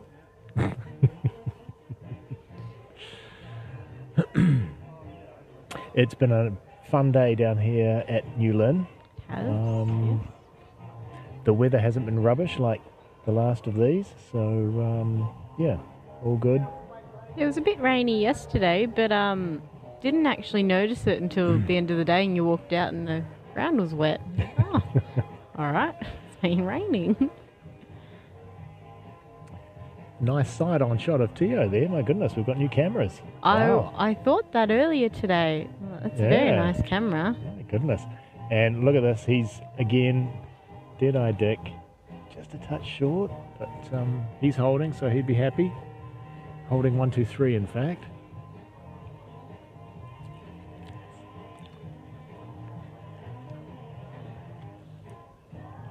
And this looks to be a touch heavy. It's going to go through, but if it stays on, it'll have the 2 presumably. So there's your crossover, and I think the Bowls for Brains are going to get 3 for the crossover there.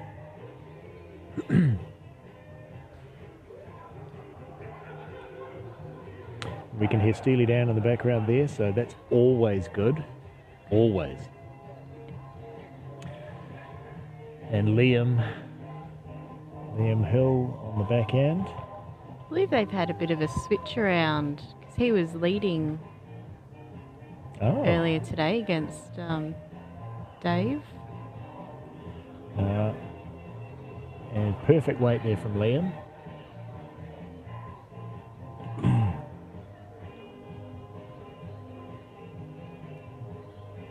No, this is a really good camera angle. I haven't seen this before. I didn't know we had the camera angle on the mat. So you can see all the absolutely you can regret in their eyes after their bowl's a bit too heavy. Or you can criticise everyone's delivery from this bowl's angle. It's beautiful. Here we go. I'm glad it's them, not me. Yeah, indeed. Yeah. Yes, of course, my team lost in the quarterfinals. I played like rubbish, and so, yeah. We'll be going back and looking to see if you got a side-on view of your delivery. My goodness, I will, actually. Sheesh. Yeah, I think my delivery needs some work, obviously. Nice shot of Liam there. He's on his backhand. I don't think a delivery can ever be perfect, but if it works, it works. Well, mine isn't, I can tell you that much. Oh, does it work? On occasions, half the time. If I'm brutally honest. No, not even half the frickin' time, no. Oh. Liam covering the 2 there.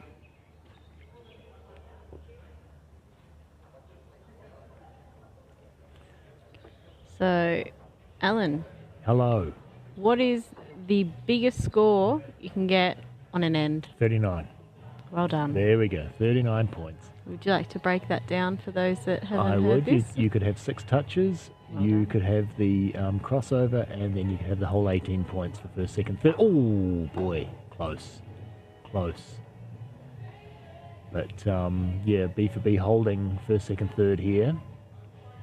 And the Roo's really going to have to do something about this. They don't want to go down 18 on the first end. That's sort of tough to come back from, which is not to say it's impossible, but just got to play more strategic. Yeah, yeah.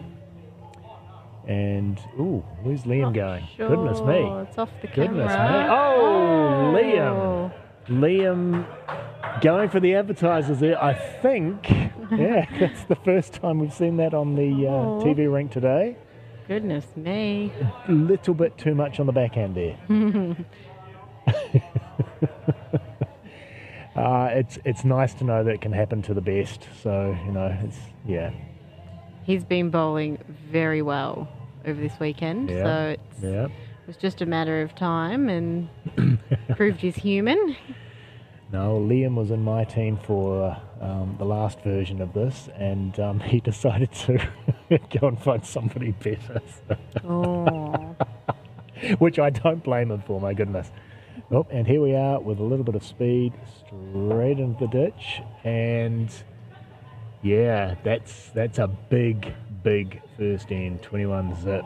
Ultimate end. That's going to be tough to come back from, but anything can happen in this game. That's the beauty of it. Yeah, every touch you get, it adds up very quickly. Yeah, for surely. You don't realise it until you see it actually happening. Yep.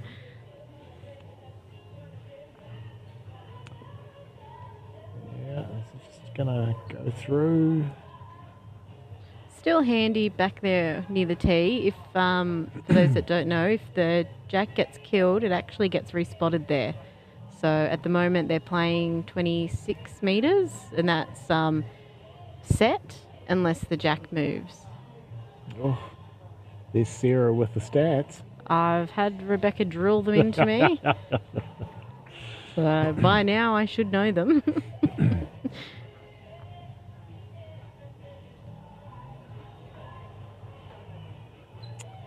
What does Tio think of this one? It's not really. He's certainly taken the weight off. He just. You could have a toucher here. Oof. No, he hasn't taken the weight off. He's put it on, in fact. Consistent. Yeah. Don't think that's what he wanted, though. I don't think you have to cover the tee twice. No, debatable. Everyone plays this game different. Yeah, no, true. Yeah. So Mackie holding first and second shot here, and they'll need to come straight back from this, because if B for B score a decent amount on this end, then it's going to make it tough. Yeah. Yeah. Oh, Tia switching hands. What do you reckon? Does he like it? He doesn't really give much in his facial expression. No, true. I don't know. Short and narrow, story of my life. There we go.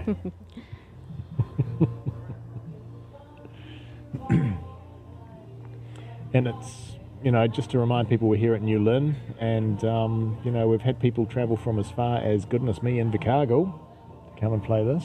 So, it is. It's an experience. If you've never played UBC format bowls, it really is it's quite a different thing. You've certainly got to keep aware mentally. You've got to keep in mind how many points you can get for each bowl that you play, because each bowl can score points, which is the big difference between this and so-called normal bowls. So, and even with the score as it is, they still can catch up. It's just a matter of chipping away at it. Yeah, for sure. Yeah. Definitely not an ideal way to start, but it happens. And but now they're holding first and second, so that's already that's 15 points right there. You get the crossover. There's 18, and yeah.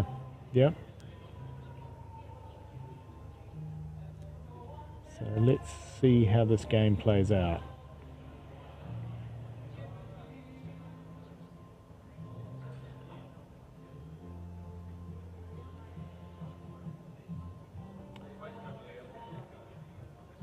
Okay, so, they've got the 2 now. That takes the tee out. Yeah. So here's Liam. Not far. Oh, is he going to get his wee wick off that? Oh, close. Goodness me. No, the Roos still with 1 and 2. They'll be happy with that. And certainly if he can put one close here, then then all the pressure goes on Liam. I think they've got the tee again now though, but it'd only be the one.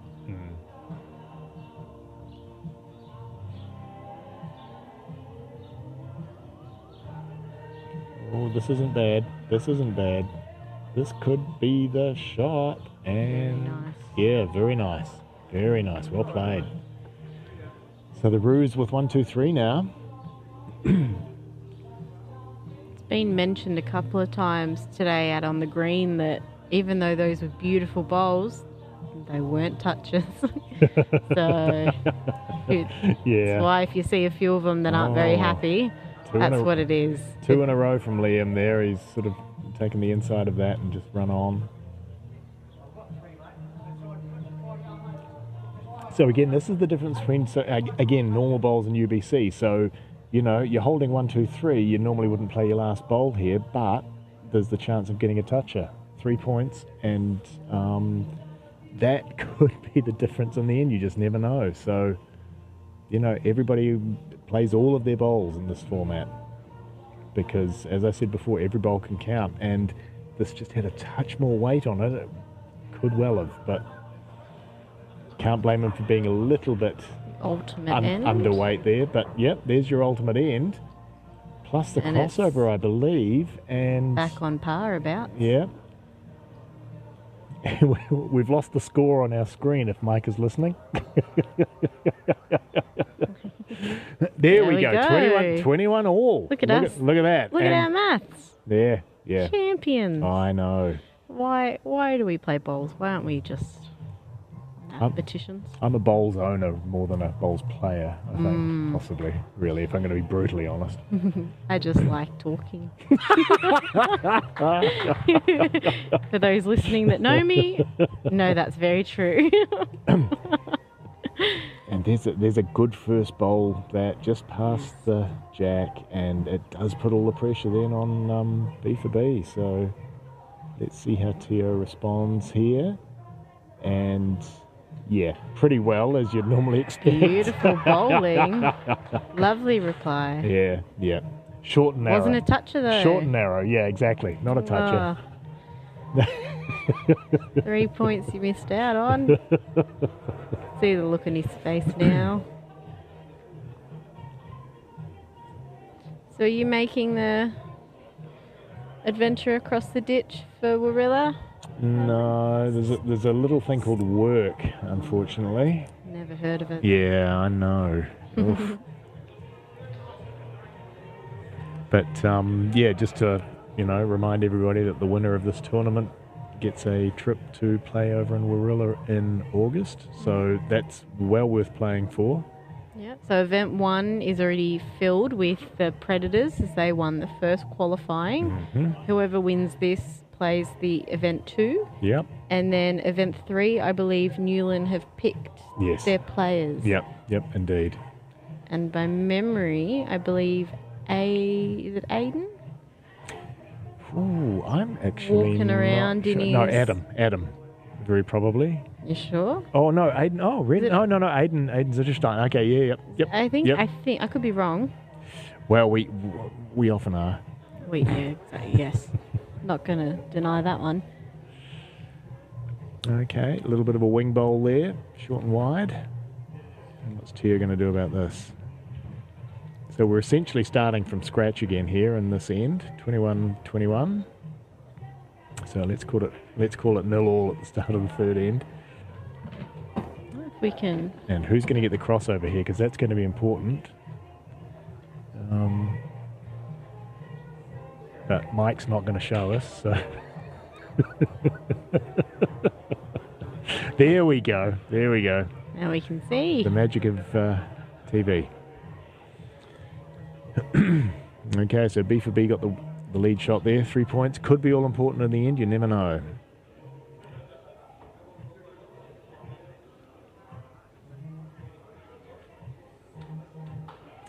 And the Naki Roos were top qualifiers this time.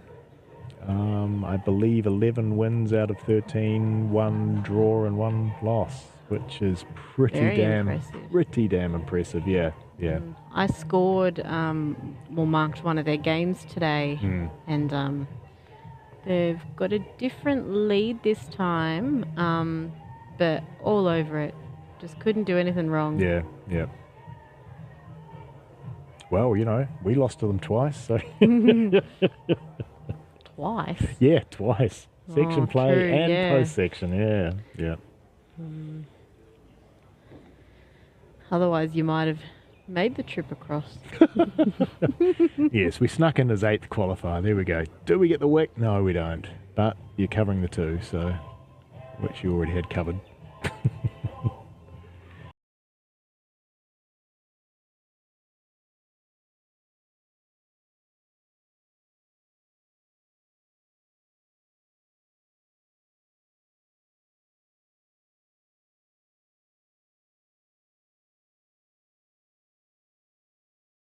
Yeah, just a touch quick. Still handy if the jack moves. Yeah, but B for B holding 1st and 3rd, they'll be pretty happy with that. And again, you don't want to fall behind by a bunch in this end particularly. So let's see what is happening here. Jack pretty open on the backhand there. You could sort of... Oh, he just needed a touch on that. So this will go onto Warilla. And it's... Warilla, if you don't know, is in New South Wales, Australia. Mm-hmm. And it'll be, I believe it's the 6th to the 11th of August. Yep. Oh, Liam here with that cracker. Beautiful bowl. Oh, what a bowl. Goodness me. That's 3 points for the touch. Oh, yeah. And to now... extend it a little bit. Now they got 1st and 2nd. So Liam's a really special bowler. He's only, I believe, 15, I think. I think I heard about the same. Yeah. No, he's really he's a a future star, really. Let's be brutally honest, goodness me. He also plays rugby league very well to a very high standard, so it might be one of these things where he's got to choose between his sports. But let's hope he sticks with bowls, because by crikey he's good, and anything to get younger players into bowls, like yourself, Sarah. Yes. Yes, I gave up cricket to play bowls. So I just couldn't juggle them both. Could at the start, and then tournaments, as in Australia, tournaments and pennant are very big, and just didn't have the time for cricket anymore. Close. Oh, my crikey. Yeah. Goodness me. Okay. So, last bowl coming up. So again, you're holding 1st and 2nd. You'd think that would be enough, but no, Liam will be playing absolutely for the... Ooh, we just got a donut. Liam will definitely be playing for the toucher. God knows how he could get one from there on the backhand, but but that 3rd shot, you never know, that could be all important. So is that 1, 2, 3 or... No, it's not. No, it's 1 and 2. So is that just a single donut or... Oh, no, it's a whole lot of mini donuts. There we go. Mini donuts? We're into that, yeah. Oh, hello. It's very cute.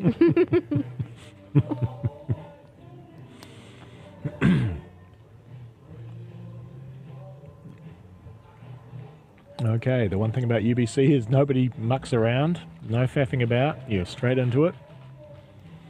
4th end, 42-24. Now the Roos really, they've got to score a decent number in this end, otherwise it could be all over. And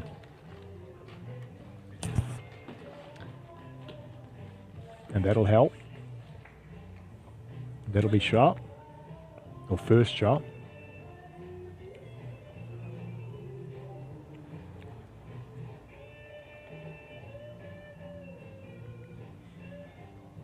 So Tio looking at it.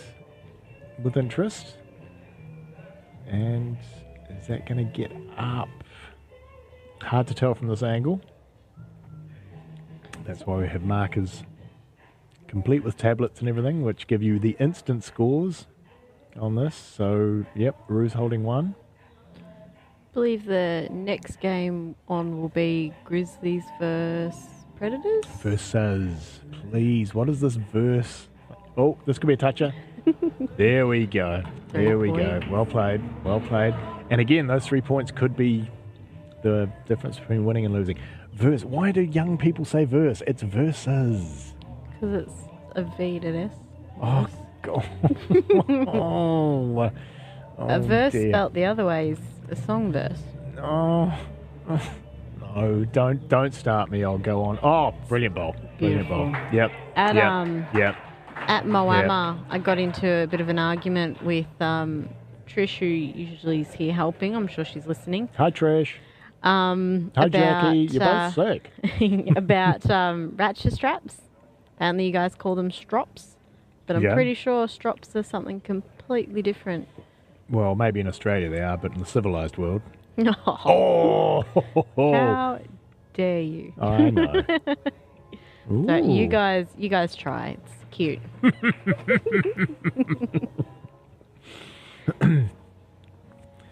So 42-27. It's a game. It could go either way. Mm-hmm. Naki Roos can still. There you go. Only 12 in it. Yep. Got the lead shot. Yeah, they did get the lead shot on that. Currently holding 15. That's them in front at the moment.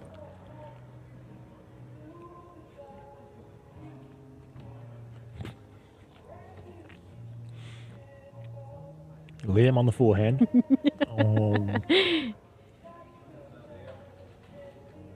Oh, Liam's close here. He's very, very close. Oh, he just runs by. Still handy there if it taps.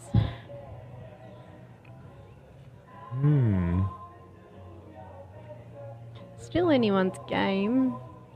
It is. It is. That's one thing. Even regardless of the score, it can swing very quickly. Yep. Yep.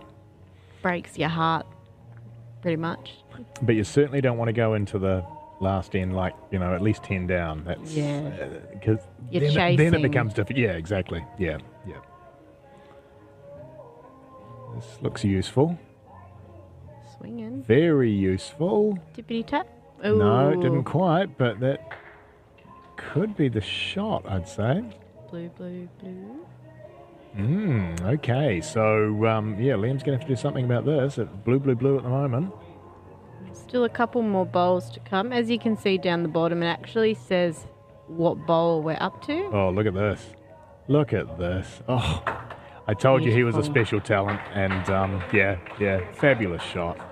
Fabulous shot. That makes a very big difference. That could almost be the game, that shot there.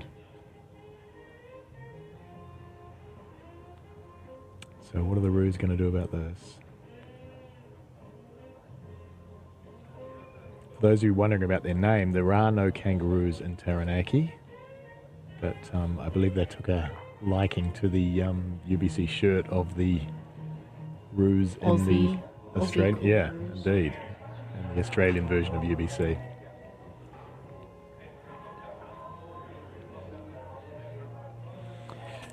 Ooh. Yeah, you got to say that B for B are looking good here now. They're holding first and second. This is the last bowl of the fourth end, and they're going to go out to a big lead here, I would say, unless Liam does something very unlike him.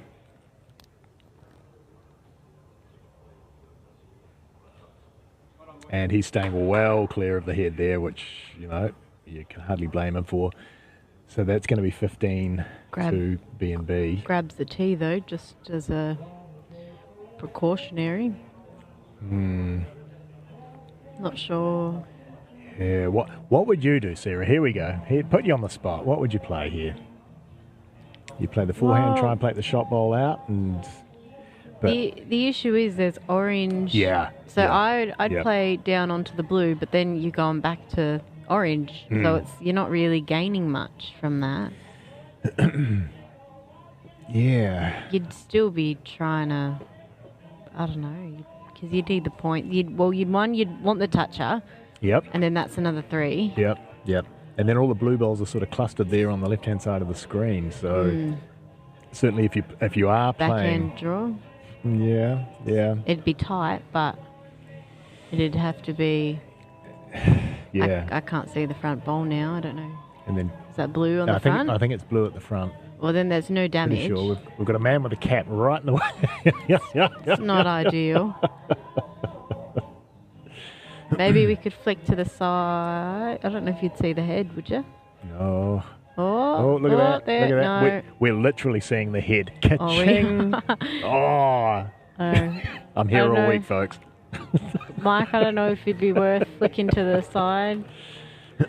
Here we go. Right, this is a massive bowl. This could decide the game, this one. The Roos are going to need at least first shot out of this.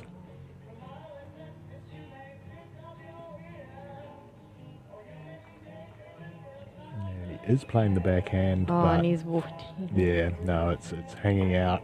Oh, great effort. Yeah. There wasn't really much. So that makes it difficult now for the Roos. They need 24 to tie, which of course is your ultimate end plus a couple of... Well, ultimate end plus the crossover plus 1 toucher will even things up here. So Tio, oh, look at that. Just a wonderful delivery, Tio. He's got a fearsome drive, this guy. Absolutely ridiculous. Doesn't look like he puts anything into it, and it hits the backboard at pace.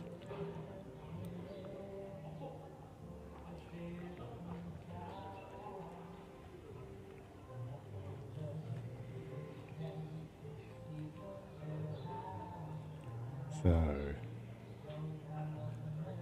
Bit of Elton John playing in the background. I Absolutely. feel like we've heard this song today, and I feel like we should play a different song. Yeah, I know what song you want, and it's I not happening, Sarah. believe Oh, we need Wagon Wheel. Was that a toucher? I don't know. Oh, it was. Finbar for the Predators, who's scoring, has marked it as a toucher. Okay. So that's 3 points Well, there. and again, that makes a huge difference now. Okay, so this is just the ultimate end plus the crossover, and you're drawing. But Tio coming in. It's got a nice... Yeah, no, that's nice. That's nice. It's very handy. Yeah.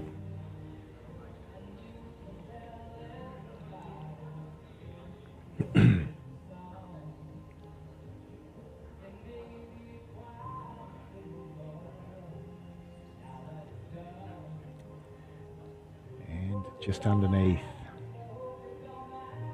A touch short. Not in the way, though. But it's the one thing you don't want to be in this format is short. Short. There's no point because it ain't going to score all- anything. Yeah. You've lost all hope at a toucher or... Yep. So... Not that in a normal game you'd want short ball anyway, but... Ooh, he's close here, Tio. He's close here. Oh, great bowl. That changes it up a bit. Yeah, that sprung the jack out to B for B. Still playing to draw that, though.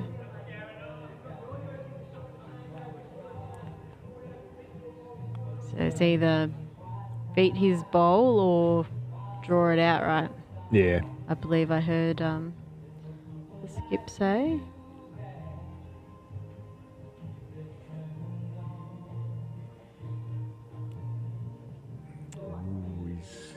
He's gone long here. So he's covering the 2, so maybe that... Maybe a bit passionate on the weight. Passionate on the weight. I think that's the first time that phrase has ever been used in bowls commentary.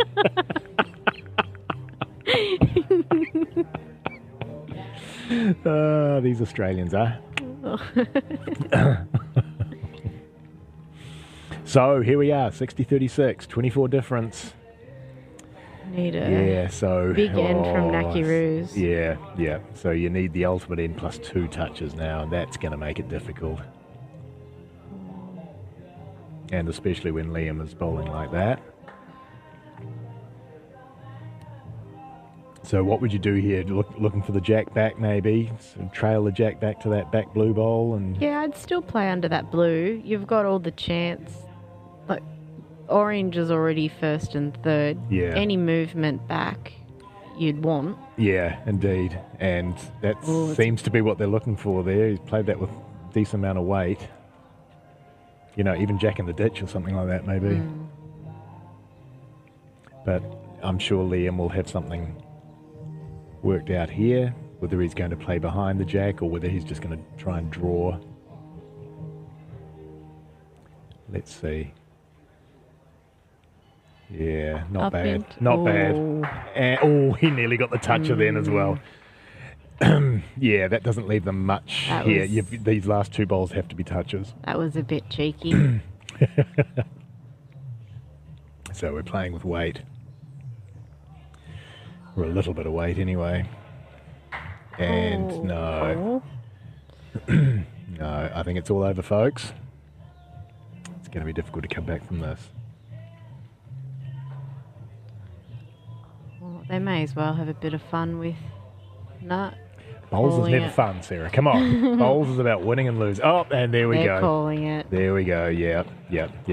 They've thrown in the beanbag, so to speak. Yes, as we saw. If you saw the last game. All right, so there we go. Bowls for Brains go through to the final, Yeah. and they'll play the winner of, I'm pretty sure, I can't read it from here, I'm pretty sure it's the Grizzlies and Predators. The Predators, yeah. So we'll... And the Predators, of course, seem to win this very often. So let's see how we go in the final anyway. So stay tuned, everybody, and we will be back before you know it.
All right, welcome to...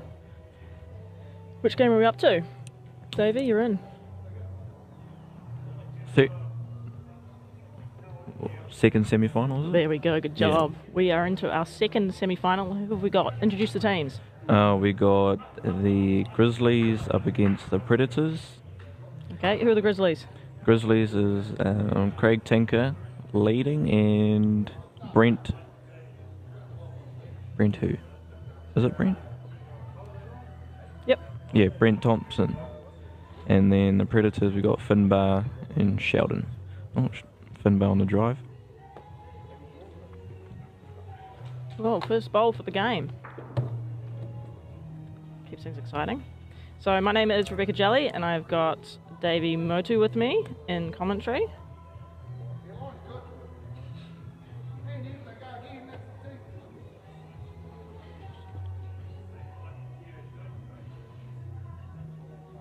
Alright, so how did your team fare, Davey? Tell us a bit about your competition so far. Well, we finished third throughout qualifying, and then unfortunately we lost to the Predators again. Exactly. So your quarterfinal was quarterfinal 4, weren't you? Yes, that was a repeat of our grand final last time. So it was a pretty good match-up.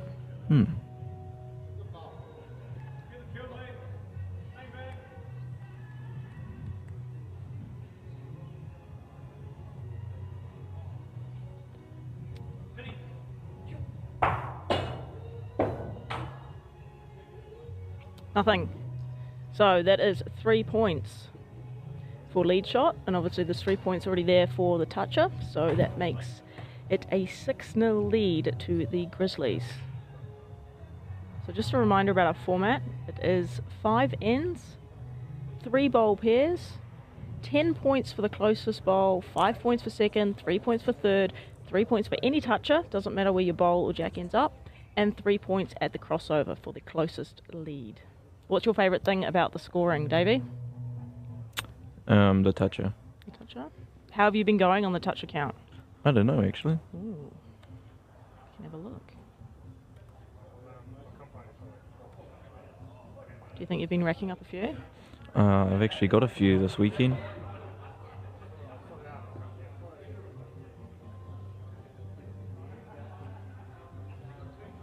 Here's Sheldon.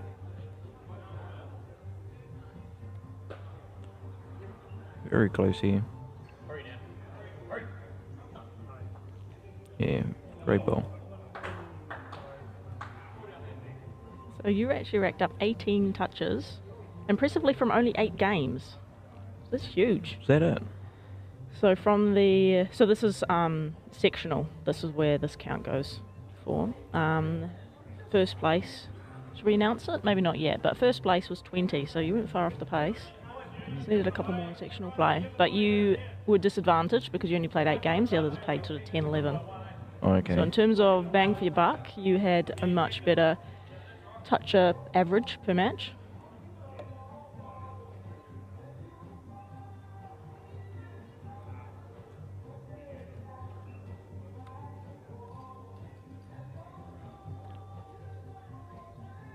Alright, Sheldon's stalking this. He must be looking like he likes it. 2 great bowls there from Sheldon. Didn't quite get the toucher there. It's definitely the format of bowls where you can put something really close to the jack and your skip kind of goes, oh. Yeah. Oh. That's a great shot. Made 2 out of that.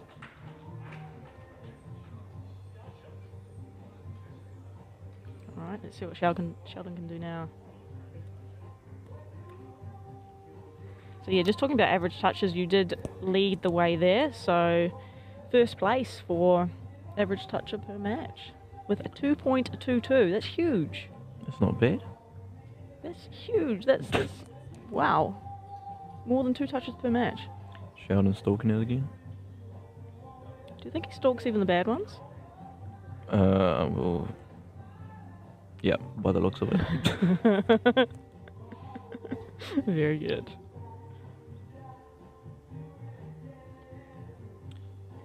So in terms of average touches, Keanu and Finbar, both from the Predators, were in second equal place, averaging 2. So you beat them both. Good job.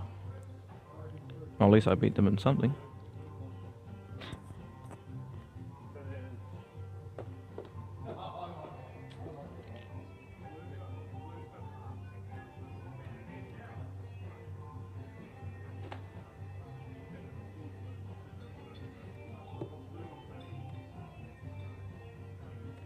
What other stats have we got here? Let's bring something up. So a good start there from the Grizzlies.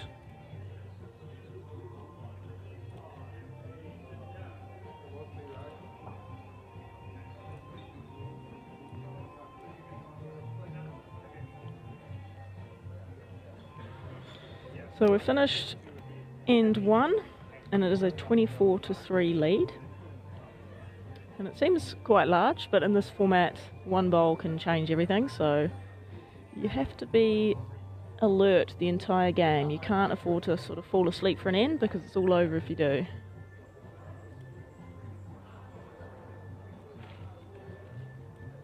Just looking at these stats, Davey, your lead effectiveness was right up there too, 53.3%. It's not bad. That is not bad at all. So that's calculated obviously by the percentage of time or percentage of opportunity at ends in which the lead picked up those lead 3-point shots. Tanks falling up short there. We'll be happy with that one. Especially in this format, said it a few times today, but it is so important to make sure you give your bowls a chance. I mean, if you're going to try and pick up those 3 points for the toucher, you're not going to do it if you're pulling up short. And that was very close to 3 points, but not quite. It's a good bowl though. So the Predators, same 3 combination, Sheldon, Baggery Howley, Finbar McEwen and Keanu Dabu, won the previous qualifying event over the Eagles. And so they will be heading to the August Ultimate Week over at the Warilla Bowls and Recreation Club.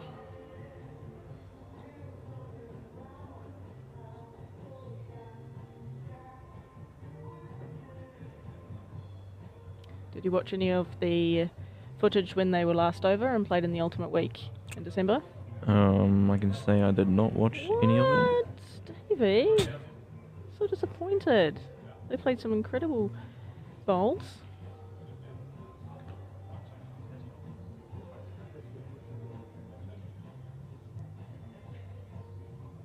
Right, so 3 points there for lead shot. Closing the gap ever so slightly. It is now 24-6. But we always see the Predators come alive on the TV rink, particularly Sheldon. He can't get enough of the cameras.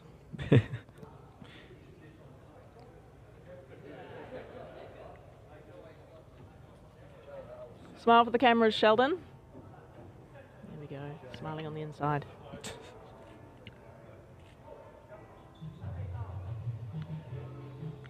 Perfect shot there for Sheldon on the forehand.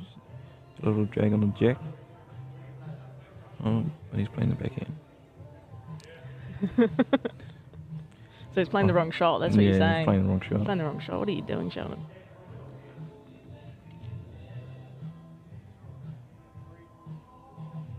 See?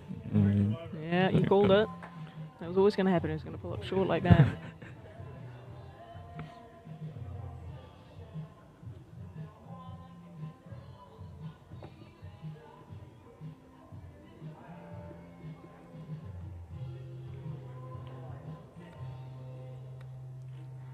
I'm just going to duck under there a bit. So the winner of this match will come up against Bowls for Brains. Who's in that team? Some young fella called Liam Hill. Young fella, Liam Hill. And who's he carrying with him? Tio Tutua. Played for the Cook Island team in the Oceania Challenge. 2 very good bowlers. How did you go in the Oceania Challenge? Not too bad. Not too bad, bit more Got detail? a couple Come of on. Got a couple of medals. Couple of medals? You did pretty well.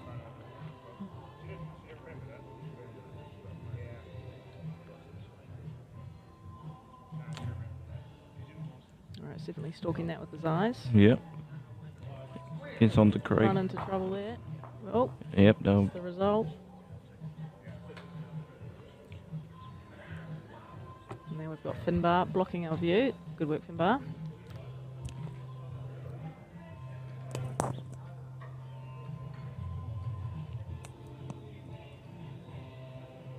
So as it stands, you can see down in the bottom right corner, we've got our scoring bug. And the top right-hand side of that has those 3 numbers, 1, 2, 3, and that's depicting the current position on the head. So as it stands, blue is holding first and third, and second is orange. On a quick run.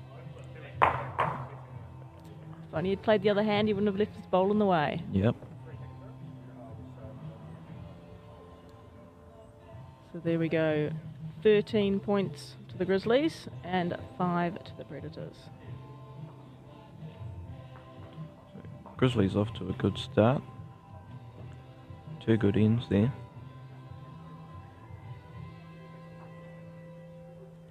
Obviously, Craig Tinker, very good bowler out of the Southland side.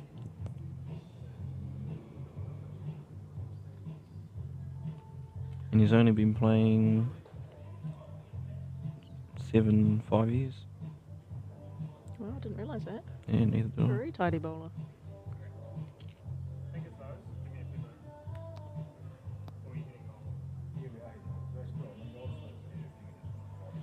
So what's next on the bowls calendar for you? I think I go to Invercargill in September for the PBA finals weekend. Nice. You been there before? No. It's so exciting.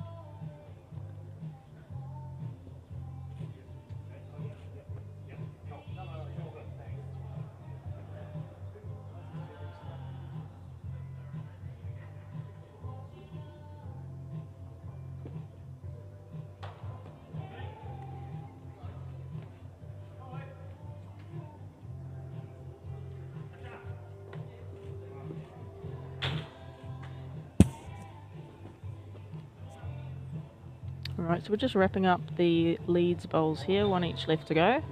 Obviously once these are delivered, we'll work out who is going to pick up those 3 points for lead shot. As it stands, it will be going to the Predators with Finbar's bowl there. And unless he does something very unexpected, it will be heading the way of the Predators for those 3 points.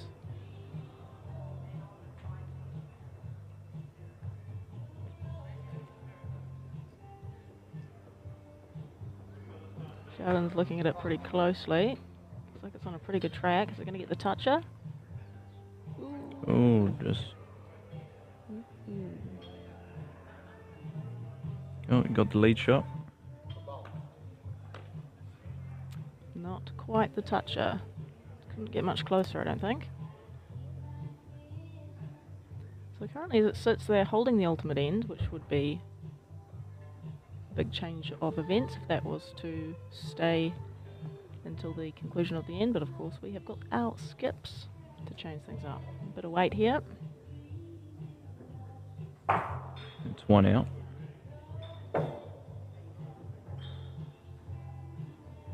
Sheldon going for his wee jog down the rink.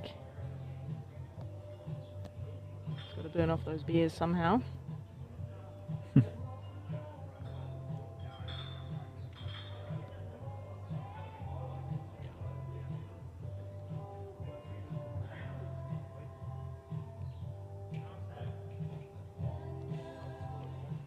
How's he looking?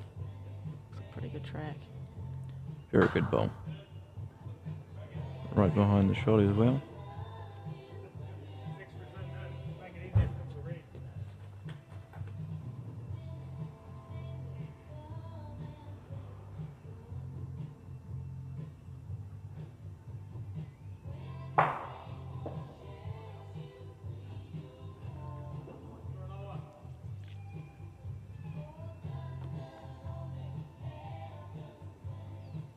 Alright, can he do it again? How's it looking, Sheldon? Oh, he's in serious mode. I think they must be down. I think it's just going to pull up short, but be good enough for 3. Yeah, very good bowl.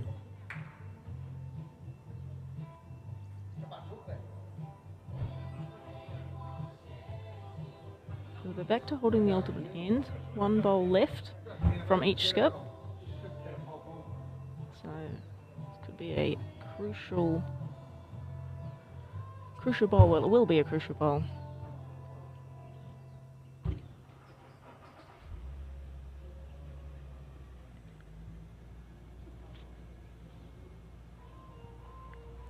On the drive again.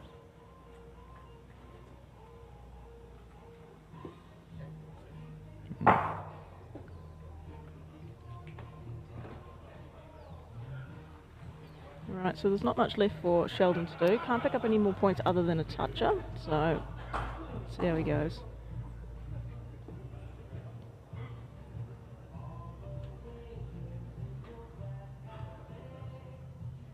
What do you reckon, is he going to draw a toucher? I'll say he'll fall about a foot narrow.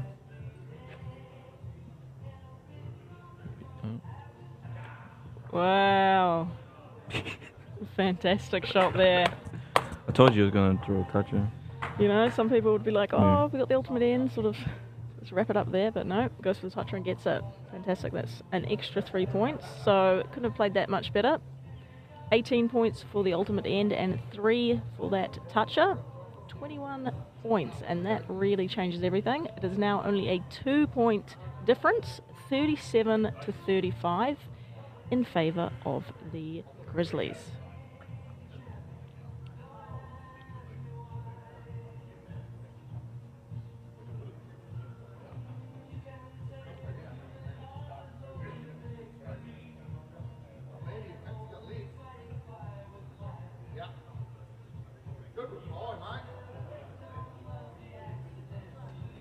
Nearly a toucher there, but not quite.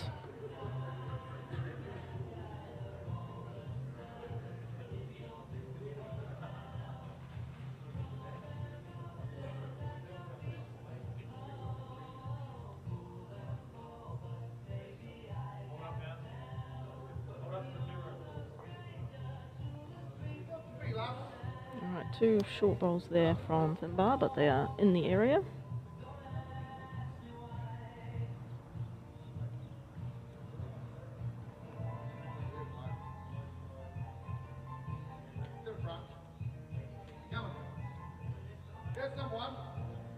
Well done.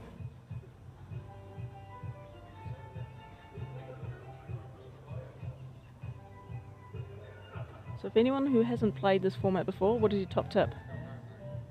One top tip you'd give to anyone that is about to start playing this format.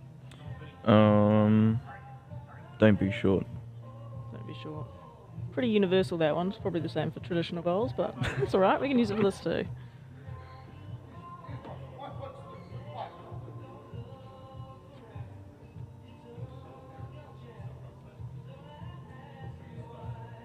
Alright, so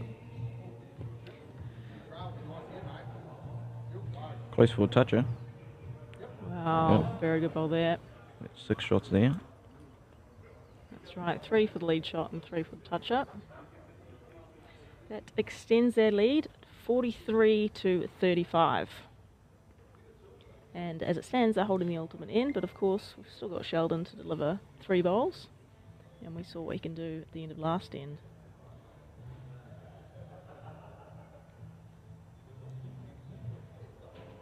He's very concentrated, very determined. Look at those eyes piercing. I think he's just going to pull up.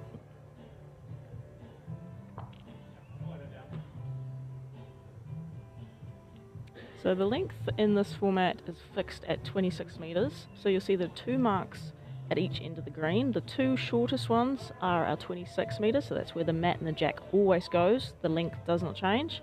Then we've got the 2 metre mark, and that is where the jack goes after a kill. So we do see that players do tend to settle into some pretty neat drawing after a while, because you are obviously going to that same length. But that being said, conditions change, temperature changes, all sorts of things does affect it, so it's not quite as easy as it sounds, just drawing to the same length. How have you found it? That it's been quite different from the morning to the evening, or? Yeah, in the morning it seems to be a bit quick, and then once you get late into the afternoon, it starts to slow down. 2 seconds or so. So Sheldon's only got the one bowl left, and he's staring down an ultimate end against him. So this is a big bowl coming up. He's going to feel the pressure to see if he can deliver.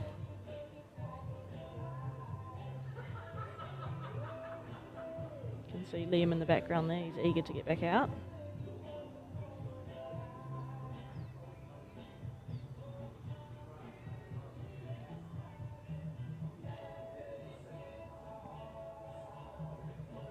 Let's read some body language while we're on the stalk. We're stalking this one thoroughly. Needs to draw this. It's not looking too bad. It's definitely going to cut it down. Enough for second shot? So we'll find out. We've got Aiden on the scoring tablet. And they're just having a look now. So it was only enough for third. So the Grizzlies are still holding first and second.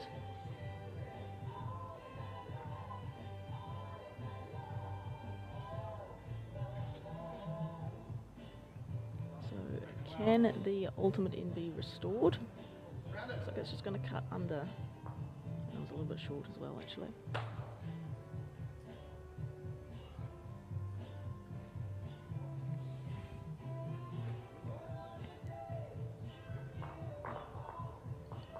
Looks like that's confirmed. First and second went to the Grizzlies. Of course, that is 15 points. And 3 for third went to the Predators. It's now a 20-point difference heading into the final end, but it is by no means over. We know that the maximum score any one team can collect in a single end is 39. Nice, well done. That's of course your 18 points for your ultimate end. 18 points worth of touches, but you'd need 6 on the trot, which is really difficult to do. And then of course your 3 points for that lead shot crossover. Good start there from Craig. Right, let's see how Finbar can reply.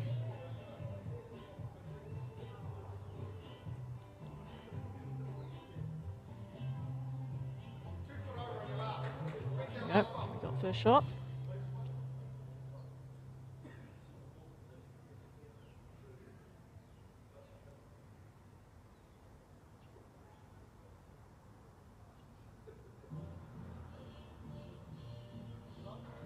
Some strong direction there from the skip in his arm, but it didn't help much.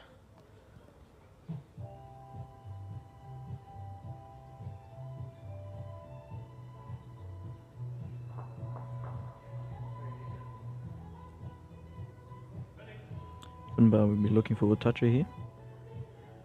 Sheldon's interested, that's for sure. And Got the he's got toucher. it. And sits beautifully, first shot there. He'll be hoping he can hang on to 3 points for the lead shot as well.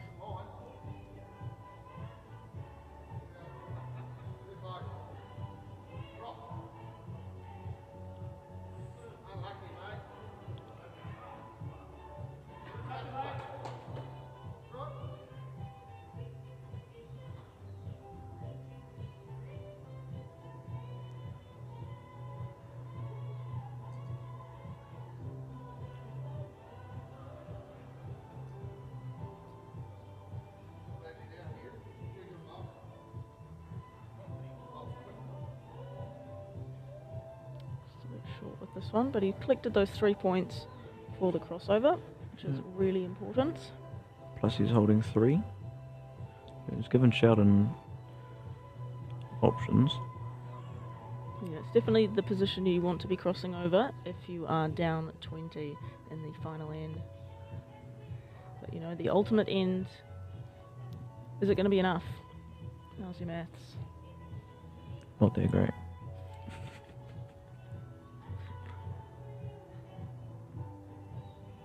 It will be enough.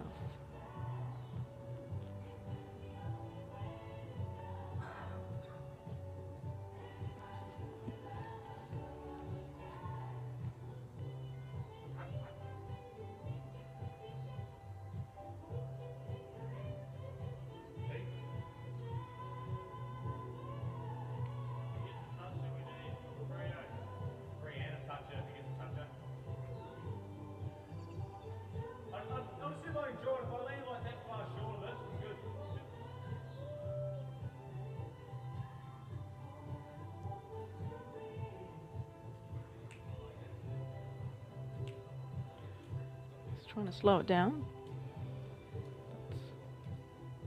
Or speed it up. I felt like he was trying to slow it down. Read that body language the wrong way.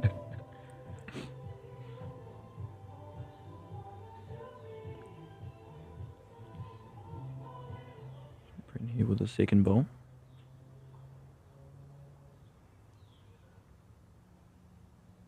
He's giving it a grin. Looks like it. It's a bit wide.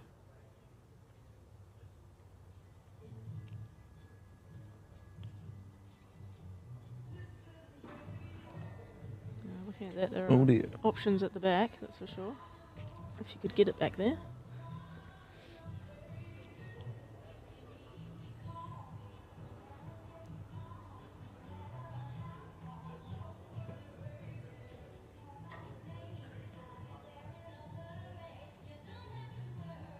This is where you see the lads bring out a calculator from the jacket pocket.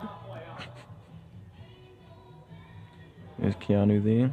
He's the brains of the team. He'll be letting them know what they need to do.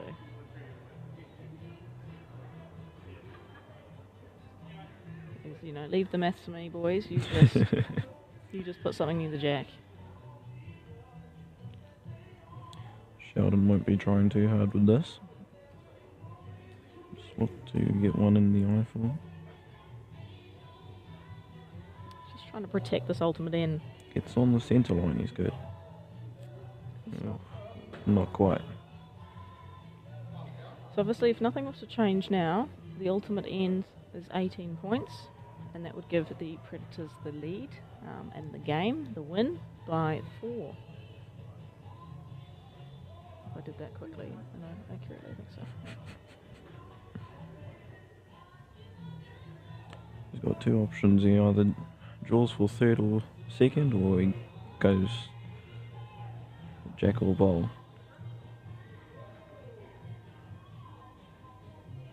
Or would you play jelly? Well, I don't think getting third is going to be enough. You've got 5 and 10 is 15. Losing your third is 12. And that would give the Predators a 1-point win, I believe, if I've done that correctly in my head. Maybe not. It's long. It's been a long couple of days. So, by my maths, he's needing to get second or first. Look like he's on the draw. What did I say? 12. Yeah, I've definitely done that wrong. That's going to be your 56. I'd lose by 2. So, don't listen to me. He's very close. Well done. Very good bowl there. So currently, as it stands, Grizzlies hold the match. 1 ball to go.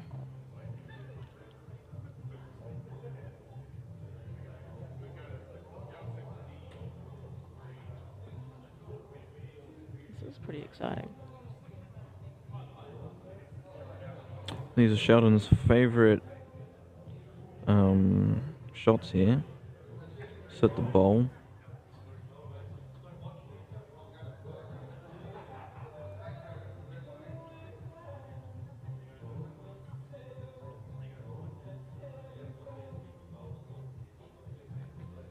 He's on the forehand.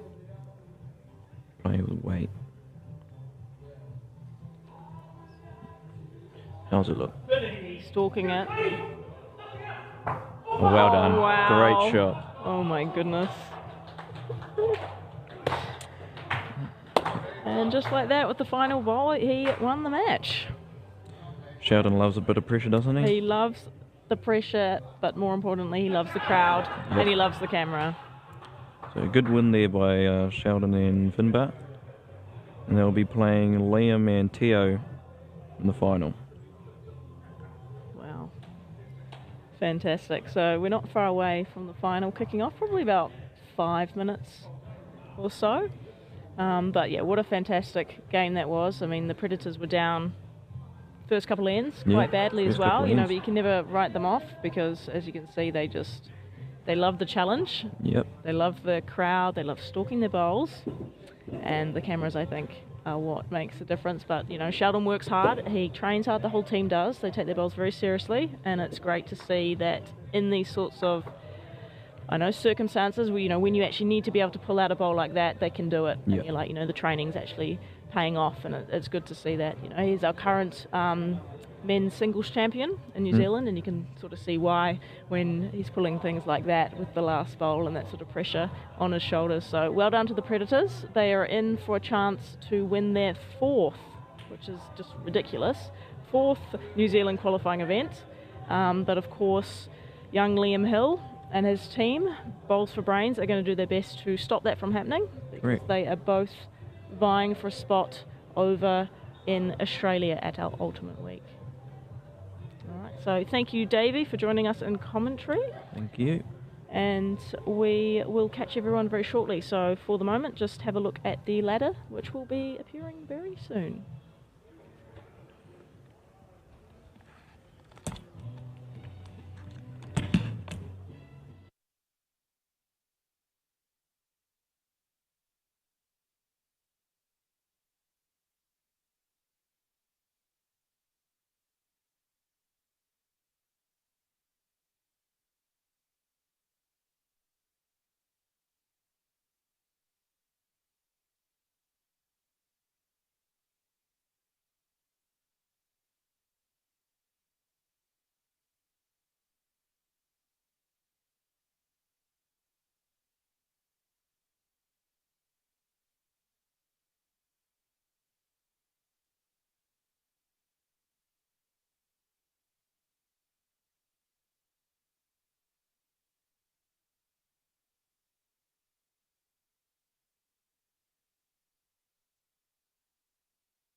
introduce us. Off we go. Okay. Welcome everybody to the final of the New Zealand UBC qualifying event, where the winners get to go to Warilla in August and the losers don't, I guess.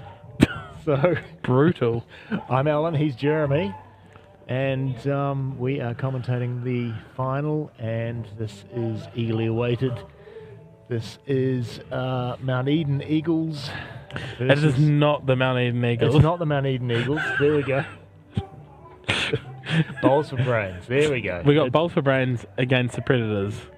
And I've got something else for Brains, obviously. Yeah. You've got something else for Brains. Yeah, exactly. Right, so for Bowls for Brains, we've got Teo Turua leading up for Liam Hill, and for the Predators, we've got Finbar McGuigan leading for Sheldon Baggery-Halley. Absolutely. And Predators just fresh off a last bowl victory. Yes, indeed. Yeah. Well, the first time for the whole weekend, Finbar had 3 close to the jack. Welcome to Jeremy, and he's going to be, giving critical appraisal, I think, of everybody in these teams. It's not appraisal. Well, it's certainly critical anyway. That's criticism. Teo taking a bit of weight off here. He could have himself a toucher to start off with here. And what do we get for a toucher, Alan? Oh, we get 3 points. We absolutely do, but we didn't then. But it's going to be hard to beat. It should be a good battle up front. Teo and Finbar. It's actually quite interesting. They're both very talented skips. So don't be surprised if either of them lets rip. Drive. Yeah. Good reply by Finbar. Just sliding past. Looks like Teo holding one. Yeah. And so how'd your team go this event, Alan? Like usual, we made the quarterfinals and then lost in the quarterfinals. It's a cruel game. It is. But you were on my team, Jeremy, so, you know. Not the way I played. Oh, there's a wee toucher. That's a tricky one. Teo got 3 for the toucher, but gave away the 3 for the crossover. Yeah, that's true. Neutral then, is what you're saying. Yeah. You know, score neutral. Until Finbar draws a toucher here. Finbar, are you close? Finbar. He's close. And idiot. Absolute careless. Played it very well. There's some quality bowls here, folks. It really is. It might look easy on screen, but believe you me, it ain't. So. I know, Sheldon makes bowls look pretty difficult.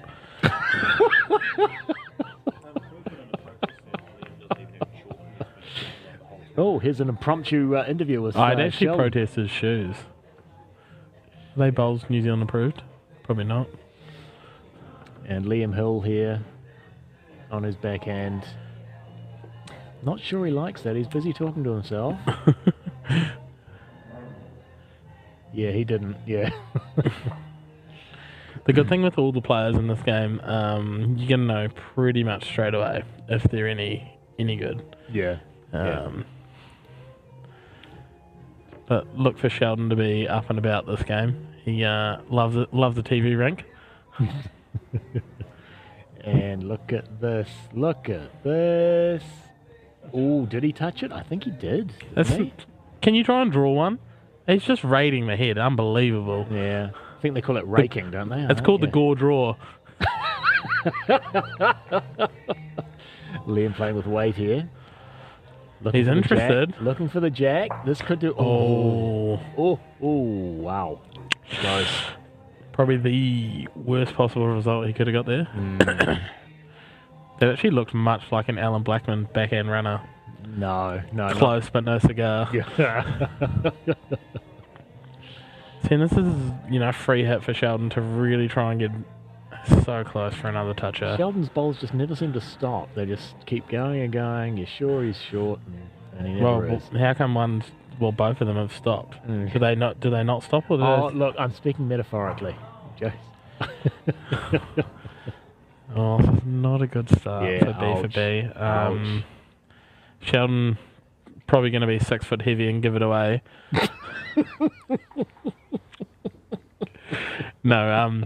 like they're holding the 3 here, and Sheldon will just be really trying to get a toucher. Yeah, that's the reason It's why a good you played chance. this last bowl. Are you You're close? already holding 1, 2, 3. Are you close? Oh, we have a cup. Oh, we have lollies. Oh, he's... Great effort. He should have played it left-handed, really, I think. Probably. Would you play a lefty for another 12? In joke there, folks, in joke. I'm sure Jeremy can explain it later on in the game. Here's Finbar starting the second end. 24-3. You're out to 24-3. You think that's a big lead, but that can just evaporate before That's you know one it. end. Yeah, pretty much, yeah. On to Finbar draws a front toucher. He Great does. shot. He does. Let's see what Jeremy's knowledge of the game is. How many points can you score in one end, Jeremy? Maximum? Quick. Don't, no. Quick. Is it 33? No, it's not 33.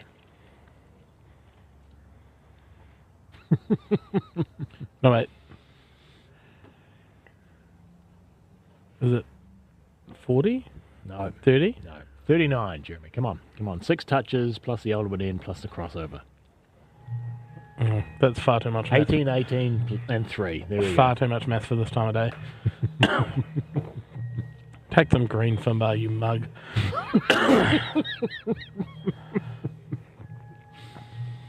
But like I've commentated the Predators, I think it was their quarterfinal.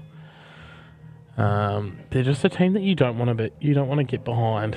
No. Now Tio's looking good here. If he could just clip that jack. Oh, great effort. Oof. Really, really good effort. Yeah, like Sheldon and Finbar, both players that they're really good front runners. Like once they get their back up a bit of freedom to play their natural game and not really worry about what's going on. Really hard to beat. Which is why they've pretty much won this event pretty much all the time. I it's been can't see played, how isn't it? they've won so many events. Just look at Finbar, one bowl. One good bowl. Unbelievable. No, they're a very good unit. Yeah. Very, very good unit. Big bowl here for Tio, but he's narrow on it. Their third player, Keanu, is unfortunately had to shoot off to get his plane home back to Dunedin. But yeah, all round, they're just a good unit. Yeah. They can play all the shots. They get along really well. There's no disagreements, like we had in our team this weekend. It was mainly Alan not wanting me to play a game. I said, Alan, I have to play at least 5. I have to play at least 5. Like, that's the rules, and he wasn't having a bar of it, which is fair enough. Yeah, sadly, all you out there in TV land missed Jeremy's first bowl yesterday. It was Outstanding. It was interesting, yes. Look, you got to keep people guessing. If it just came out good, like, people would be like, oh, just another bowl. You wouldn't talk about it today, would you? No, true. Now, Liam not doing the weight thing. He needs a kiss off that one. He was so close, my crikey. And so for all the viewers at home, I'd like you to take a bit of time out of your day to send a message to Alan Blackman. It's his 52nd birthday today. He wishes. He really does wish. He really does wish. And what do we got? Sheldon going for a bit of cover. Doesn't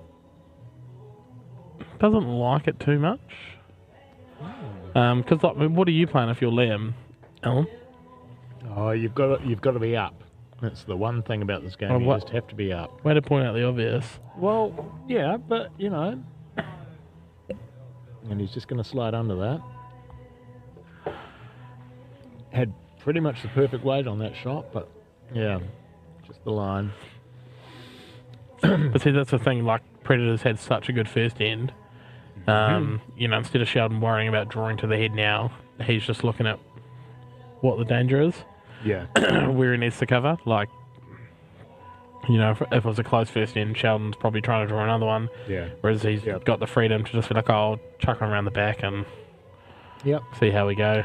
And now all the pressure goes on Liam here, because if he doesn't make this shot, then things are going to be very, very difficult. He's going to be well and truly down. I know that feeling. But he does have a good chance to land Finbar's shot bowl. Does he like it? Oh, no, he doesn't like it. He doesn't like it. Doesn't like just it. a fraction under, though. Just narrow again. Perfect weight. Yep. Same bowl, basically. So that's making things very difficult now, 43-8. You don't want to give the Predators that much of a lead, do you? Not really. I'd probably say this end is make or break for Bolster Brains. Oh, no, absolutely. I know it's only the third end, but you know, if they're not scoring 15, they need an ultimate here, really, don't 15 they? to 20 this end, then you know it's looking real difficult. And Finbar's of course Finbar's close. not going to make it. Not going to make it easy on them. Yeah. Oh, you got to reach the head, Finbar.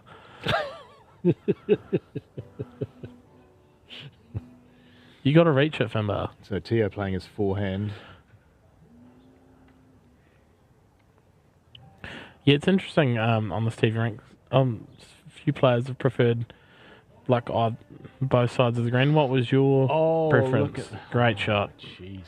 I didn't have a preference. I think that was the problem. Just average on all of them? Yeah. Mind you, this is a little bit faster than the other. How much faster would you say it is? Oh, I don't know, maybe a second. I don't know. It's you just certainly get out there and then all of a sudden, boom, your bowl's past the 2 metre. So, and speaking of the 2 metre, well played by Finbar. There's some cover there. What do you do if you're Teo? Do you go early and have a wee crack, or do you just try and draw again? I think Teo just needs to be a metre through. Because they need this. If Teo's playing the same weight as Finbar through his own one. Oh, he's narrow though. He pops Finbar out, sets himself up. That's good weight. Ooh. Good call by Sheldon. Try and change the head up. It's sitting pretty good for Teo to pop Finbar out. Whereas if Finbar, changes that angle or, turns the bowl over. Great weight. But Teo's a very good player, plays good weight all the time. And he looks interested in this one. Following it down. Doesn't. No, he's narrow again. It's hard that side. Looks like if you go out, it won't quite come back, but, there he was probably a tad under green and it just rips away. Yeah, I mean, B4B really needed that lead shot on that. That's just making it even more difficult. But that's what I mean, in this format, obviously you can score a lot of points, but, if you get this behind early, you're under the pump to try and score, and that's when you start trying to make things happen and you go through gaps, you pinch the line. And even if you get the ultimate end here, you're still going to be 20 points shy on the start of end 4. So, and of course you've got Sheldon, the ultimate draw bowler. I wouldn't say he's the ultimate draw bowler. Look at this. He's a good draw bowler. He's the ultimate draw bowler from Gore, shall we say.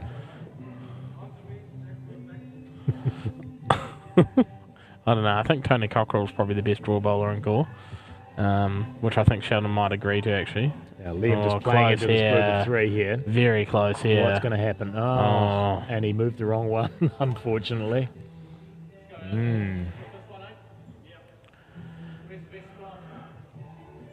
But see, that's what I mean. Liam played a really good bowl and was probably a bowl away from perfection. Yes. Yep. Yeah, it's a game of very fine margins, this.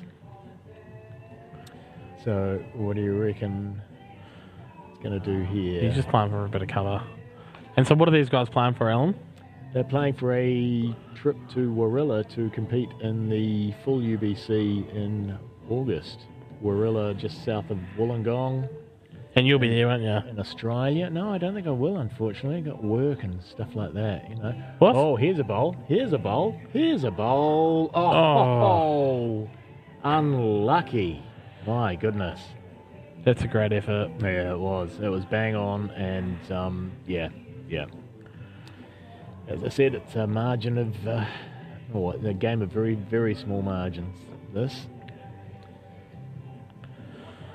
So Liam's going to have one more bowl on this end to really get B for B up there, but if he doesn't, then it's going to be extraordinarily difficult to come back. A good player draws a toucher here, I think. Sheldon on his forehand. Tuck it away around the corner. Oh, he's on his backhand. What do I know? What do I know? Why don't you play your forehand, Sheldon? That's Jeremy Draw a toucher Brosnan. on your forehand. Just playing for a bit of cover. He's got to get round his one, though. Yeah. Waste of a bowl. Terrible bowl. Now, if you're Liam, you're playing the forehand and you're trying to come in on those two just on the jack. Got to get some maker, didn't he? Let's see. No, he's too wide. Yep. Yeah.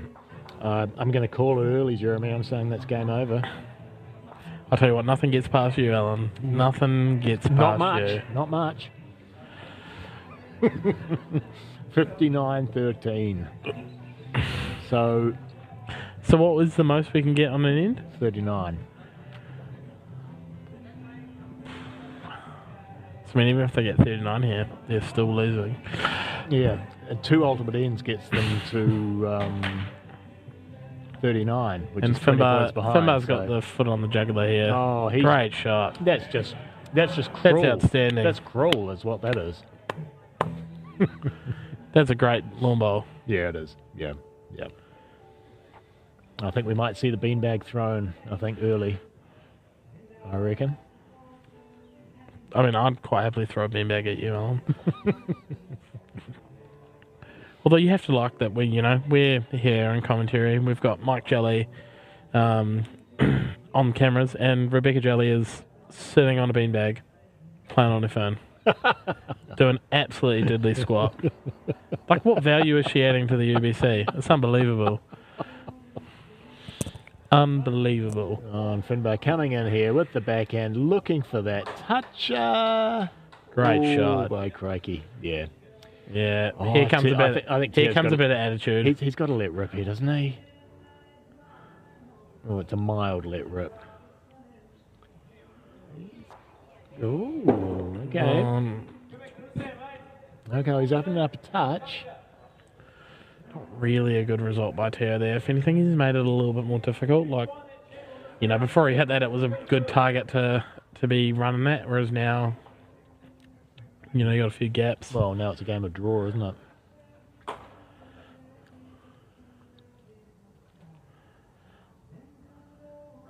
Finbar's close here. Oh, he's not bad. Oh, he's played this. What a great very shot. well. Wow. Great Wow. shot. Wow. That's really good stuff. Yeah, where mortals such as I would have played the backhand there, then, just stuck to his forehand. And Tio going a bit quicker now. Ooh. Yep, that hit the backboard. I can feel Sheldon drawing a left-handed toucher. This end.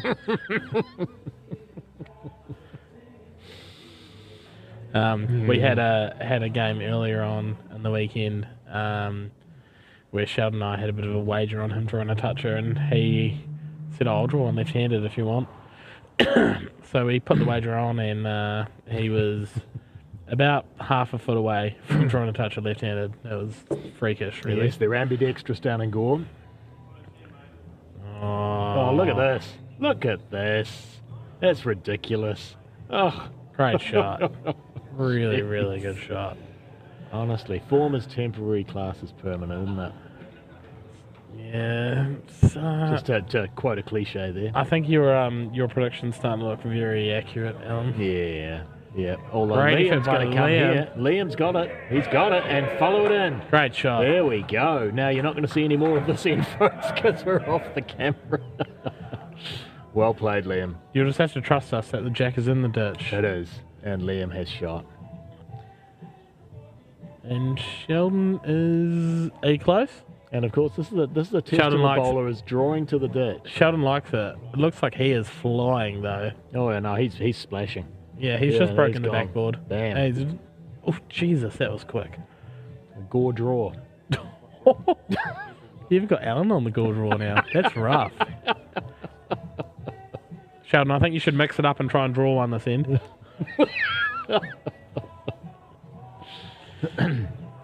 Oh, Liam. It's okay, listeners. Jeremy and you know, he's great friends with everybody. He just, you know, he just riles them up a bit. I'm not good friends with you.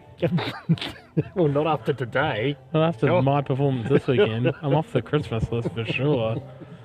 No, there's a bit of banter between Sheldon and I. Just a touch. He's a bit closer this time. I don't think he's quite there. No, you're right. You're right. Much like most of Alan's bowls this weekend. Not quite. Oh, they weren't there, they weren't here, they weren't anywhere. Where were they? No. Good. Yeah, good question. Good question. They could have been better off in the bag, really, but... So I think we're shaking hands after this one, aren't we? Oh, I want to see the beanbag thrown again. No, he might sneak past Sheldon here. Yes, he does. Yeah. Yeah. It's two. I still think it's shake hands, isn't it? Oh, come on. I want to see a beanbag thrown again.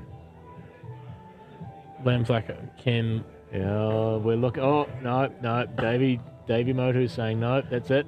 43. Well, and that is it. If you get a lot of touches, you still won't make it. So that's it, folks. That's it. 74-31. And Predators win again. Back-to-back qualifiers. Again, yeah. No, they really are an extraordinary team. Don't go that far. They're a good team. They're a good team. They're not extraordinary. Hey, they're better than our team, and that makes them extraordinary. We should make it that you have to all be present to win the championship, and so they only two of their team are here. No, well done to the Predators. Thanks to the sponsors, Mini Golf, Rotorua, and New Zealand Bowling Club. Yeah, absolutely. Yeah. And we wish the Predators all the best in Australia. In Warilla in August. It's been a fabulous weekend down here, folks. Just some extraordinary bowls been played, not by us, but... I'll speak for yourself. Certainly other teams. Speak for yourself, Alan. And at the end of it all, the Predators win yet again. So I guess all that we need to say is please tune in August and watch the big UBC in Warilla, and you'll see, again, more fabulous bowls. And, until then... Thank you very much. Yeah, take it easy, everybody. Thanks for tuning in. See you all.